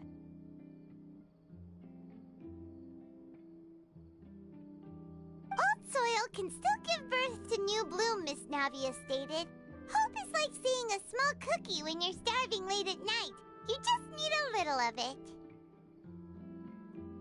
Skyship Winglet, lunar brain of the Fontaine Research Institute. The various disputes that have arisen on account of Mr. Edwin have suddenly become a shield over the Institute, with Jurier turning out to be a once overlooked hidden gem. People always call the first researcher mad, but few know what to call the second. And should that latter person achieve a miracle, they would find it all the harder to find a word with which to classify him and his team. Wow! Paimon barely recognizes the people in the reports. Are those really Jurier and Navia? They sound like real big shots. They might have been real big shots from the start. We just didn't meet them in that capacity. What do you think? Pretty enthralling, huh? The Steambird's idea was pretty simple. With the disaster just having passed, we would print a free edition packed to the margins with good news to calm people down. The value for these big scoops lies in their inevitable follow-ups. We'll publish further reports and go into the stories behind those people. Edwin's assistant, Jurier, created a true flying ship, while Navia is leading people in the reconstruction of their home. I'm sure that these stories could draw even your well-traveled eye. The articles do make me curious about how things will play out. I'm curious too! Wait a minute. Didn't we watch everything happen from start to finish? What's there to be curious about? And that's exactly why I'd like you to come conduct interviews with me. You're the best incubators of news, if you haven't noticed. And also, with you around, I'm sure I'll get to see that Duke. Are you sure? Hasn't he turned you down several times already? Oh, this time will be different. Come on, let's head to Poisson first, and then make a trip to the fortress. There are some things you'll only know when you get there.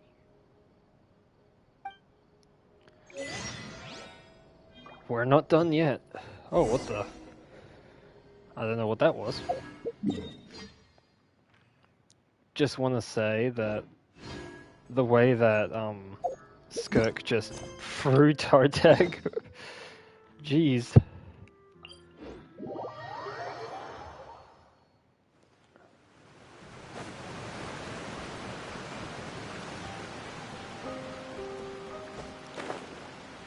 Let's skip it and just go straight this way.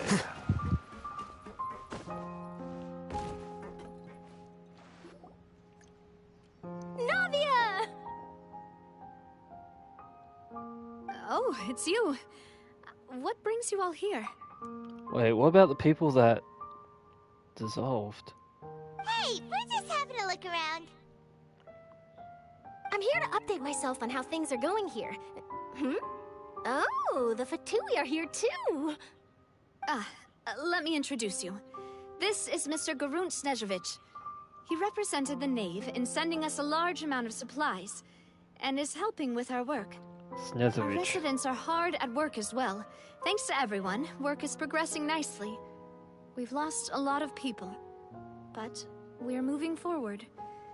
That will have to be enough. Hello, Miss Charlotte. I'm a big fan of yours. I especially like that article you wrote last year about Fontaine's stray cats. But if you don't mind, could you not emphasize our role too much in your report? It's not charity we're doing here. We just happen to share the same interests as the Spina. I get where you're coming from. I'll keep it as simple as possible. Or would you be willing to feature as friendly neighbors? That would be fine. Thanks. Oh, you're back too. How are things? We finished laying down the construction materials.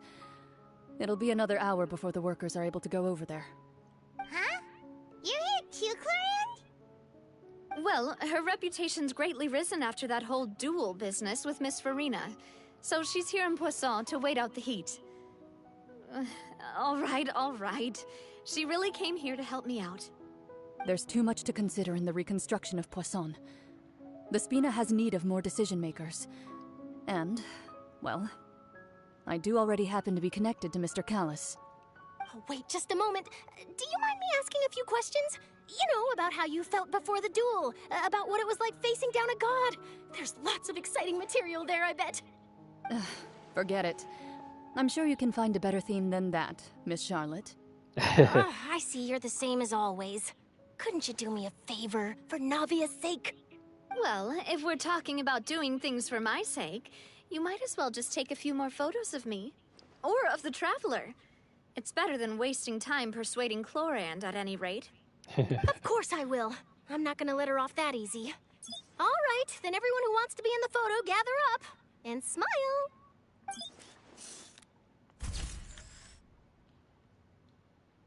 How did it go? Was it a good shot? Did Paimon look cute in it?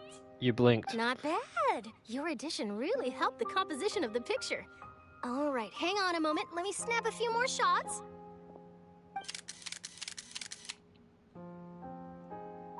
All right, that should do it. I'll be back here later anyway, so let's call it a day. You're very quick. Speed is of the essence when it comes to the news, and freshness is the key. Also, not to brag, but I'm pretty good at building connections. Who knows? I might eventually get that interview with you after all, Miss Clarand.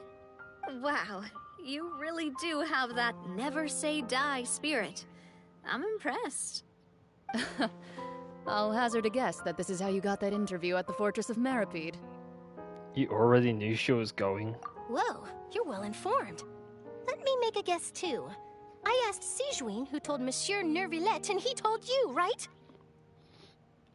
That's a very complete information chain. In truth, all Monsieur Nervillette asked me was, when did the Fortress become so friendly towards the media? I told him that it was best not to speak too soon. There's no guarantee that Ridesley will make a personal appearance. You're right. I've got to treasure every moment I have with them. In which case, I'll be making a move first. Stay safe now. And tell me if you hear anything interesting. I'll treat you to afternoon tea in exchange.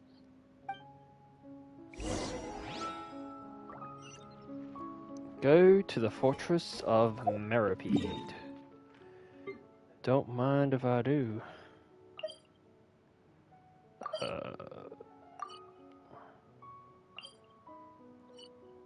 No, I can't teleport there.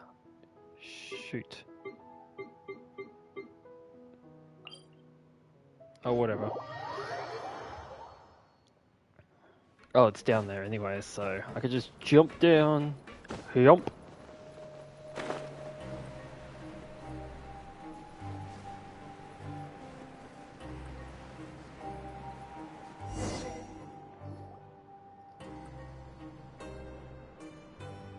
Wow, guess we're here again, huh? There's a real nostalgic feeling to this place. Looks like you've been missing us. Dude! Did you come all the way to the entrance to greet us? Of course. I'm here to welcome you and our dear Miss Charlotte, whom our good head nurse recommended to me. It's an honor to finally meet the much-rumored Duke. Thank you for consenting to my visit to the fortress, sir. No need to thank me. But that said, I shouldn't be the focus of your interview. I trust you recall our agreement? Of course, of course. His hand looked weird. All right then, this way.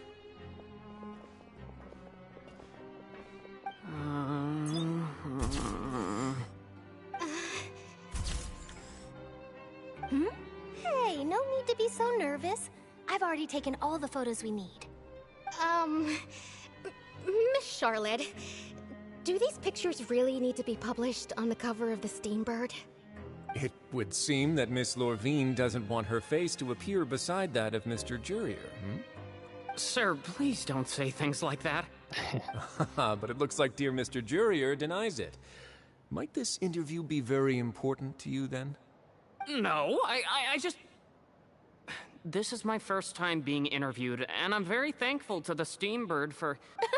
Now, I might not look it, but I actually did meet Mr. Edwin once. And I'll be honest, I enjoyed chatting with you more. You've definitely got more of that genius vibe going on. The boat that brought about a miracle, the ark that saved the people. Why, you recreated a myth back there, like an emissary of legend. Still, if I might ask, where's that flying ship now? Huh! Looks like Charlotte's trying to get herself another exclusive scoop. I have to apologize, but that ship is presently in the bowels of our factory. I'm afraid it won't be easy for you to get a shot of it. Really? Well, then in that case, could I have an interview with you to make up for that loss?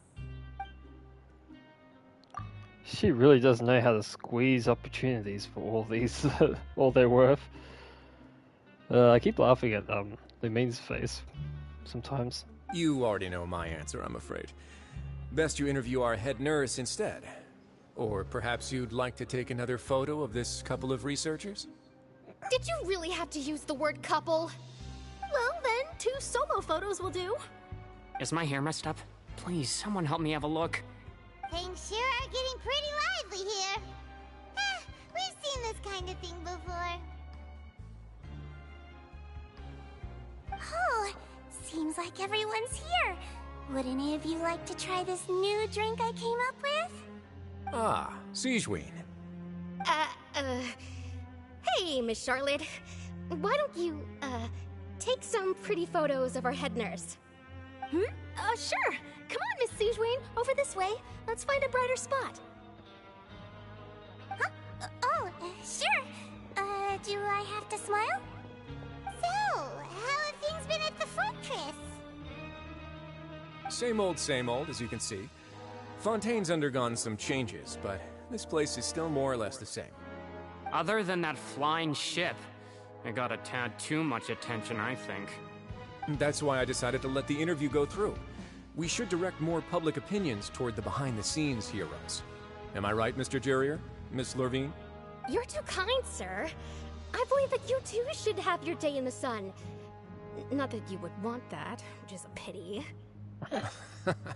I'll just leave the spotlight to you two.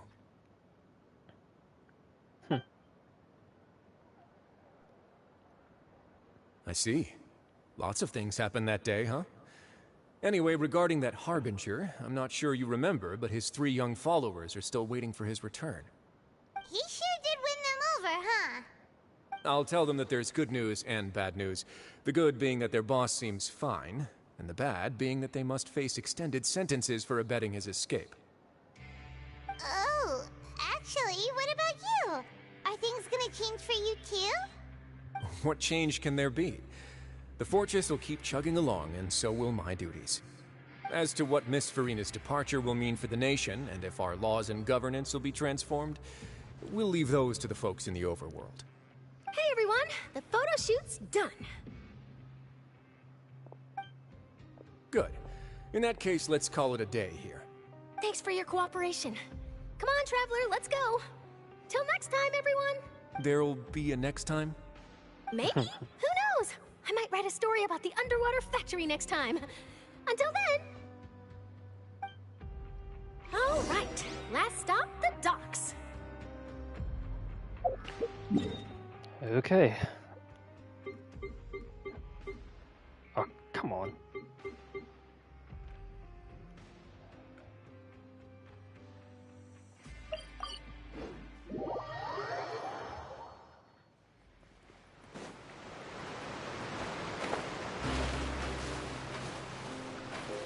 Let's just...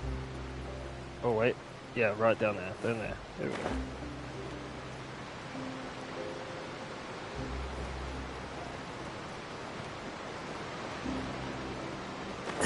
This isn't the end of Fontaine though. There's still the second weekly boss to be revealed. Don't know who it will be or what it will be, but it'll be exciting.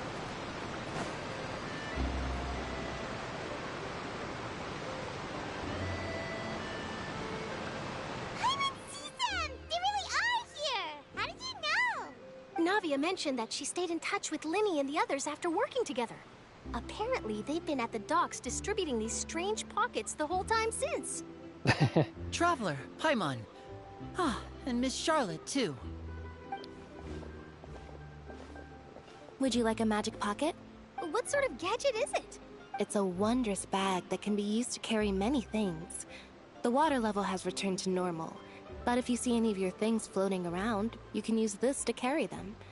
Or you could trick a friend into doing it for you. Trick a friend? I wonder which of my friends would fall for that. There's the face again. You could just make a friend like Fremine here. Isn't that right, Fremine? Is this what you meant by, I'll help you make some more friends? To be honest, that sounds pretty sweet. Could I have your contact, please? Sure. Please, write down my address. Lucky. You sure are working hard to help Fremine socialize. He was the one who proposed doing this. He even wants to assist in our magic shows. Sounds like that would suit him. Yes, I was planning to first introduce Pear as an assistant, and later Fremine himself. In the future, I think we can leave underwater escape magic to him too. That said, would anyone want to see a diver escape underwater? Oh, it'll work out. Every journey begins with the first step. He'll become a part of our show eventually. Lynette, could you come over? Miss Charlotte says she wants to take a picture of us. Got it. My, that Charlotte is rather perceptive. She got rid of everyone the moment she realized I had something to say to you. So, how have things been, Traveler? I'm doing alright. Father says that you did a great deal during the latest events. She's very grateful for your contributions to Fontaine. That's alright. We were more than happy to help. So, what's she doing now? Oh, I guess you haven't heard. Well, after Lady Furina left, Father and Monsieur Neuvillette opened negotiations, during which he gave Fontaine's gnosis to her as a diplomatic gift. Of course. A diplomatic gift? A gnosis?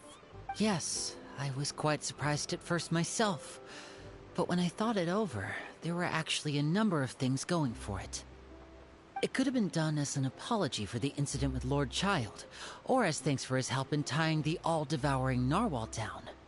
Furthermore, Father did also lend significant aid to Fontaine and Poisson. Well, that's true, but this is a gnosis we're talking about.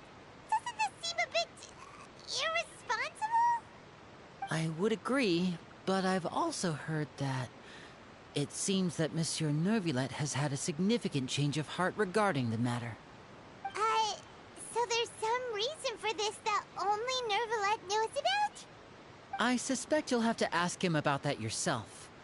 Ah, yes, speaking of which, I did see him strolling around the entrance to the Fortress of Meripede a while back. Isn't he real busy and stuff? Paimon didn't think he'd have the time for that. But back to the topic. The gnosis was given to the knave, right? What about Child?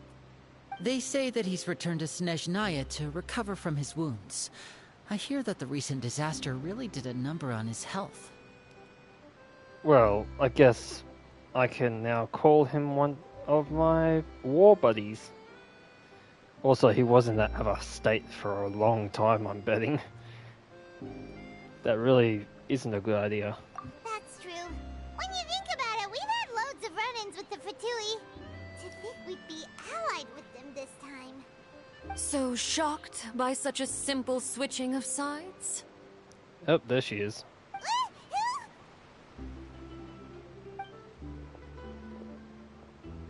Who do you mean, Father. who? Well, what do you know? Come to the docks to see how my children are doing and meet the Traveler by chance. Please do not pay my accomplishments in Fontaine too much mind. I would have done them regardless. Are you going to take the gnosis back to Snezhnaya? That is our duty as harbingers, yes. Don't be too preoccupied with sides. The goal of the Fatui concerns not a single place or person, but the entire world. With such a grand goal in mind, it is inevitable that we must wear many masks. Switching my masks is something I've always done. Will you keep to your position? Well, that depends on many things. No one truly knows what the future holds. What good is honesty if you can't rely on it forever? As for you, I very much look forward to our next collaboration. Good things cannot be achieved alone, and you've proved yourselves to be great partners. Actually, I just remembered something. Please help us deliver this. A vision? All right. I'll remember to return it. Thank you for keeping it safe for him this entire time. And that's a wrap for me. Huh? You're... Greetings, Miss Journalist. Hello. If I'm not mistaken, there are diplomatic channels I'll need to report to take a photo of you. That is correct. so forgive me, but I will not be able to serve as a subject in your article. However, feel free to write as much as you'd like about our dear magicians and our upcoming rookie talent. I will. The sea breeze is quite pleasant. I shall continue my walk while the weather remains so agreeable. Farewell. Farewell, Father. Oh, she has such an intimidating presence. I didn't even dare to take a picture. Thankfully, I've already wrapped up all my pre-scheduled interviews. Thank you all. This'll be more than enough for me to write about, I'm sure. Don't be too nervous. Why don't you take a magic pocket before you go? Here, Traveler, Paimon, you take one too. To move things about? That's right. Funny. I was giving out magic pockets when we first met too. And what do you know? I'm doing the exact same thing right now. So many things have happened, but the pockets are still the pockets. I guess this must be life. We will all follow our own paths, and serendipity will lead you to your fated friends. All right then. We'll be handing out pockets in some other districts later, so we'll get going now. Have a good day, you two. Well, guess we said Charlotte, huh? Shall we go see what Neverlette's doing? As long as he's not so busy that he doesn't have time to chat anyway. God, that... I know we're around a big frickin', you know,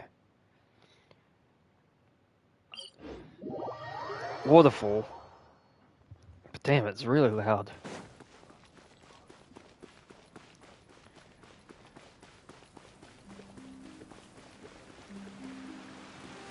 Man, I wish I streamed the rest of the stuff, you know? I'm just gonna do this for a second. Alright. And that's done. Until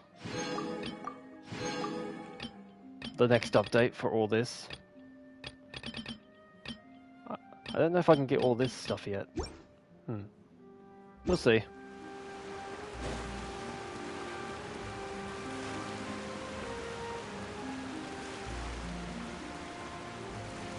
Wish they gave more intertwined fates. The entrance to the fortress! Ooh, he really is there! Oh. Camera angles.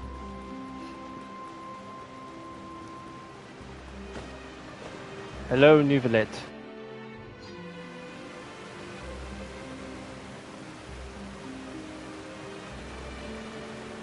So, you really are here, Neverlet! Paimon didn't think you were going to have free time this hour of the day.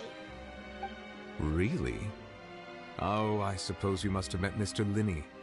He took the time to greet me earlier when he passed this way. In any case, you came at a good time. I was just considering reaching out to you to set up a meeting, so I may explain some things that I haven't had the time to before. Aw, Paimon's glad that you remembered. Thank you for keeping us on your mind, what with you being busy and all. Alright, let's have it then. How was Fontaine actually saved? The whole business is still quite the mystery to us. It is strange how words can often leave a bitter taste in the mouth when it finally comes time to say them out loud.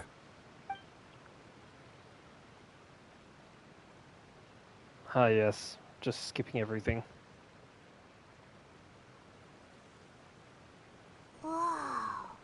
So that's what happened? I only saw Furina's part myself.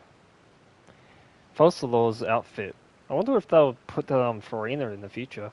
Fossilor destroyed the divine throne of the Hydro Archon and restored your power to you, transforming you into a fully fledged elemental dragon sovereign. But Paimon still doesn't quite get what you did to save the Fontainians from dissolving. For me, the authority of the ancient dragons refers to absolute control over the hydro element. Fontainians were incomplete humans born of Egeria's use of the power of the primordial sea, with constitutions similar to that of mimics. But so long as those primordial energies remain within them, I could use the ancient dragon's authority to grant them true blood, after the fashion in which life was first brought into being on this planet. In other words, when I gave my verdict, Fontanians became true humans, and thus would naturally no longer be dissolved by water from the primordial sea. Focalor must have counted on you to make that decision as well. Your verdict was the key to making the prophecy appear to have come true while saving everyone. Making it look false. You could say that it was at that moment that the Fontanians were finally truly born. Yeah, and in a manner of speaking, Focalor finally managed to fulfill the original Hydro Archon's wish to turn Oceanids into real people too! It seems from your expressions that you still have more things you wish to ask.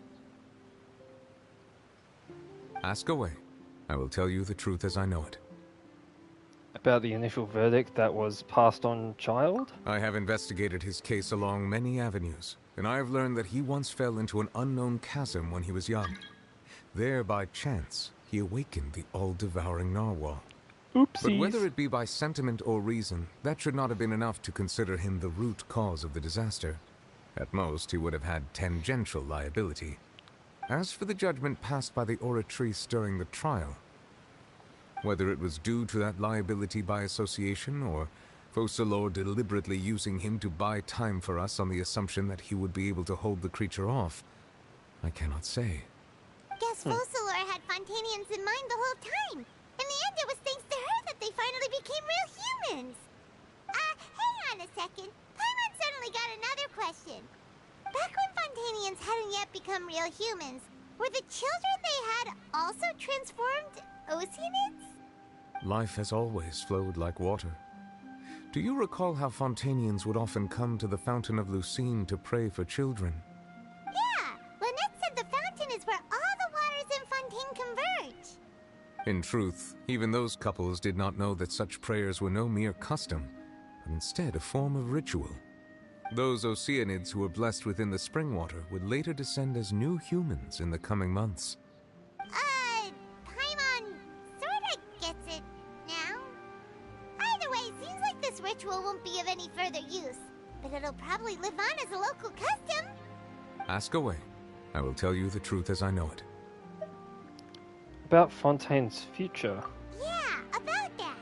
Risley said Furina has already left. What's that all about? Ah, Lady Furina.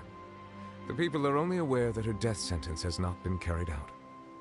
She abdicated the post of Hydro Archon and left affairs related to that title to me, before leaving the Opera House. I related Focalor's words to her faithfully and completely. After hearing them, she seemed neither saddened nor comforted. She simply said that she was tired and needed to rest. Having said that, she then packed her things and moved out of the Opera House, not unlike how an ordinary person might.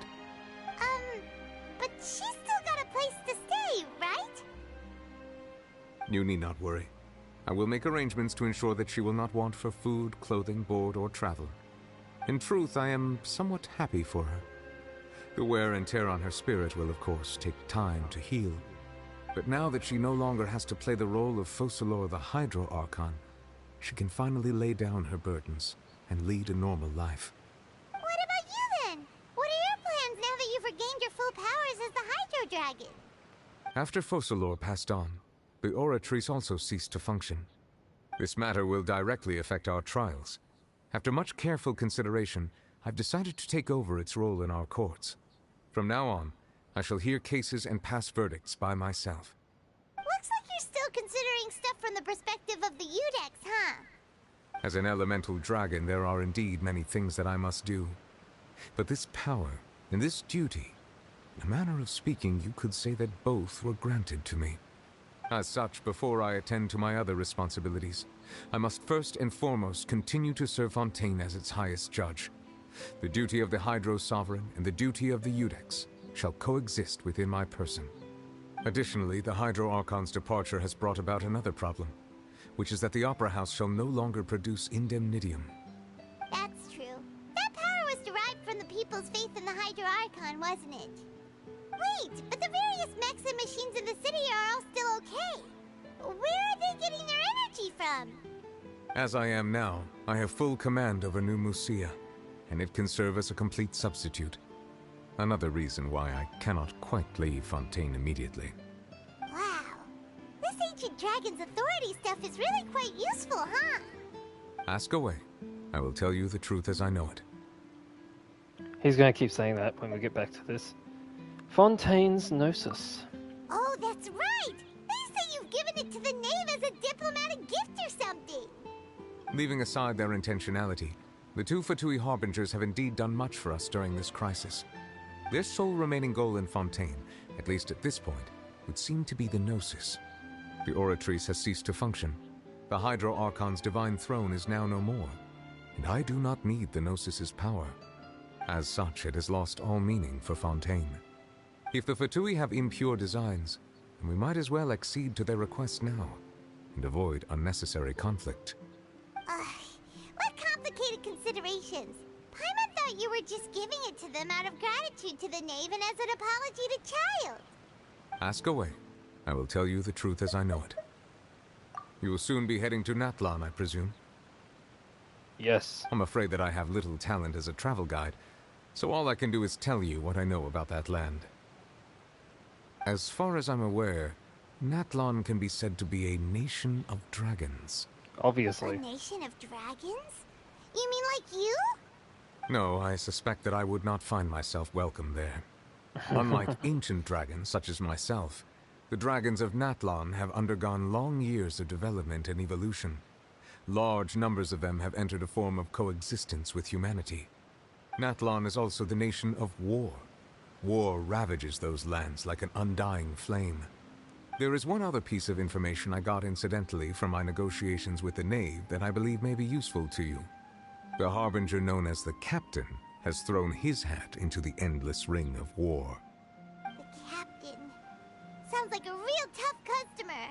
Seriously, everywhere you look, there's a Fatui Harbinger doing their thing. I suggest that you fully prepare yourself before going to Natlan. In the meantime, Fontaine's doors will always be open to you. Ask away. I will tell you the truth as I know it. I have no more questions. Hang on a sec. Paimon's still got a question about the Gnosis. When we spoke to Linny earlier, he mentioned that your attitude towards giving away the Gnosis had clearly changed. We guessed that there might be some reason for it that only you were aware of. No wonder the House of the Hearth is the Fatui's intelligence division. They are certainly sharp. So regarding this specific issue, I was just getting ready to share something with you. What is it? In truth, I exchanged some further words with that lady named Skirk after sending you two back to the surface. It went something like this. More Skirk. Here we go.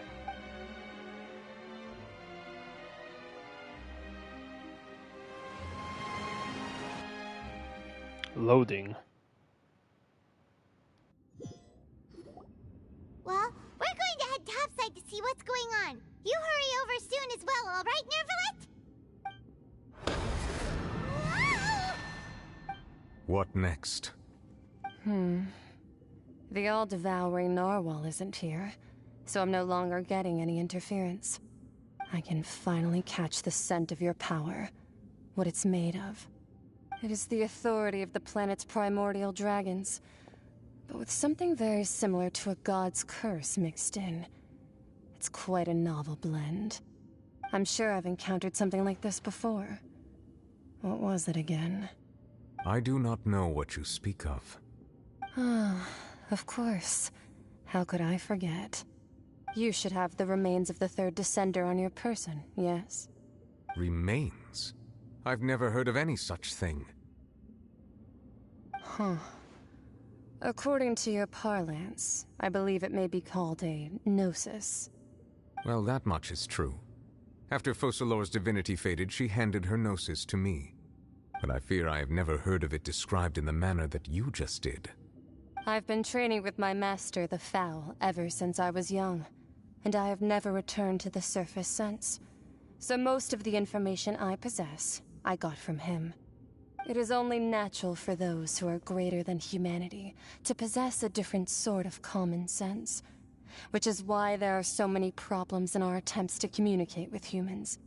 Regardless, you should probably get rid of objects of misfortune to prevent any disasters from befalling you.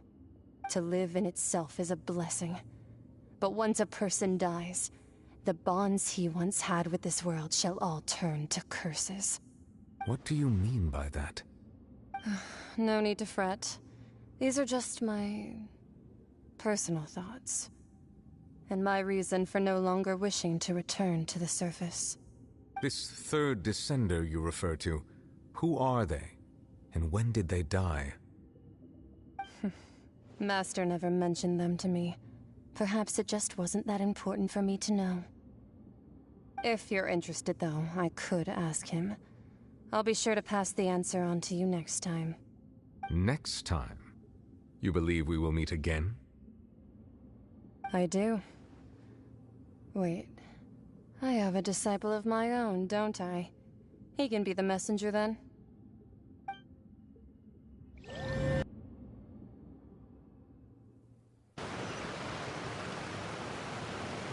That's what she told me. Whether it would prove useful or not, I wanted to pass that information on to you. The remains of the third descender? So that's what the Gnosis actually are. Paimon just thought they looked like chess pieces. How could they be a person's remains? All the same, assuming that there was no misunderstanding or special metaphor at play, that is what she meant to say.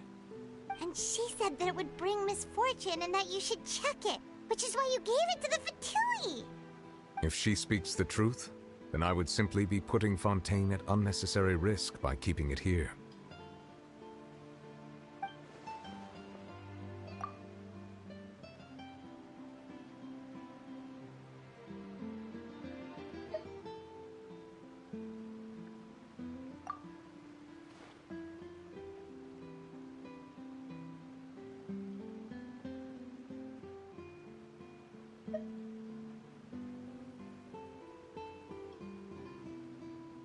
I had guessed that you might already be familiar with this concept, but I did not expect you to be one of them.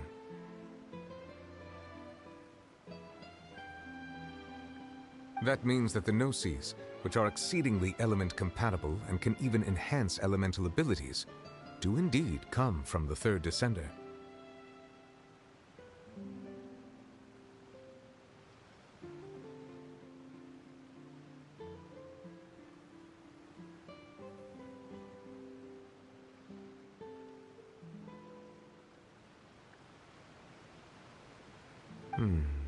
I wonder, does your body also possess similar properties?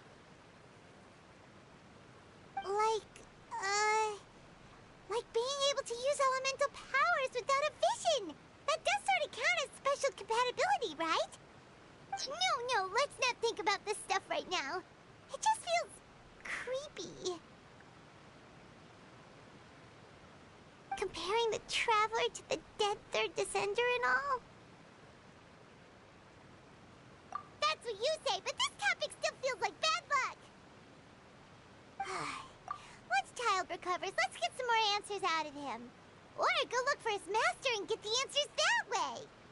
I too believe it unwise to make too many blind guesses when information is lacking. The same is true of being at court. All right. Whatever the case, it seems like the crisis here in Fontaine's over for now. Yes. All of Focalor's efforts were for this moment as well. But she sacrificed herself in the end as a god, and she suffered through all those years as a human.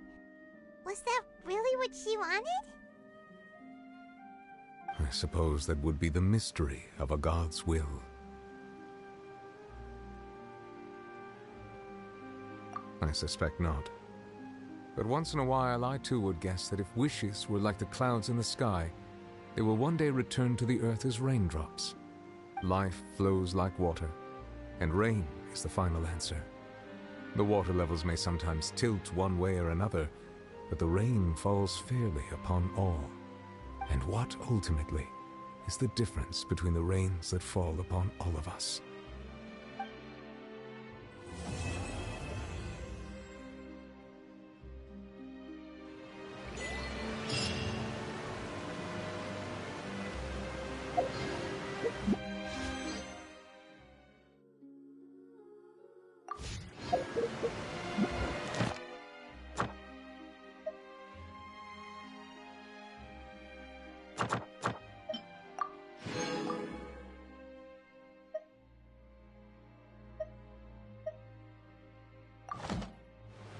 Book learning alone.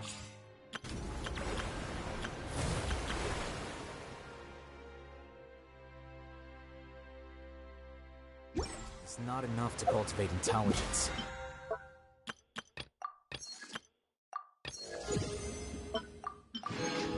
All those scholars in the academia are prime examples. It seems from your expressions that you still have more things you wish to ask. Ask away. I will tell you the truth as I know it. I suggest that you fully prepare yourself before...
Order guide.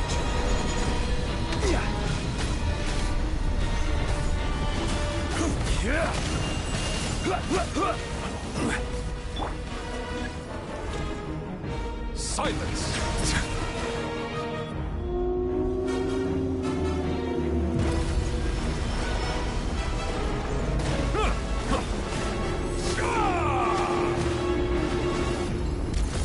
Bow your head.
Minute to memory. Yeah. Bow your head. Be sanctified.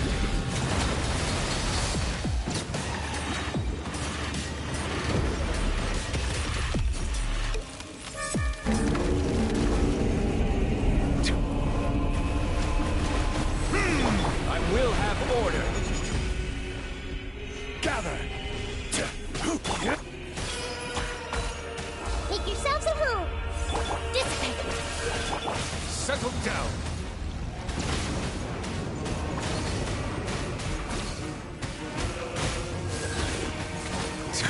Lightning terrified.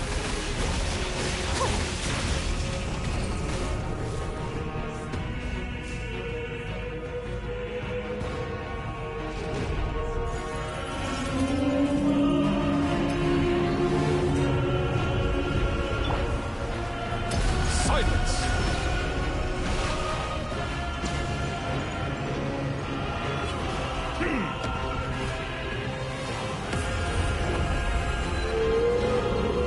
Not oversight on my part. Solidify.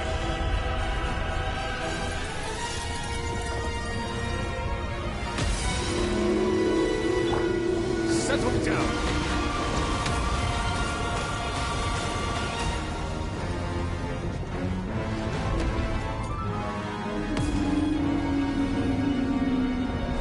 Bow your head.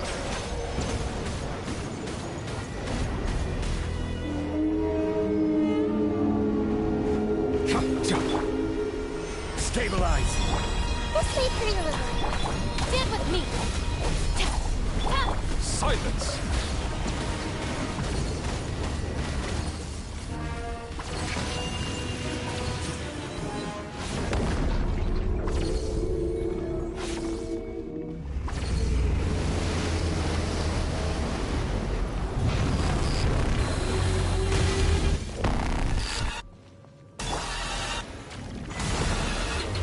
Solidify. This is order. Dissipate. Grow, grow, grow. The times beckon.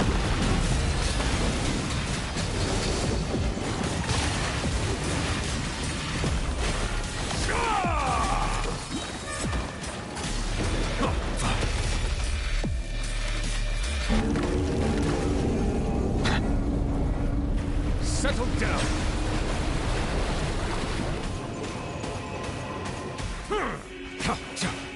Order guide you.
If you'd like to see Liyue's tourist spots, I have a...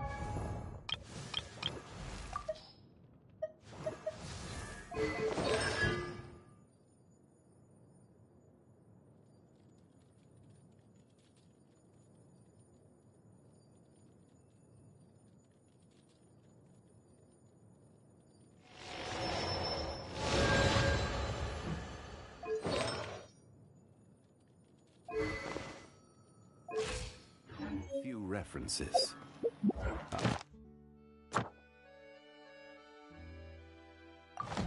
Osmanthus wine tastes the same as I remember. But where are those who share the memory?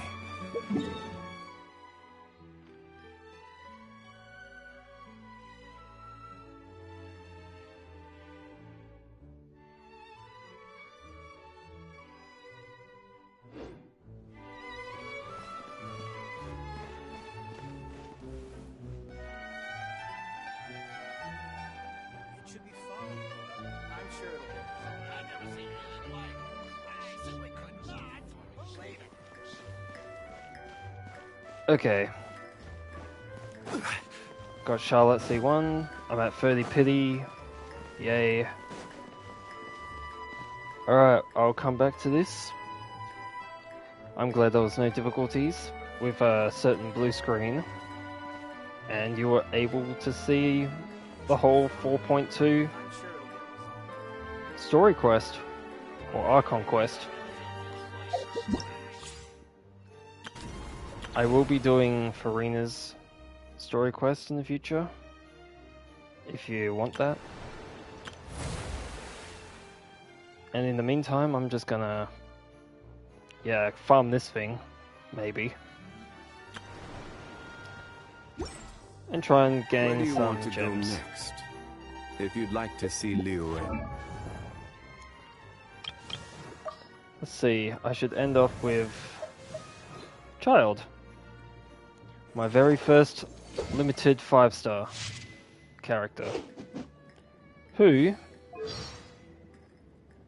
if none of you have heard, talks about all the stuff, and we are going for the captain next, so... I've seen him in battle before, and oh, what a sight it was. Perhaps I'm ranked too low for him to notice me right now. Well, he may not recognize my strengths yet, but one day, I'll show him what I'm made of.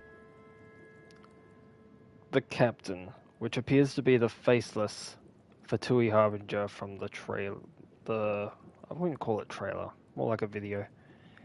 But yeah, Tartag has had a Skirk voice line for ages. It's been years since I last saw my master. I should hope the next we meet, I'll at least be able to force her to use both hands to beat me. Damn. I wonder when Varka's gonna be revealed. We'll see. Whenever Fatui Harbingers pop up, it's always nice to see them.